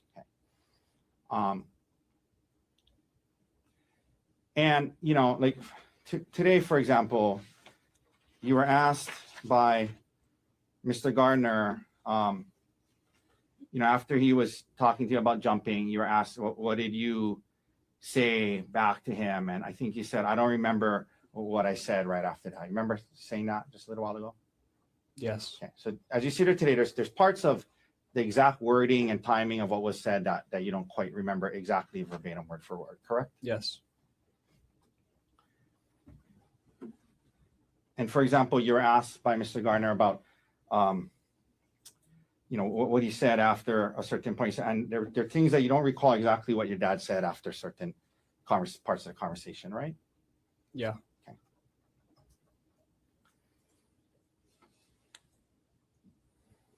But you tried your best to explain to the detectives what you understood your dad to have been saying, correct? Yes. But to be clear, it wasn't like an exact word for word verbatim of the entire conversation, but you did your best, correct? Yes. Okay. For example, in an effort to do your best to explain to the detectives on Maui what happened, you initially told the detectives that your dad told you he tried to kill Ariel by pushing her off a cliff. You remember initially saying that to the detective? Yes. Okay. And that was what you had kind of assumed given the things that he told you and where he was on the cliff. That's what you assumed that he meant, right? At least when you said that to the detective, right? Can you repeat that question? So when you initially told the detective, my dad told me he tried to kill Ariel by pushing her off a cliff, that's what you assumed your dad had meant, correct? When he said that, you assumed your dad meant that he had tried to. Let me phrase it this way. You remember telling the detective initially that your dad told you he tried to kill Ariel by pushing her off a cliff. You remember telling the detective that? Yes. Okay. But later on, in the conversation, in the interview, when the detective asked you about that, you clarified and you said the part about pushing her off the cliff was what you assumed he meant, not what he had actually said, correct? Yes, correct.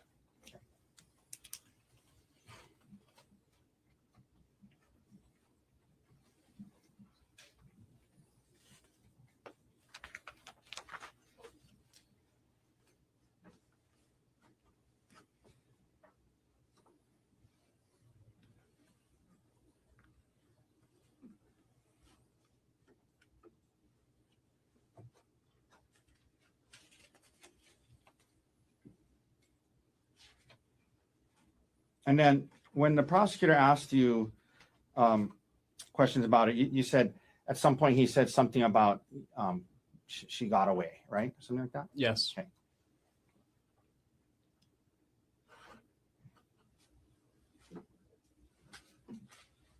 Did anyone tell you about the two witnesses that had testified that when she was moving away from him, he didn't try to stop her? Did anyone tell you that?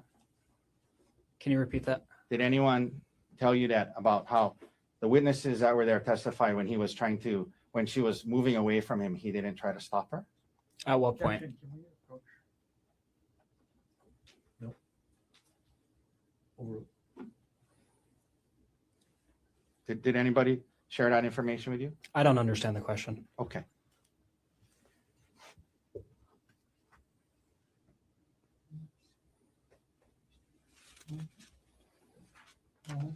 Now, let me ask you a few more questions, Emil, and then we'll be done, okay? You were asked by Mr. Gardner about how after the incident you flew to Pittsburgh to be with your mom, Jessica. Remember that? Yes. And was it later that night? Yes. But you did return to live on Maui sometime thereafter? Yes. Maybe in a few weeks? How long were you in Pittsburgh? A couple weeks? Couple weeks. I couldn't tell you the exact date. Okay, but within a month you were back on Maui. Correct. And you, at the time, you had moved to Maui with your dad and Ariel when you were in high school, yes? Yes. And that was something that you chose to do, right? Yes. You were in Pittsburgh with where your dad was and your mom, Jessica, was, correct? Yes. And you chose to move to Maui to be with your dad and Ariel, yes? Yes. And so by the time we get to 2025, how long had you been on Maui, roughly? 2 years at that point. Okay. You had a girlfriend at the time, yes? I did. You had made friends on Maui, yes? I did. Your two younger brothers were there, yes? Yes.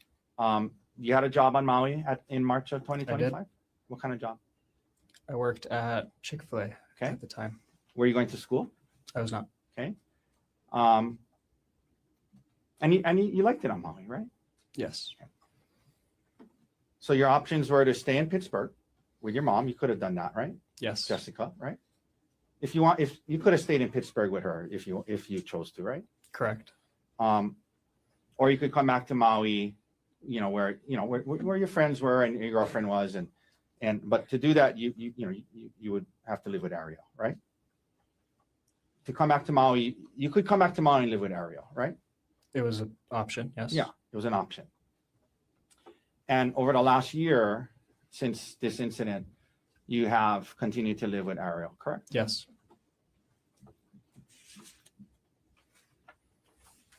You also would see Ariel's parents, Judy and Pete, regularly over the last year, correct? Correct. And you refer to them as your grandparents, yes? Yes. And they came with you to court today, yes? Yes. And over the last year, though, you've limited your contact with your dad's side of the family, correct? You haven't seen them much, right? I wouldn't say that. Okay. Your grandparents, you haven't seen them much in the last year, have you? Or talked to them much? I have done both of those things. How often have you seen them? Probably seen them Since Two- the incident. since the incident 2 or 3 times. Okay. The most recent time was when they were going to come to see you play roller hockey on the mainland, right? Yes. Okay. And where was that? Irvine. And when was that? Roughly. I couldn't tell you. Okay. I mean, it was in 2025? Yes. Okay. No, it was 2026. I'm sorry. I meant that's what I meant. Sorry. It was in 20 2026. It was in 2026? Yeah. Okay. And you're into roller hockey. You played a lot. Yeah. And you traveled to California earlier this year for a tournament, right? I did. Your grandma and grandpa, your dad's parents were going to meet you in Irvine to watch some of your games, right? Yep. And when they got there, Ariel's parents, Judy and Pete, had traveled with you up there, right? Yes.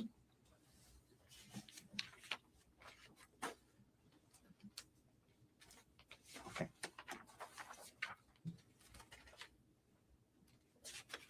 And you have not spoken to your dad since the incident, correct? Correct. Okay. All right. Thank you, Emil. That's all the questions I have for you.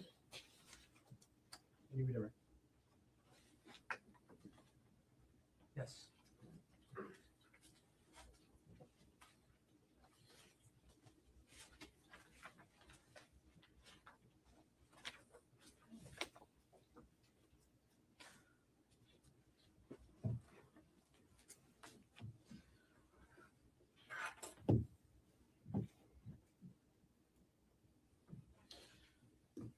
Right. Emil, one of the things that you were just asked about on cross-examination was the fact that you didn't tell the detective on Maui that the defendant told you that Ariel got away. Is that I right? didn't ask that. I'm sorry?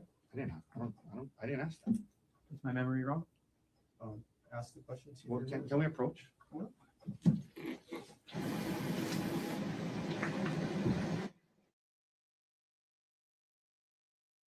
And they got to approach, of course. I mean, he should be over there crying. That gotta be messed up to see that she didn't even have him. Like he came out of you know. Mm-mm. Well. Yeah, I think his testimony is good. I think his testimony is truthful. I think that it is what it is kind of testimony. If that makes sense. Like, yeah, he called me, he said he tried to kill her. She had been cheating on him emotionally. Oh my gosh, he is such a goofy. Gosh, and he an anesthesiologist, so I mean he got money, right? Some money, I don't know. And she had a good job. I don't know why he thought he was going to have to pay that much in child support. Oh man,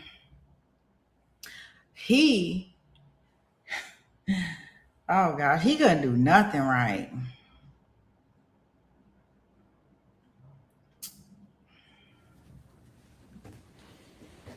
You were asked about on cross-examination this being a confusing FaceTime call. Is that right? Yes. And you were clarify more for us right here, Emil. Was there any confusion about the defendant telling you he tried to kill Ariel? Can you reword that? Sure.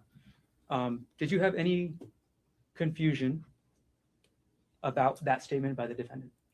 Was I confused at all? Yes. I'm sorry. Let me. Is there any confusion in your mind about the defendant making that statement that he tried to kill Ariel? Now? In general. Yes. Okay, could you explain? I didn't expect it. I'm sorry. I think I'm phrasing my questions poorly, Emil. Is there any doubt in your mind about the defendant telling you he tried to kill Ariel? No. Thank you. No further questions.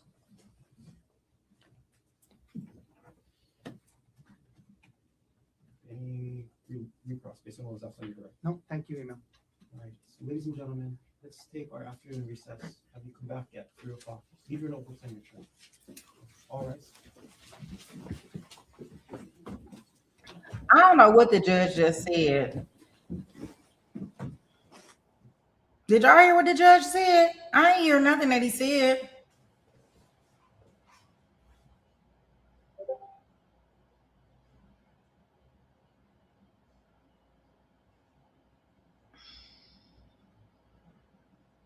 I don't know what he just said.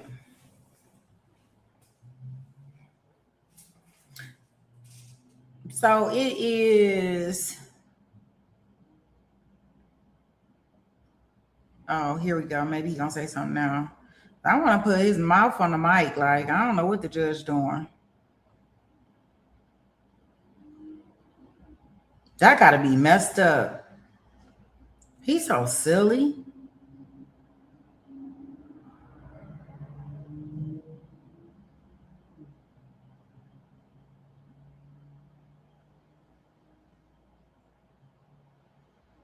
Oh, so it's break time, Lynn?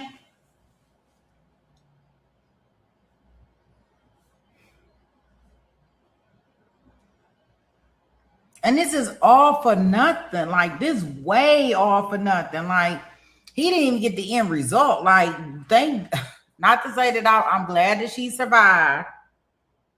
But dang, he did this all for nothing. Like, dang, if you're going to be doing it, you're going to have to do it and do it right. Like, really? And you going to go to jail for the rest of your life? Oh, no. Oh, no, no, no, no, no. That's a no can do with me.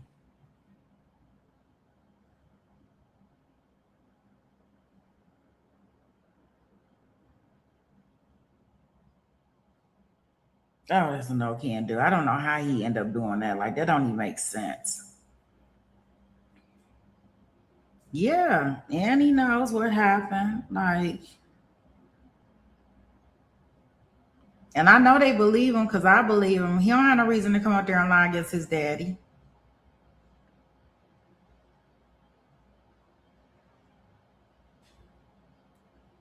Yeah, all of them. All of them got that trauma. Mm-hmm. Yeah, definitely huge trauma from this. Like,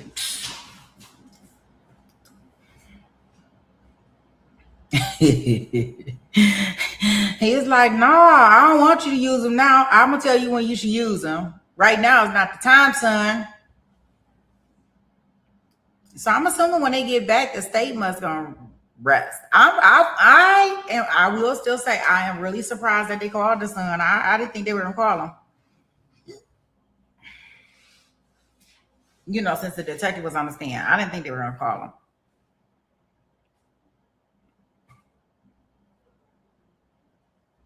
Yeah, I definitely agree with that, Katie. She says the son definitely didn't lie. He would have loved to have been able to say anything other than the truth.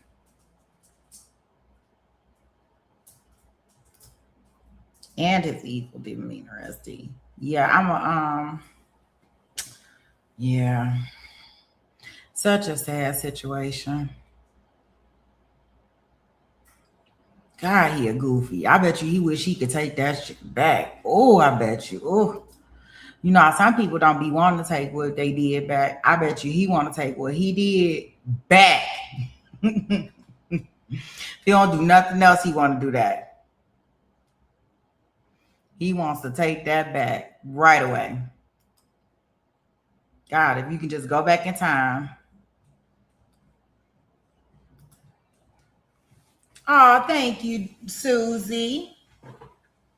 Oh, thank you, sweetheart. Man, oh man.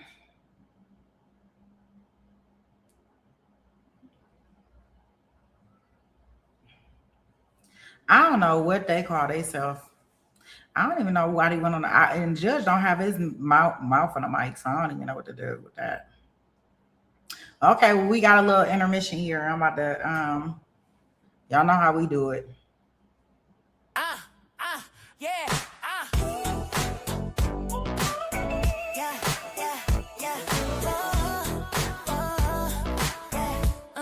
Yeah.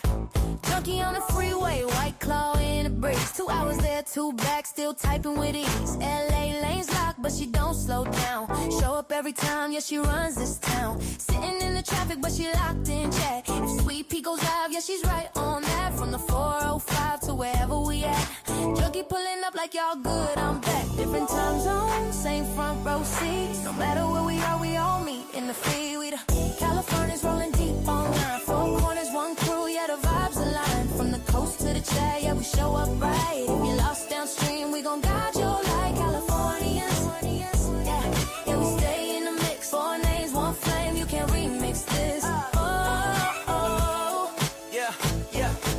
SD rolling with the sunset glow. West Coast haze where the good vibes flow. Little bit lifted, yeah, she stays serene. Ocean breeze mixed with the evergreen. Late to the stream, but she still gon' slide. Panel opens up, she already inside. Hold up, I'm here, yeah, she dropping bars. Calm, cool energy, no matter how far. She got that FOMO, scrolling every stream. Little lost downstream, but she part of the team. New to the crew, but she locked in fast. Super chats flying, yeah, she built to last. Wait, where we at? But we got her back. Pointed to the right stream, never off track. Now she vibing with us, no need to roam. Anywhere we at, yes, Susie home. Shamrock, yeah, Shamrock checking in from across the map. Different time zone, but she bridging the gap. Y'all good every time, yeah, she mean that.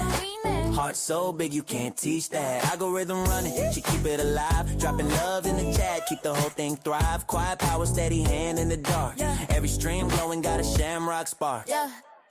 junkie, junkie, junkie, junkie, junkie, junkie, junkie, junkie, junkie, junkie, junkie, junkie, junkie, junkie. Susie, Jamrocks, Jamrocks. Junkie, junkie, junkie, junkie, junkie, junkie, junkie, junkie. Susie, Jamrocks, Jamrocks. Are we the California, say the name twice. Show up every stream, yeah, we never think twice. From the traffic jams to the ocean tide, from the lost links to the worldwide ride. Californians, yes, yeah, yeah, we stay in the mix. 4 names, 1 flame, can't remix this.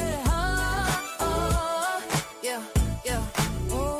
Californians, Californians, Californians,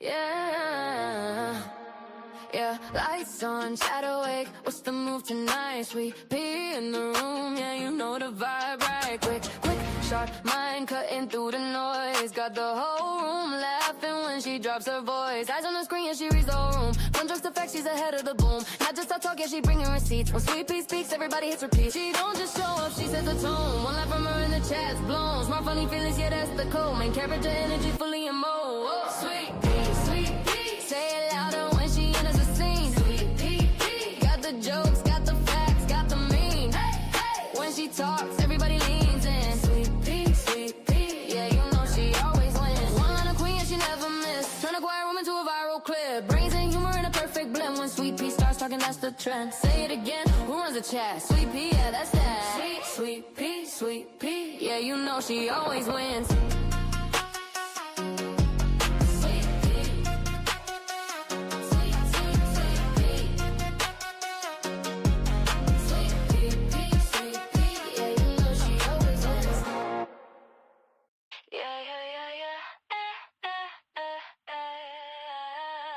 Late night glow from 1,000 screens. Everybody watching, nobody seeing the same thing. One line drops, tension in the air. Half truth, half theory. Somebody already there. We don't just scroll, we decode. Read between what they said and what they showed. Quiet minds with loud ideas. You feel it shift when the chat appears. Not here for drama, not here for the show. We're here for the patterns that nobody else knows. We're the signal in the noise. Low voices, sharp choices. Every thought hits like a flare in the dark. We're the signal in the noise. No scripts, just voices. When the chat moves, yeah, it leaves a mark.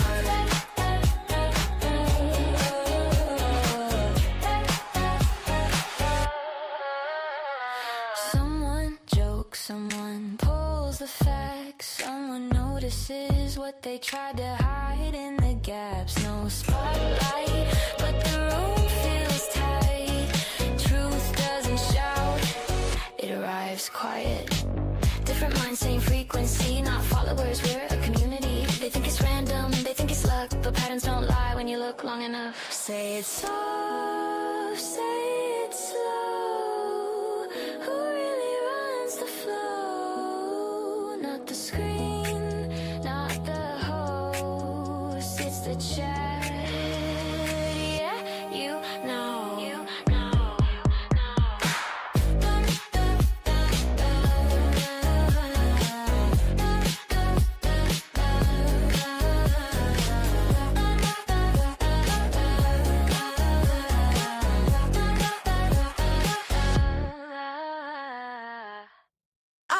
Take it to trial.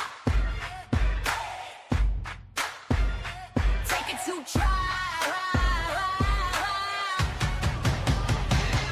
Welcome in, grab a seat, hit the like and subscribe. Cause Sweet Pea's on the mic with that spicy little vibe. Got the courtroom streaming in the chat, going wild. We're debating heavy topics, but still laughing like a child. From objections to confessions to the judge's side eye. If it's justice and it's messy, we gon' talk about why. Every day's a new case, every moment's a ride. And when Sweet Pea's in the building, we be learning with pride. Minds on deck, keep the room running smooth. Film freak therapist, you know, keeping everyone in the groove. Rachel with the facts, pretty brown girl with the sass. Moreldia and Fowler keep the peace in the chat. But Jason walks in and the ladies collapse. Chocolate, take it to trial, where the truth gets loud and the laughs run wild. Sweet Pea's got the spice, she's the queen of the aisle. Chat fam rolling deep, we've been here a while. Lights on, mics up, we gon' do this right. Take it to trial, every day, every night. Take it to trial.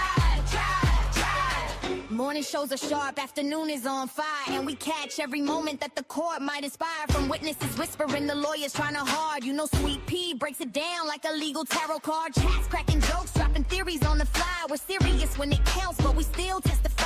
Minds hold it down when the trolls try to play. If you ride a line, court adjourned for the day. But when Jason logs in with that deep hello sound, the ladies in the chat, man, they all fall down. Take it, take it, take it, take it, take it, take it, take it, take it to trial, where the truth gets loud and the laughs run wild. Sweet Pea's got the spice, she's the queen of the aisle. Chat fam rolling deep, we've been here a while. Lights on, mics up, we gon' do this right. Take it to trial, every day, every night. Take it to trial. When the sun goes down and the cases get deep, after dark gets spicy, no secrets to keep. Taboo topics, big laugh, slap, happy crew. Sweet Pea says behave, but we never really do. It's opinions, confessions, stories untold, but we handle it with heart like the chat made of gold. Hey! Take it to trial, from day to night and every wild mile. Sweet Pea's kneeling strong with her trademark style, and the fam in the chat always makes it worthwhile. Turn it up, show some love, hit the like on sight. Take it to trial, yeah, we live tonight. Take it to trial, yeah, we live tonight. Take it to trial.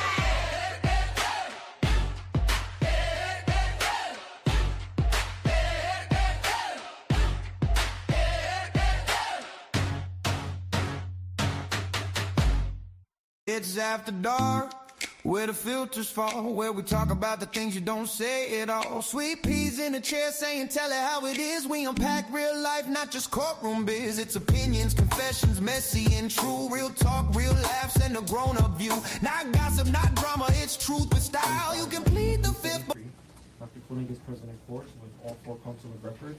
All jurors are back in the courtroom.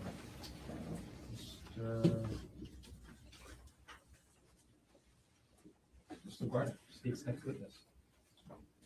The state calls Peter Mast.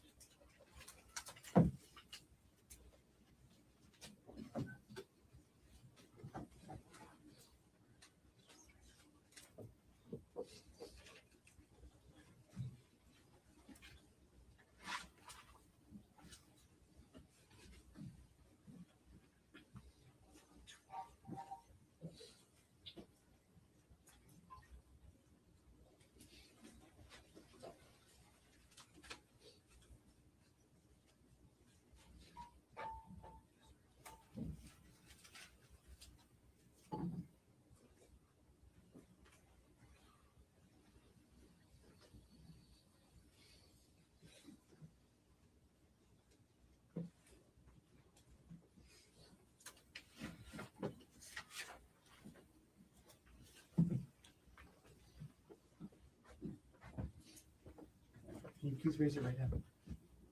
You do solemnly swear affirm that the testimony about to give shall be the truth, the whole truth, and nothing but the truth? I do. Please have a seat.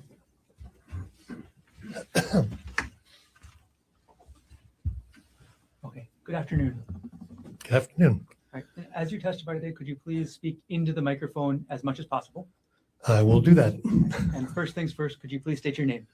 My name is Peter Mast. And what do you do for work, Mr. Mast?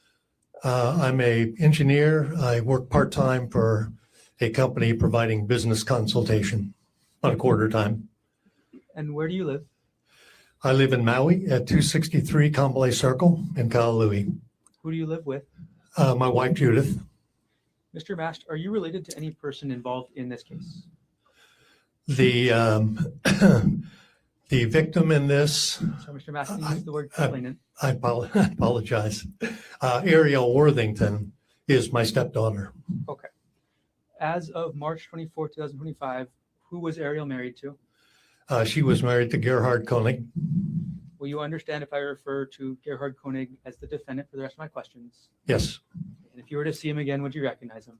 yes, Okay. If you recognize him in the courtroom, could you point him out and let us know an article of clothing that he's wearing?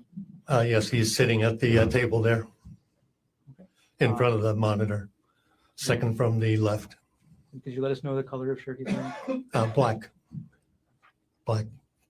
blackish, greenish, dark. Okay. Your Honor, may the record reflect the witness has made identification.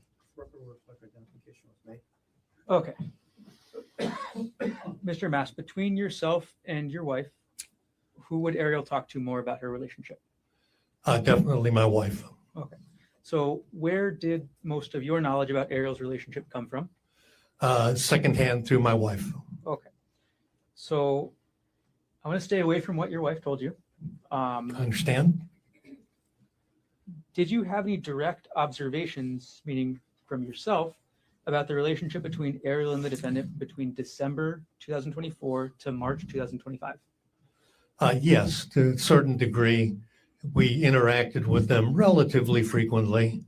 And I would say that starting sometime in the latter part of December on into the following year, there was a noticeable cooling in their relationship that was observable to both myself and my wife, which was consistent with what we had been led to believe had happened between them. Okay. And again, we're going to stay away from what you've been told. Okay. Yep. Okay. What sort of context did you make these observations in? And I'm asking public or private. Generally, these were private dinners together, that kind of thing. So from the outside, from a public view, was there any indication of any strained relationship? I cannot answer that. I mean, how's your speculation about others? Overruled. The answer will stand. So your answer is you don't know the answer. I don't know the answer to that. I can't speak to how others observed them. There was limited times where we saw them in, let's say, a somewhat more public environment. One was at a party at our house in January. Could you explain what you observed at that party in January? Yes, this would be probably sometime late January. It was a Christmas get-together with friends, largely of the Konigs, that was at our house. And I will say that even at the time, I observed an instance in the kitchen where the defendant seemed to go out of his way to demonstrate closeness with Ariel by sort of grabbing her, getting her to come close. I thought it was odd. It was out of character, like he was putting on a show that everything was normal, if you will. Okay. I apologize. Sorry, Mr. Master, can we Yeah. strike the last part of that answer? Yes. Okay. So, and again, let's just keep it to what you actually observed, okay? Yeah. Okay. Now, I'm going to move on, Mr. Master, to March 24th, 2025, okay? Okay. All right. On March 24th, 2025, at around 11 o'clock a.m., what were you doing? I was working in my office at home. Was anybody else home with you that morning? Yes, my wife, Judy. Did anybody else come into your home that morning? Yes, probably 11:30 in the morning. Emil Konig came over to our house. Who is Emil Konig to you? Emil Konig is a step-grandson. All right. And then what room in the house were you in? I was in my office. Judy was in the living room next door watching TV. I was at my computer working. Okay. And did you eventually leave your office and go to the living room? I did. Okay. My wife called me in. Okay. And I'm going to jump ahead in time, Mr. Mast. As a result of what happened that morning with you, your wife, and Emil, where did you and your wife go? As a result of what we heard, we got a flight and flew from Maui to Oahu. And took flight here, got in probably about 2 o'clock in the afternoon, went over to Queens Medical Center. And who did you see at Queens Medical Center? We went to see Ariel. Mr. Master, are you aware of any loan that you and your wife provided to Ariel and Gerhard Konig? Yes, Is that loan still outstanding? it is not. Okay. When was that loan paid? That loan was repaid probably sometime in April of that year, And how was it repaid? in the form of transaction, a electronic transaction. Okay, and I'm sorry. Who was the person that fulfilled that transaction? Ariel. Okay. Mr. Master, thank you. I have no further questions for you today. Okay.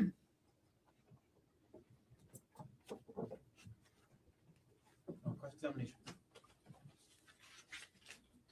Good afternoon, Mr. Mast. Good afternoon. So you indicated that from December to March, you were around Ariel and Gerhard decent amount of times, yes?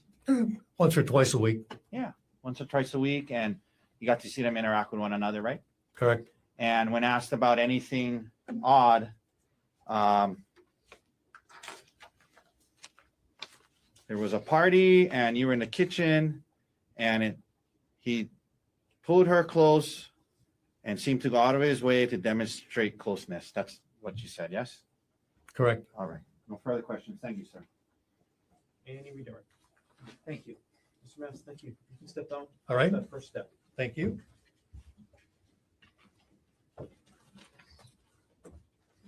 Mr. Gardner.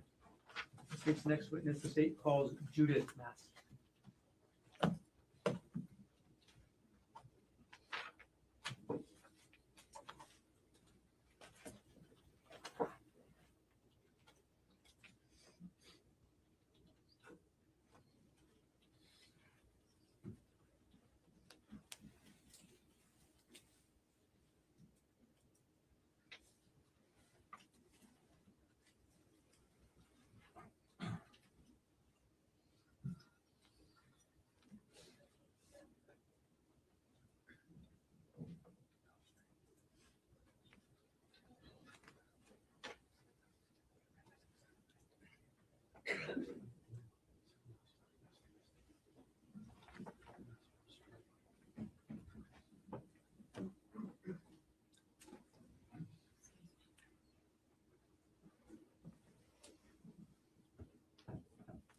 Please raise your right hand.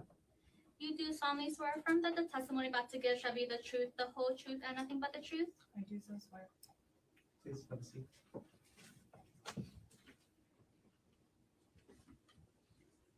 Okay, good afternoon. Good afternoon.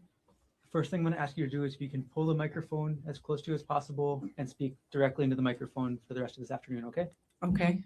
Can you please state your name? My name is Judith Lynn Mast.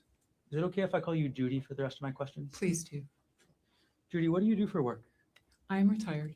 Congratulations. Thank you. Where do you live? I live in Kahului, so it's 263 Kamalei Circle, Kahului, 96732. And who do you live with? My husband, Peter Mast. Judy, are you related to any person involved in this case? Yes, I am. Who are you related to? Ariel Konig is my daughter. As of March 24th, 2025, who was Ariel married to? Gerhard Konig. Will you understand if I refer to Gerhard Konig as the defendant for the rest of my questions? Yes, sir. How close were you and Ariel? We were and continue to be very close. Without going into any details of what was said, did Ariel discuss her relationship with the defendant with you? Yes, she did.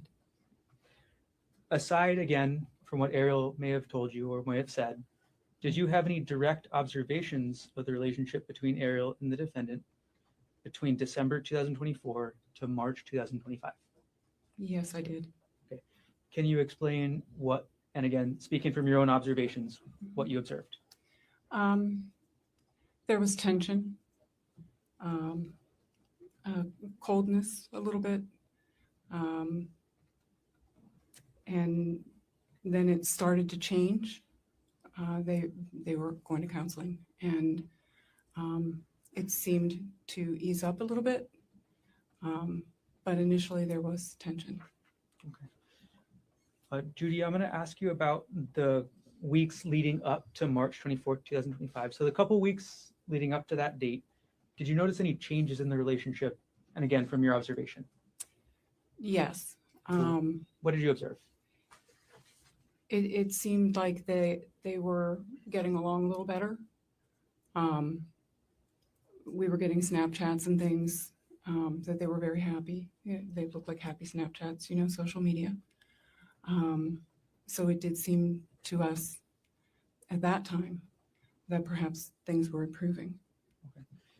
When you say at that time, in those couple weeks leading up to March 24th, 2025, was it odd to you to get these Snapchats? Did you think anything of it? Not at the time, no. All right, Judy, I'm going to move forward to March 24, 2025. At around 11 o'clock a.m., what were you doing? As much as I hate to say, I was listening to an audiobook and crocheting. I'm 65, not 85, I promise. And was this at your home? I was at home. I was in my living room crocheting and listening to an audiobook. Was anybody else home with you that morning? My husband was there. He was in the next room. And that morning, did anybody else come into your home? Yes, as I was sitting there, I heard the front door lock activate. It's an electronic lock. So when you punch in the code, you can hear it. And then, of course, the dog went nuts. And Emil came in with his girlfriend. Right. Were you able to observe Emil's demeanor when he came into your house that morning? Yes. Okay. What were your observations of Emil's demeanor? He was very upset. He was shaking, crying, very upset. Judy, I'm going to jump ahead in time just a little bit. So as a result of what happened when Emil came to your house that morning, did you call or text anyone? I did. Who did you call? First I tried to call and text Ariel, and I got no response. I checked her location, and I texted the defendant. Okay. We're going to break that up a little bit, Judy. Mhm. When you said trying to find her location, was that Ariel's? Mhm. Okay. And how do you Sorry, Ms. Bass, is that a yes? That's a yes, I'm sorry. No, not at all. Thank you. Yes, sir. Okay. And how did you attempt to find Ariel's location? We share locations we have iPhones, and we share our location in the app. So I can pull up her name in chat and see where she is. We've had it for years. And she was on the Poly. Is that Ariel's location or the phone's location? The phone's location. And how often did you use the sharing locations function on your phone? Oh, quite a bit.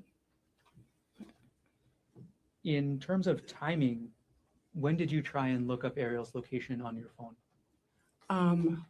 From the time that Emil came to visit me, through even when because we came to Oahu pretty quickly thereafter. And even when we were at the hospital, her phone was still on the Poly, even though Ari was still in the hospital. So I actually gave my phone to the detective to see if they could locate the phone. Okay.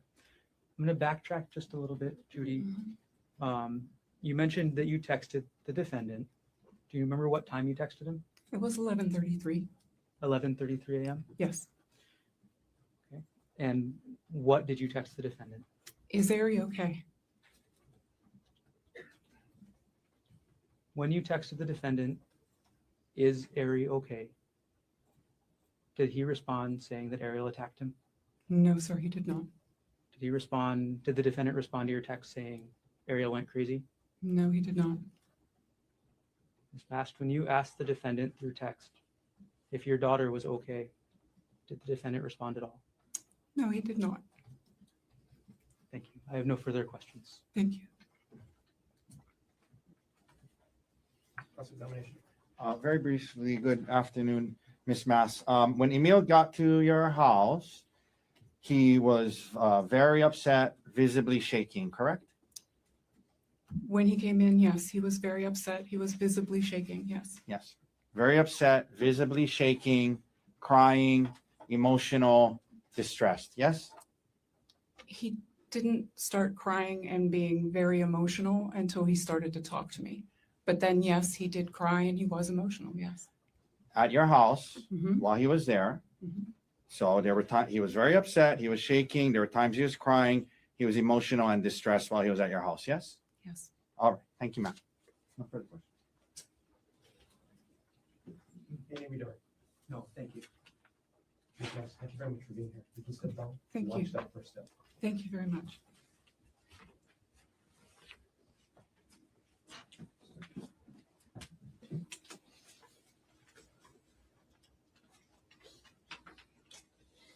Mr. Garner?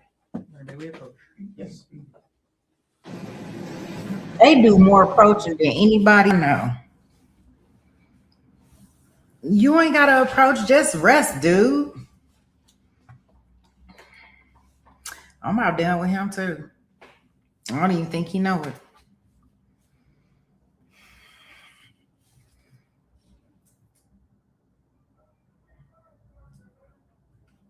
Yeah, just rest. I see. I ain't gonna say it. I know why they called everybody, but they don't have anybody else to call, right?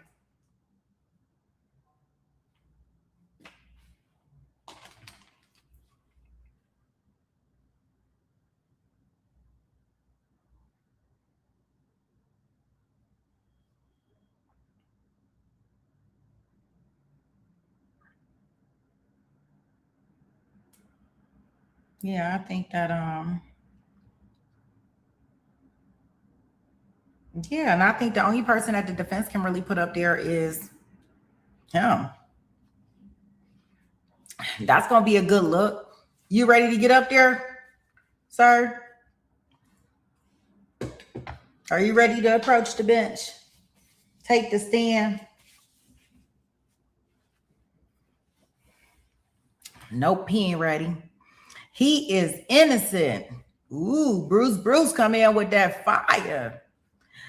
You got that fire up in here. Well, you have to tell me, Bruce, why he innocent. Please put it in the chat. Why you say he innocent? I want to know. Maybe you see something that I didn't see.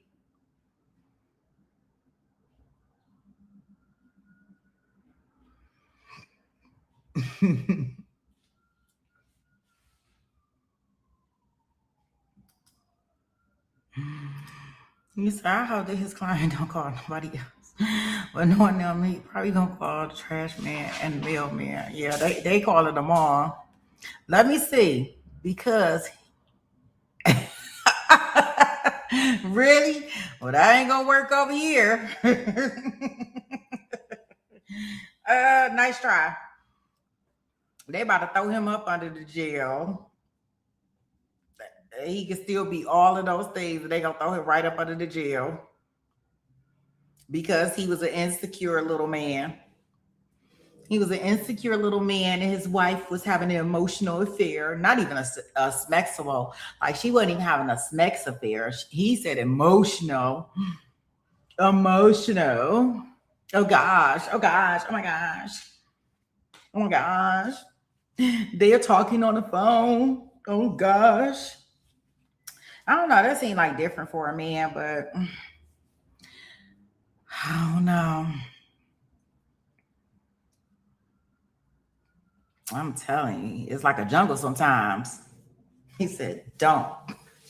Because I'm close to the edge. I'm trying not to lose my head. The state rests. State rest. Good. Ladies and gentlemen, you heard Mr. Garner rest the state's case in chief. The state doesn't have any other evidence to present at this point in time. Mr. Otake or Mr. Dirks, does the defense wish to present any evidence in this case? Yes, Your Honor, but scheduling wise, we Can we take it have up our tomorrow? witnesses scheduled for tomorrow. I know it's a little early. No, not at all. But Can we take up your witnesses tomorrow? That would be great. They're not here. Thank you. So, ladies and gentlemen of the jury, I'm going to release you a little bit early. It's been a long day. Thanks for hanging in there. Plan on being here for the full day tomorrow again as well. My same instruction, don't talk to anybody about this case. Keep an open mind. And do not try to learn about this case outside of the courtroom. Again, a lot of media coverage. You can see that. If it happens to pop up while you're eating dinner, turn off the TV, go to the next room. Don't watch any coverage about this case. All right. Again, your decision must be based on the evidence presented here in court. Yes, thanks for your hard work in this case. We're making headway. We are on, if not slightly ahead of schedule. So that's the good news. When I get a better idea about what the schedule is really going to unfold, I'll let you know. I'll have you come back 9 o'clock tomorrow. And again, plan on being here for the full day. Have a safe drive home tonight. Have a good evening. See you tomorrow at 9 o'clock. All right. So the defense does have a case, so they gonna have some witnesses. He gonna go and be in his bunk tonight, think about some things, see how he can spin it. He gonna see how he can spin it for us, and yeah, they gonna try it tomorrow. They said they gonna try it tomorrow.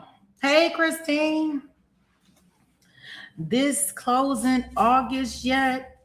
Nope. The defense is, so here go his defense, y'all. I'm gonna call it out.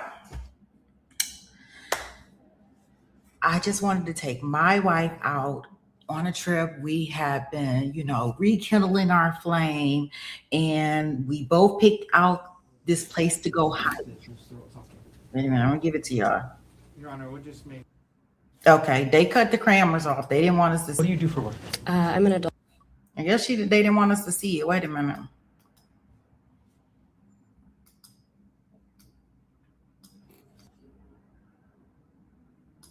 Keep an open mind. And do not try to learn about Okay, they didn't want us to see it. Okay, but let me tell y'all what he gonna get up there and say. And I just wanted to take my wife out for her birthday and rekindle our flame. And I love her, and it just broke my heart when she was messing with that guy at work. And I told her to stop, and I wanted to do everything to make things work. And we got up there on a hill, and she told me she wasn't giving me no more box. And I went crazy and tried to push her. I don't know. I just lost my mind, my ever-loving mind. She told me she wasn't sleeping with me no more, and that she was having an emotional affair, and that it was done. And I just snapped, crackled, and popped. That's why I just snapped. I had a moment where I snapped. That's why when the young ladies were right here and they see me and I was about to hit her one more time over her head, I snapped back. See, I didn't go chase her. I didn't try to go continue to hurt her and unalive her. I went the other way. I went and told her, yes, go get some help. I snapped out. Oh my gosh, I called my son and I was going to unalive myself. I didn't want to be here anymore. Yep, there you go. So there y'all story. You don't even have to take the stand because I did it for him. He done got up there and stabbed Crackle and Pock because she told him, I don't want to be with you no more. Oh gosh, he drove himself to this because it's to my understanding, like her and that guy was married. I mean, not to say that they both married people couldn't be sleeping with each other, but he was married. They wasn't doing that. I mean, they wasn't doing that. Oh gosh, but yeah, he gonna get up there and sing some goddamn sad song to us. The same song is what we gonna hear tomorrow. So y'all know on our docket, what we have our case in Milwaukee. So y'all know we'll be up early for Milwaukee. And then we will come in here and see the defense's side of the case. Depending on what the defense side of the case is and how they present it, I'll determine if we're going to get TiVo time or not, okay? Because I don't want to miss. If he get on the stand and he get declined and stuff, I got to see it. I need to see it in real time, okay? I need to see all of that in real time so I can understand it.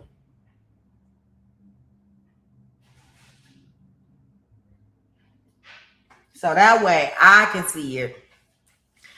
And I don't have to worry about us TiVoing back. But if they started with some other witnesses, we may TiVo sometime and stay in Milwaukee.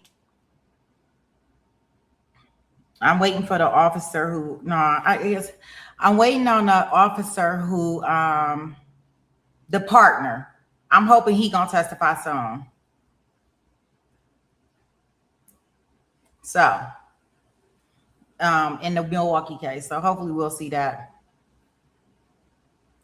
This guy right here, he did take the cry class. He did not take like the express version. You know, he knows when to pour it on and when to pour it off. If he takes a stand, he's definitely going to cry. He was crying when they was doing opening statements. So he's going to cry. He good out here in the streets with the cry game. It's just that the jury not going to believe him. God, he just messed up, man. He ain't do nothing right. I don't even know why he called his son and told him that. Like he did stuff that messed his own stuff up, because he shouldn't even been calling his son. And I guess maybe that was at a desperate attempt, because why would you even want your son to know that you about to take your life? Like, why would you want him to know that?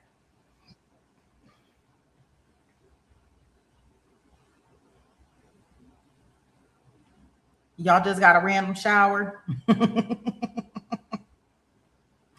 Yeah, it rained a little bit here in Arizona on Sunday.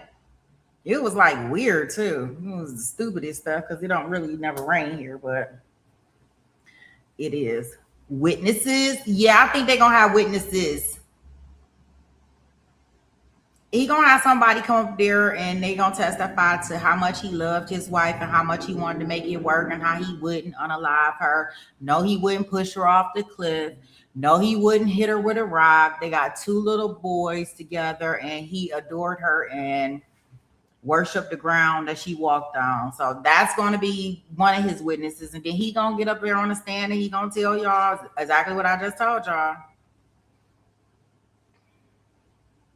Hey, CCGTV, how are you? Yeah, so they gonna get up there. He gonna get up there, and a friend or so gonna get up there and say how much he loved her. I don't know what to say. I think his son actually, you know, it's the crazy part, y'all. I think the son is what's gonna get him convicted. His son did it. His son, what he told his son is what he's gonna get convicted off of. I was even a reasonable doubt with her on the stand, not because I didn't believe her, but if he got up there on the stand, it's like a word versus word, right? But the son, yep, I'm out on you. I'm out on you, and I'm even more out on you because you know you did this, and now you got him up here testifying against his dad. That got to be a very hard thing for him to do. Shout out to that young man. So, yeah. Yeah, I think the son cashed it in. Like, he done. He is cooked like fried chicken, baby. Yeah, they gonna fall on deaf ears. You got that right, Susie. They can forget it. They can forget about it. Yeah, I think that's what I think the son absolutely did him in. I mean, it came off just like it just flowed. The prosecutor like, whoa. Let's unpack this because I need the jury to hear this step by step. When he called you, he was on FaceTime. Check.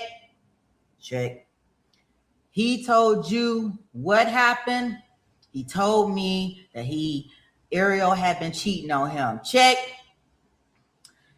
What else did he tell you? He told me that he tried to kill her.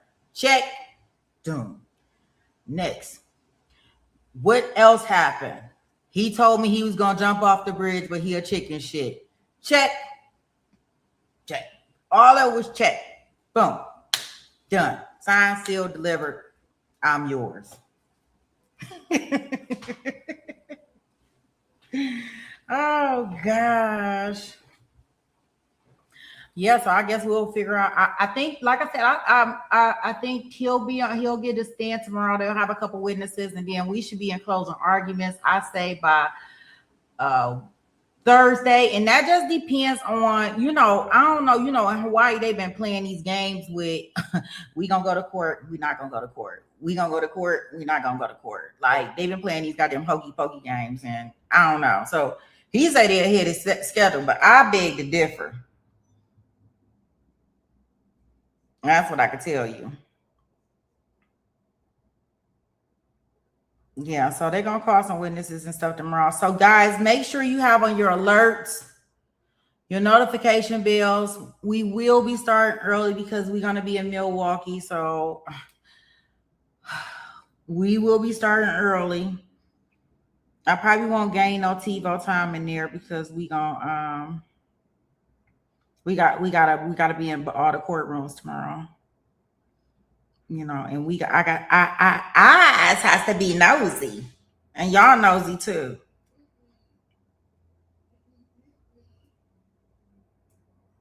Okay.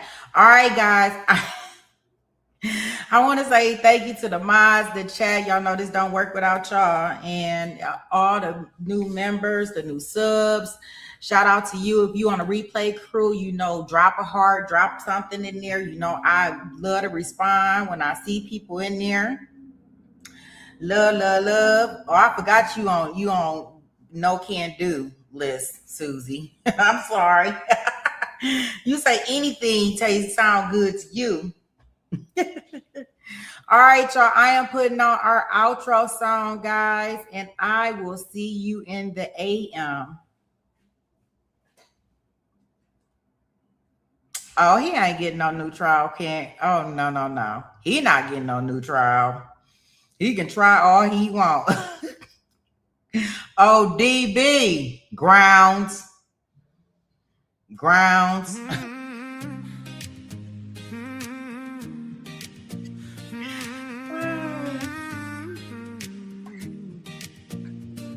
When Sweet Pea taps in, the courtroom lights go bright. Trials running long, but the family's here every night.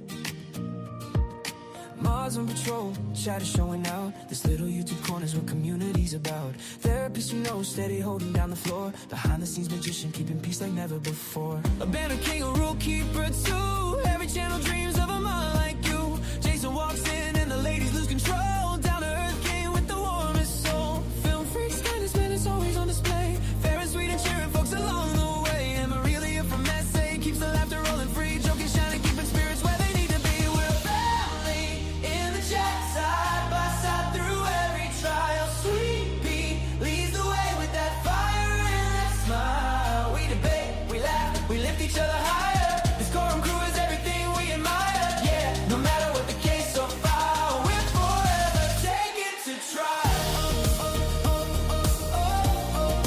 Take it to trial. Pretty brown girl, she'll tell you what's true. Sharp as a gavel, funniest in the room. Dr. Rachel pops in while she's busy running lines. Speaks her mind every time, cuts through like a knife. And Fowler brings the energy, jokes flying fast. Helping Sweet Pea backstage, making every stream last. And Zach's trolling, causing chaos just for fun. The resident cheater, but we love him, everyone. Here comes Maddie, handsome, quick with the line. A comedy sniper with the perfect timing. And Lynn with the updates, always loyal, always tuned. If true crime news drops, he brings it to the room. We're a family in the chat, side by side through every trial. Sweet Pea leads the way with that fire and that smile. We debate, we laugh, we lift each other higher. This Courtroom crew is everything we admire. Yeah, no matter what the case or file, we're forever taking to trial. Take it to trial. Shamrock keeps us trending, replay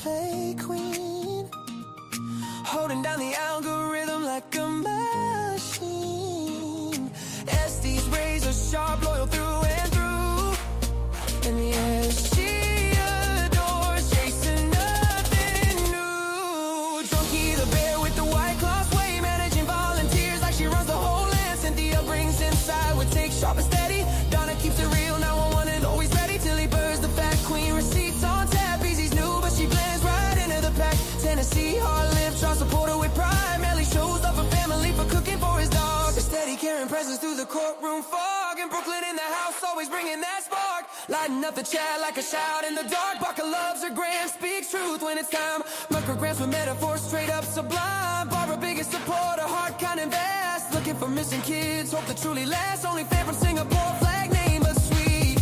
Still shows up with love every time he takes a seat. And even the part-timers keep this place alive. Curvio, Irish Amy, Capri Law, Hellcat, our tribe. Hearts wide open, stories shared, holding space because we care. From every corner of the world we climb to spend these nights together, one trial at a time.